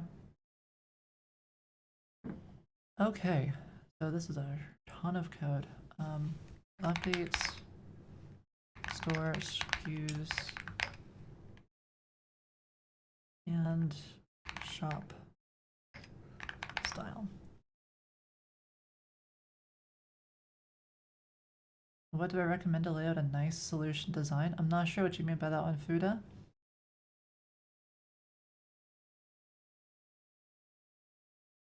Okay, so the next thing, let's see, let's try to fix this bug thing. What does my deployment process look like for my site? I push, for the client, it's real simple. For the server, it's not as simple, and this is on purpose. This is by design. So I don't want to redeploy the server anytime I make a change. I only want to redeploy the server like during certain periods of time. Because like, you know, I've only got like 2 clusters right now, so I kind of do like a green blue deployments, and I don't want to like kick people off or do things like that too often. So for the back end, I run a script and it just deploys for me. It's like a one-click button basically.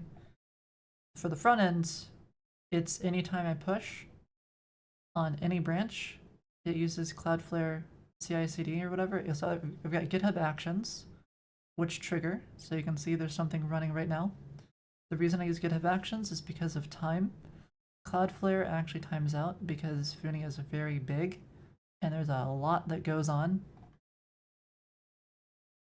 So, you know, there's like thousands of files. So this is going to kick off. It's going to run for like 4 or 5 minutes. If it passes all of the tests and things, then it will be like, yeah, good to go, and it will deploy. And then if I ever need to roll something back, I go over to Cloudflare and we log in. And then I go down to like this Foony thing somewhere. Oh yeah, 30 days, you can see here we're at 940K. This is about 1 million, roughly, right? You can see the amount of total data that we're serving. And then if I go to back out of here, we go to compute workers, workers and pages, you can see this. All of the deployments. So at any time, if I want to roll something back, I just click here, roll back to this deployment. Easy as that.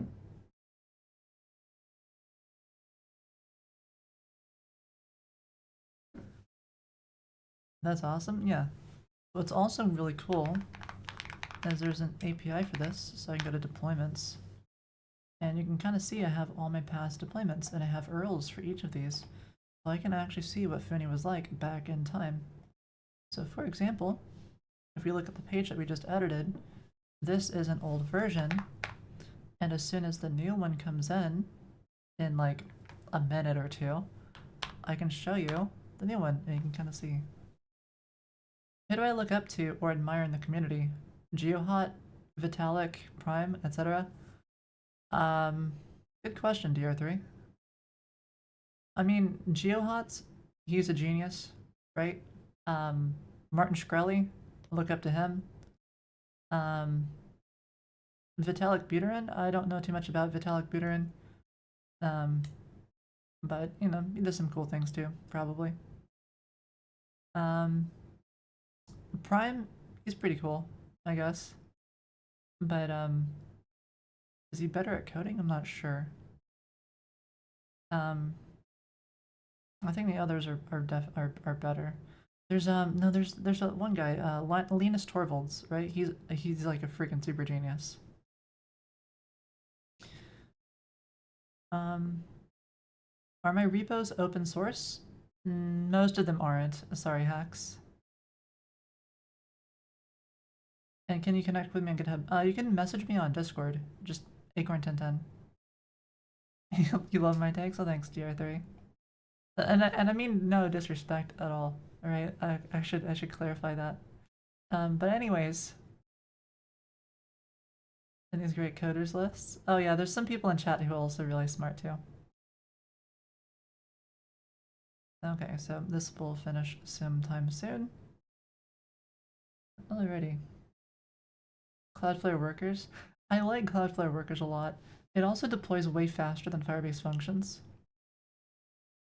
And I actually do have other Cloudflare workers as well. There is a folder for that somewhere. I think it's functions. Yeah, here it is. So you can kind of see the way that this stuff works. The whole like types are a bit strange, but you know, it is what it is. Cloudflare functions I use for more Cloudflare-y things. Maybe at some point I'll just completely remove Firebase functions and only have Cloudflare workers, but then I have to set up some more config stuff, so maybe at some point. For now, the setup that I have works quite well. Alrighty. So what is this bug that I need to fix anyways? Let's see.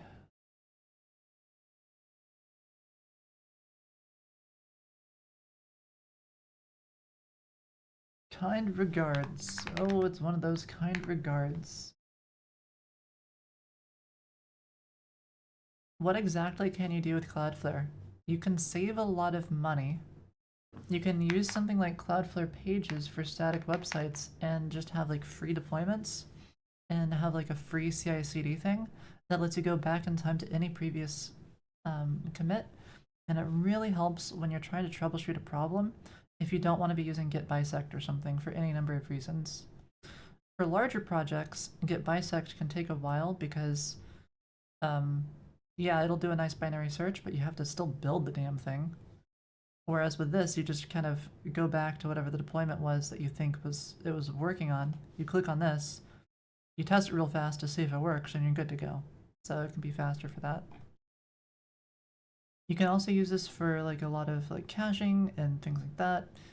It will also help you with DDoS. So Cloudflare, in essence, saves you money on bandwidth, is fairly zoom fast, has a CI/CD for front end, and prevents DDoS. Most DDoS. And that's what it's for. And that's what it's been for the last like 15 years. They have other things too. You can also do like workers and serverless stuff as well.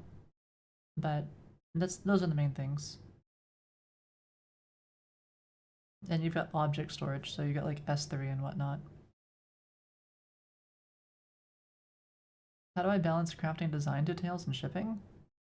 Just when I wake up, I just decide, I try to figure out like, okay, what's the goal for today? And then I just knock it out. Is this still not deployed? Why is it not deployed yet? Failed? What? What you mean failed? Is it a flaky test again? Or actually failed? Oh. 400 gems is not. Oh, it didn't build. Oh my god. And as you can see, I have tests and it has to actually build. Okay, let me double check that this is actually going to build first. npm run build. Let's maybe not break the build.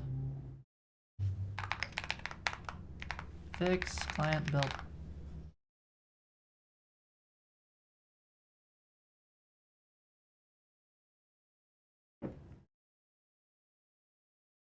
For small use cases, who would you use for creating a local LLM? I'm not sure, DR3. I haven't really looked into it too much. Okay, still doesn't build. Cannot find name SDK in item tooltip. The hell?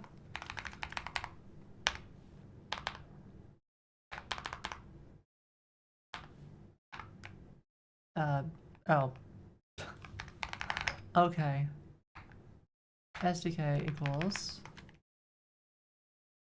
platform store. I think it's this. Pretty sure it is. There we go. Now it should build.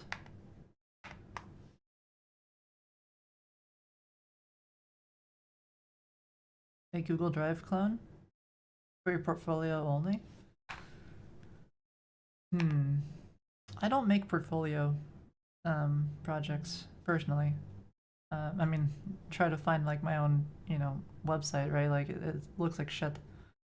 But I just make things that are fun for me, and then those things usually are nice to stick on a portfolio. You write good code to catch bad code? What do you mean, sleep?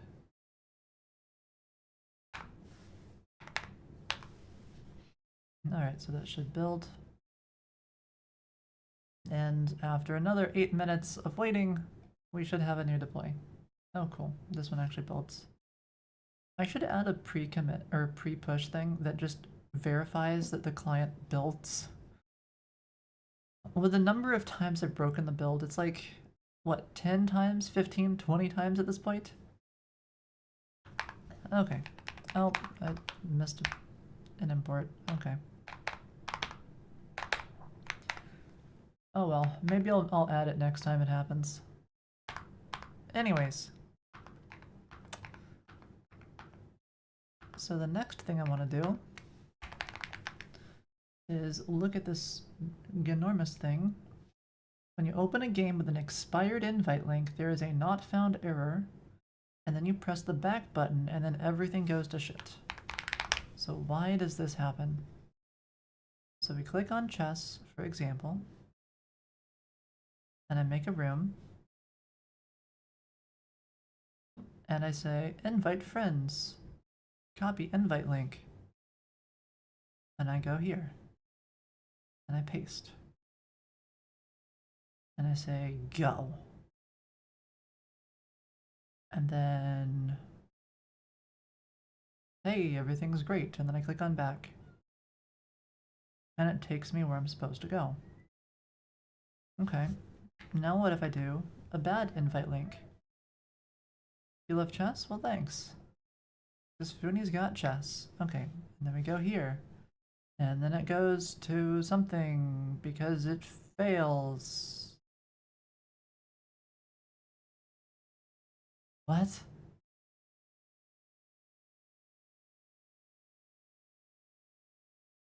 And then you hit back button? Oh, you click on... It works on my machine.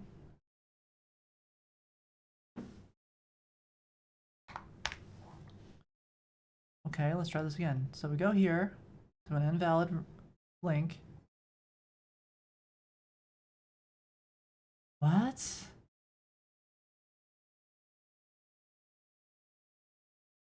Is it a race condition? Okay, let's try this again. Invite friends, copy invite link. Okay. And then we go back, and then we hit enter as fast as we can. Oh, god damn it.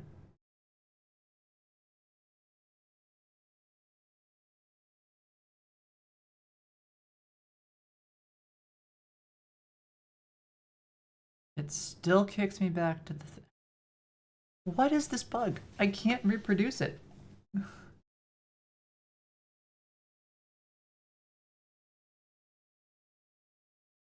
Oh, thanks, Azores.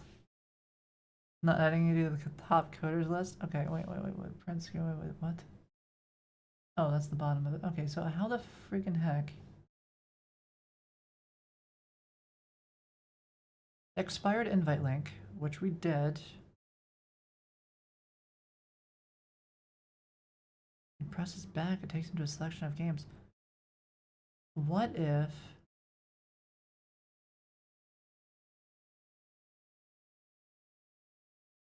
What if he's not actually doing what he's supposed to be doing? What if the room ID is invalid in some way, and it's not just because it's expired? What if the link, or what, it could be a browser issue too. Like, okay, what if I open this in a different browser? So what if I open this in Chrome? Does it still do the same error, or does a different error happen?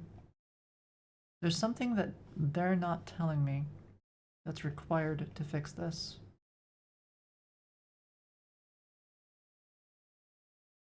Okay, still works fine.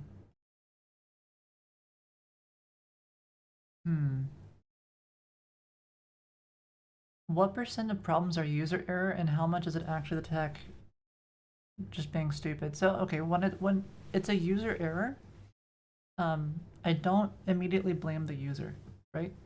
So if it's a one-off user who is just impossibly stupid with technology, it's user error, okay?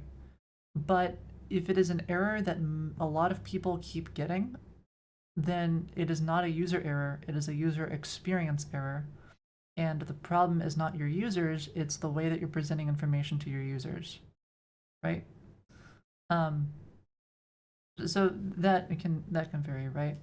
If it's a browser issue, you know, that's obviously not a user error. So like if you're using Brave or something, well, sometimes I'll support it. Sometimes if it's like something esoteric, like they're using links or something, I'll be like, okay, come on, stop being stupid. We're not gonna support links.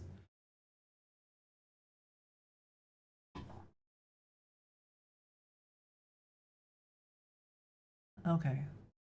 It seems like this room Even if I backspace, it still doesn't break.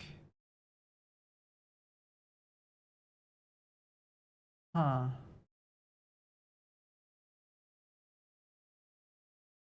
What if I reload? No, it still doesn't break. How the hell are they breaking it? What the heck?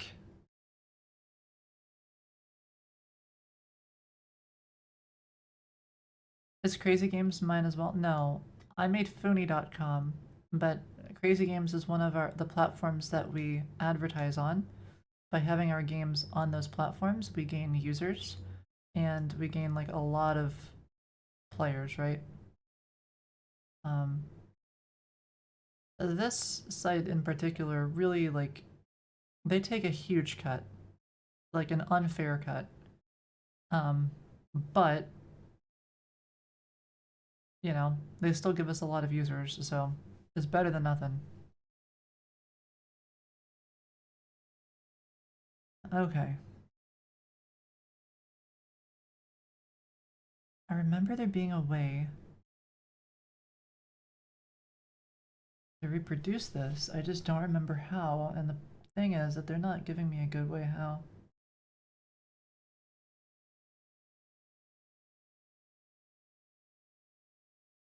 The home button only works when the user has successfully accessed the menu for one of the games in the list. What?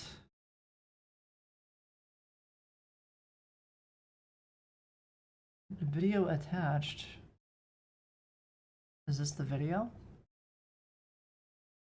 No, of course it's not a video. It's a freaking link. Great.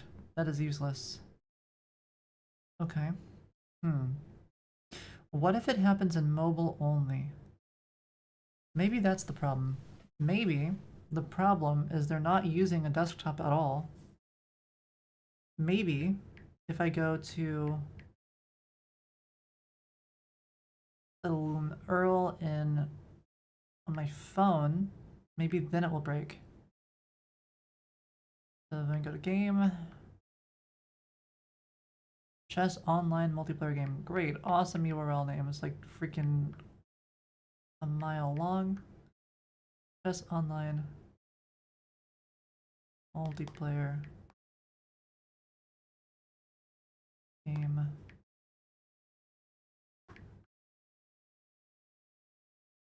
Room ID.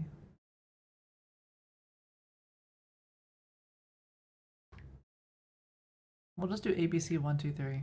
We'll make it an invalid room ID. And play.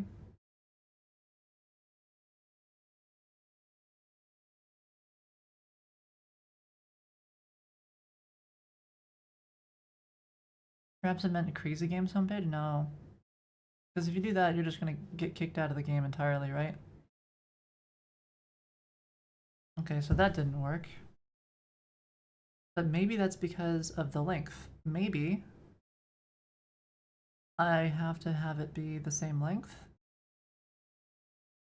So maybe ABC12345.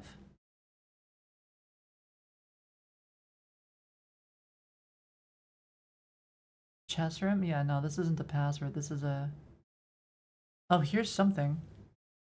So, okay, so it still takes me back here, but what if I refresh the page, I'm on mobile, and I tap on one of these things? No, that takes me there. Okay, what if I refresh the page again? While it's loading, what if I do go to the shop, close out of this, and hit back? Okay, what if I refresh again? There's gotta be a damn way to do this. Achievements? Leaderboards? No, it still takes me to where it's supposed to be. I cannot break the damn thing. Okay, here's what we do in this case. I say, hey, co-founder, reproduce the bug for me with steps that make sense. I can't reproduce this bug. V44 not found room bug. Can you please reproduce it? Alright, and now it's not a bug.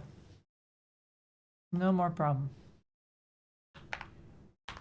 Okay, is this updated now too? Hey, there we go. Okay, before, after, before, after. Maybe a little bit large now that I think about it, but it's something. Yeah, I might reduce the size just a bit.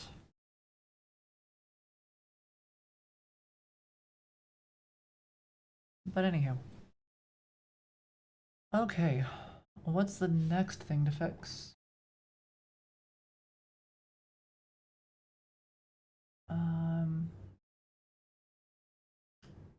Ads for Discord, sure. Matchmaking. Right, yeah, matchmaking. Okay. So, for those of y'all who've tried matchmaking on Foony, so far, the way it works... Am I scrolling down the bug list in Disc? Pretty much. So, every day, I just have the co-founder give me a list of tasks to do for the day. Or I'll, like, you know, modify it or whatever, but that's basically how I'll do things. So I try to always have, like, some goals for a day. Right? And then my goal is I will work until it's done. A lot of the time. Okay. Get an invite link.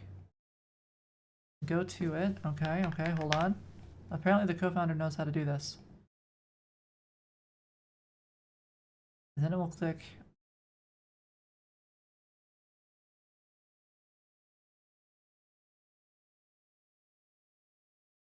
No.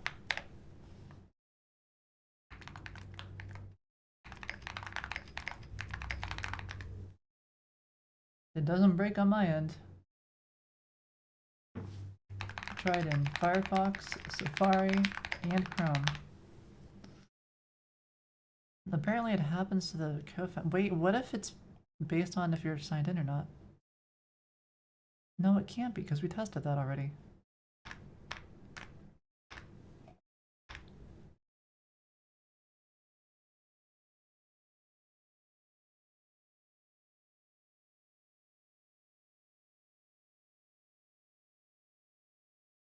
What if there's a race condition?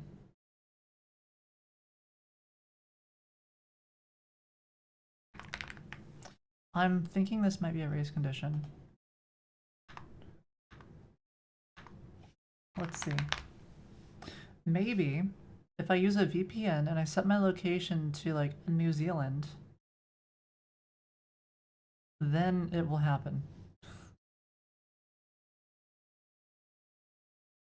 I think it's a race condition.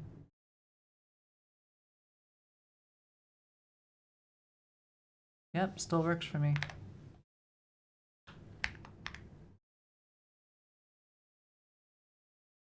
How long to fix the craziest bug I've ever had on Foony? The craziest one so far is actually the reason that I have this.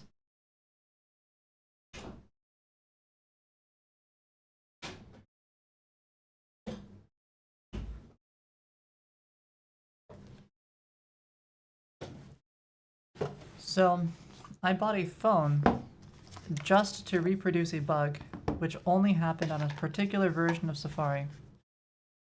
And it only happened inside of a YouTube Playables app. So it wouldn't happen if you ran it on Safari. It wouldn't happen on Chrome. It didn't happen on Edge. It didn't happen in Brave or Firefox. It didn't break on Windows. It didn't break on Mac OS. It only broke on an iPhone, and it only broke on a particular version of a particular major version on Safari. So it didn't break if your Safari was too new. It didn't break if your Safari was too old. It had to be a specific one where it broke. And you know what the problem was? The problem is that the user agent, when it was embedded, happened to say that it was a particular thing, even though it was not what I expected it to be. So if you know anything about iOS, you know that on iOS, it's always Safari. It's not Chrome, it's not Firefox, it's Safari. But the user agent was different. And so I was serving the wrong audio file to a Safari client because I thought it was Chrome, thanks to the user agent, and it didn't support an audio file type, and so that just was muted. And I dug into this for like about a week. I was like, okay, maybe it has to do with the way the audio was being served, because it was very hard to debug, right? This was not a browser that I could just easily change. So the way that I finally solved it is I used something called DNS cache poisoning on my router.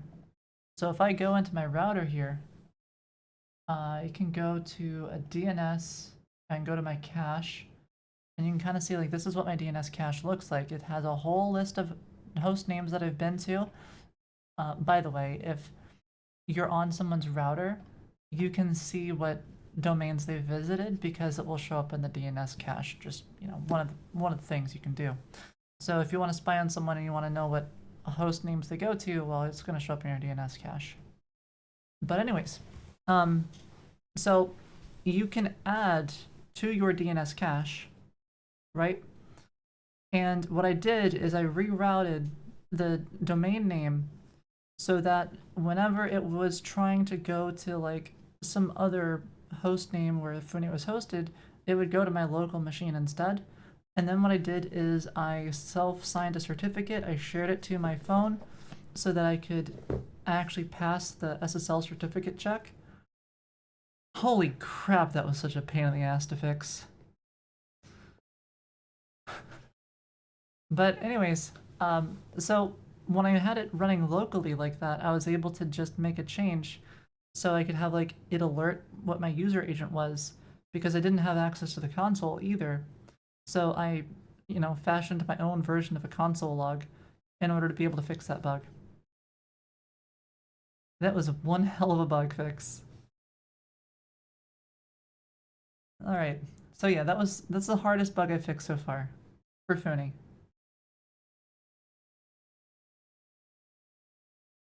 Using the wrong link. What? Use this link from Crazy Games. Okay. Let's just try this again. I'm not using the wrong link. I'm using the right link. It just changes it on me. You missed the hardest bug you ever fixed? Well, maybe someone will clip it or turn that into a short or something, and then... Yeah, you know what? Let me go ahead and mark... Is this how you mark? Slash mark, maybe that. Marker, fixed the hardest bug on... Okay. Now your bugs seem trivial. Do I prefer Android or iOS? I prefer iOS. Kind of. I prefer Android for hacking or anytime I need customization like the terminal. I prefer iOS for health metrics. Okay, let's see. So if I go here and I go... Okay, so apparently the co-founder is able to reproduce this because their URL doesn't change, but mine does. Oh hey, I got it to not change this time. Is this gonna 404? No, it still works just fine. UTM source equals invite and room ID equals whatever. Yeah, I cannot reproduce the damn thing. It just works. What if I hit back? No. Backspace like that, it still works. I can't break it.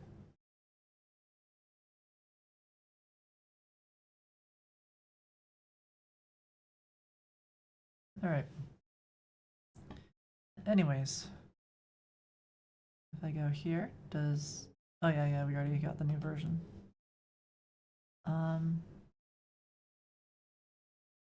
Let's see. Is there anything else I could... I forget what I was doing. I thought I was gonna work on something. Oh yeah, matchmaking. Right.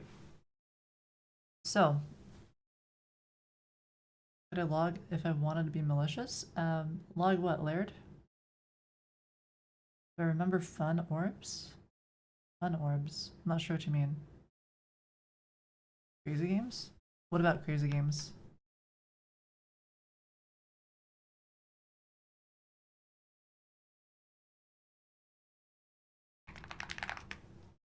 Alright, anyways, I'm gonna have to like, in order to hack that out, or in order to reproduce this bug, I'm gonna have to like run my code through a VM, or VPN.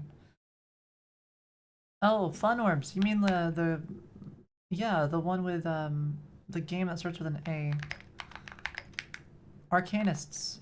Yes, there was Arcanist, but there was also another game that was a lot of fun. Um, Armies of Gielinor. I liked this one a lot.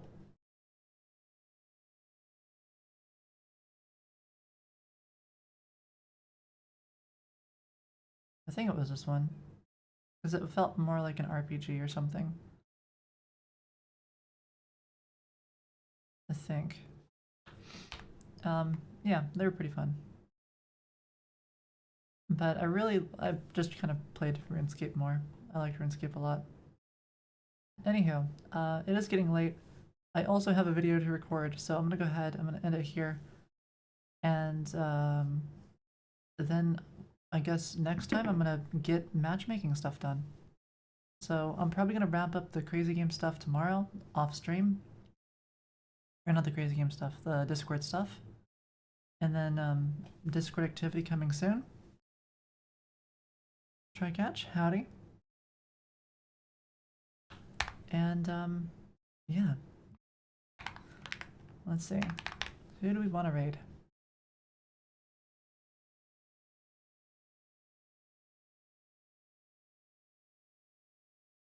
So we got Goodell. Who else do we have on here? There's a lot of like Spanish devs. Wait, that's not Spanish. That's is that Portuguese? PoE3? Wait, what do you mean PoE3? Oh, try catch, howdy. Appreciate the raid. How's it going? Professor, that's Portuguese? Yeah, I thought that might be Portuguese. But anyways, I'm about to head out actually right now, but I appreciate the raid. What were you up to?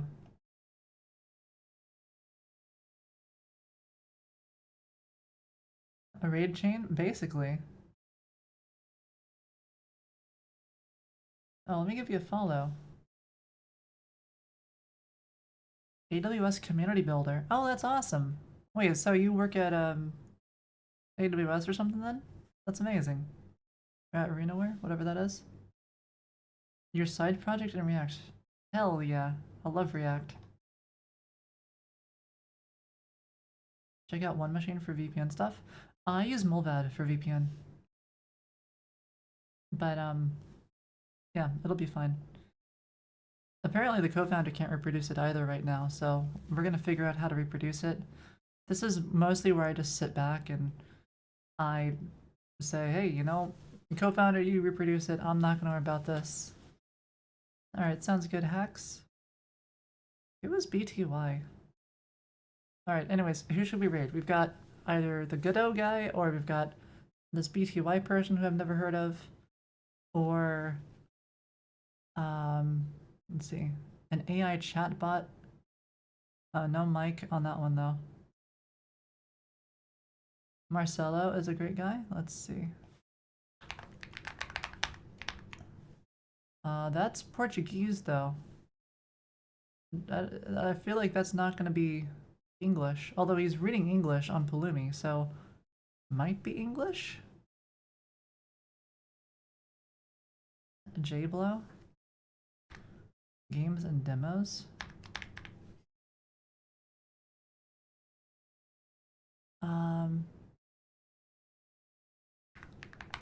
Who's J-Blow?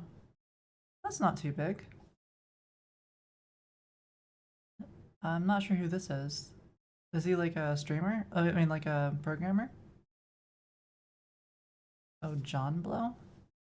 I mean, that seems like J Blow.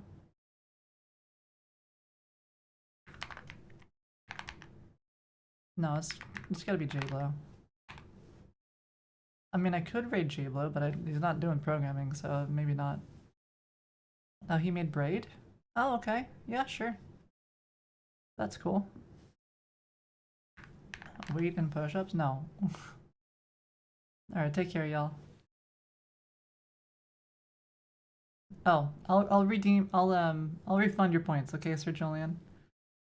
And then you can redeem it next time. Take care, y'all.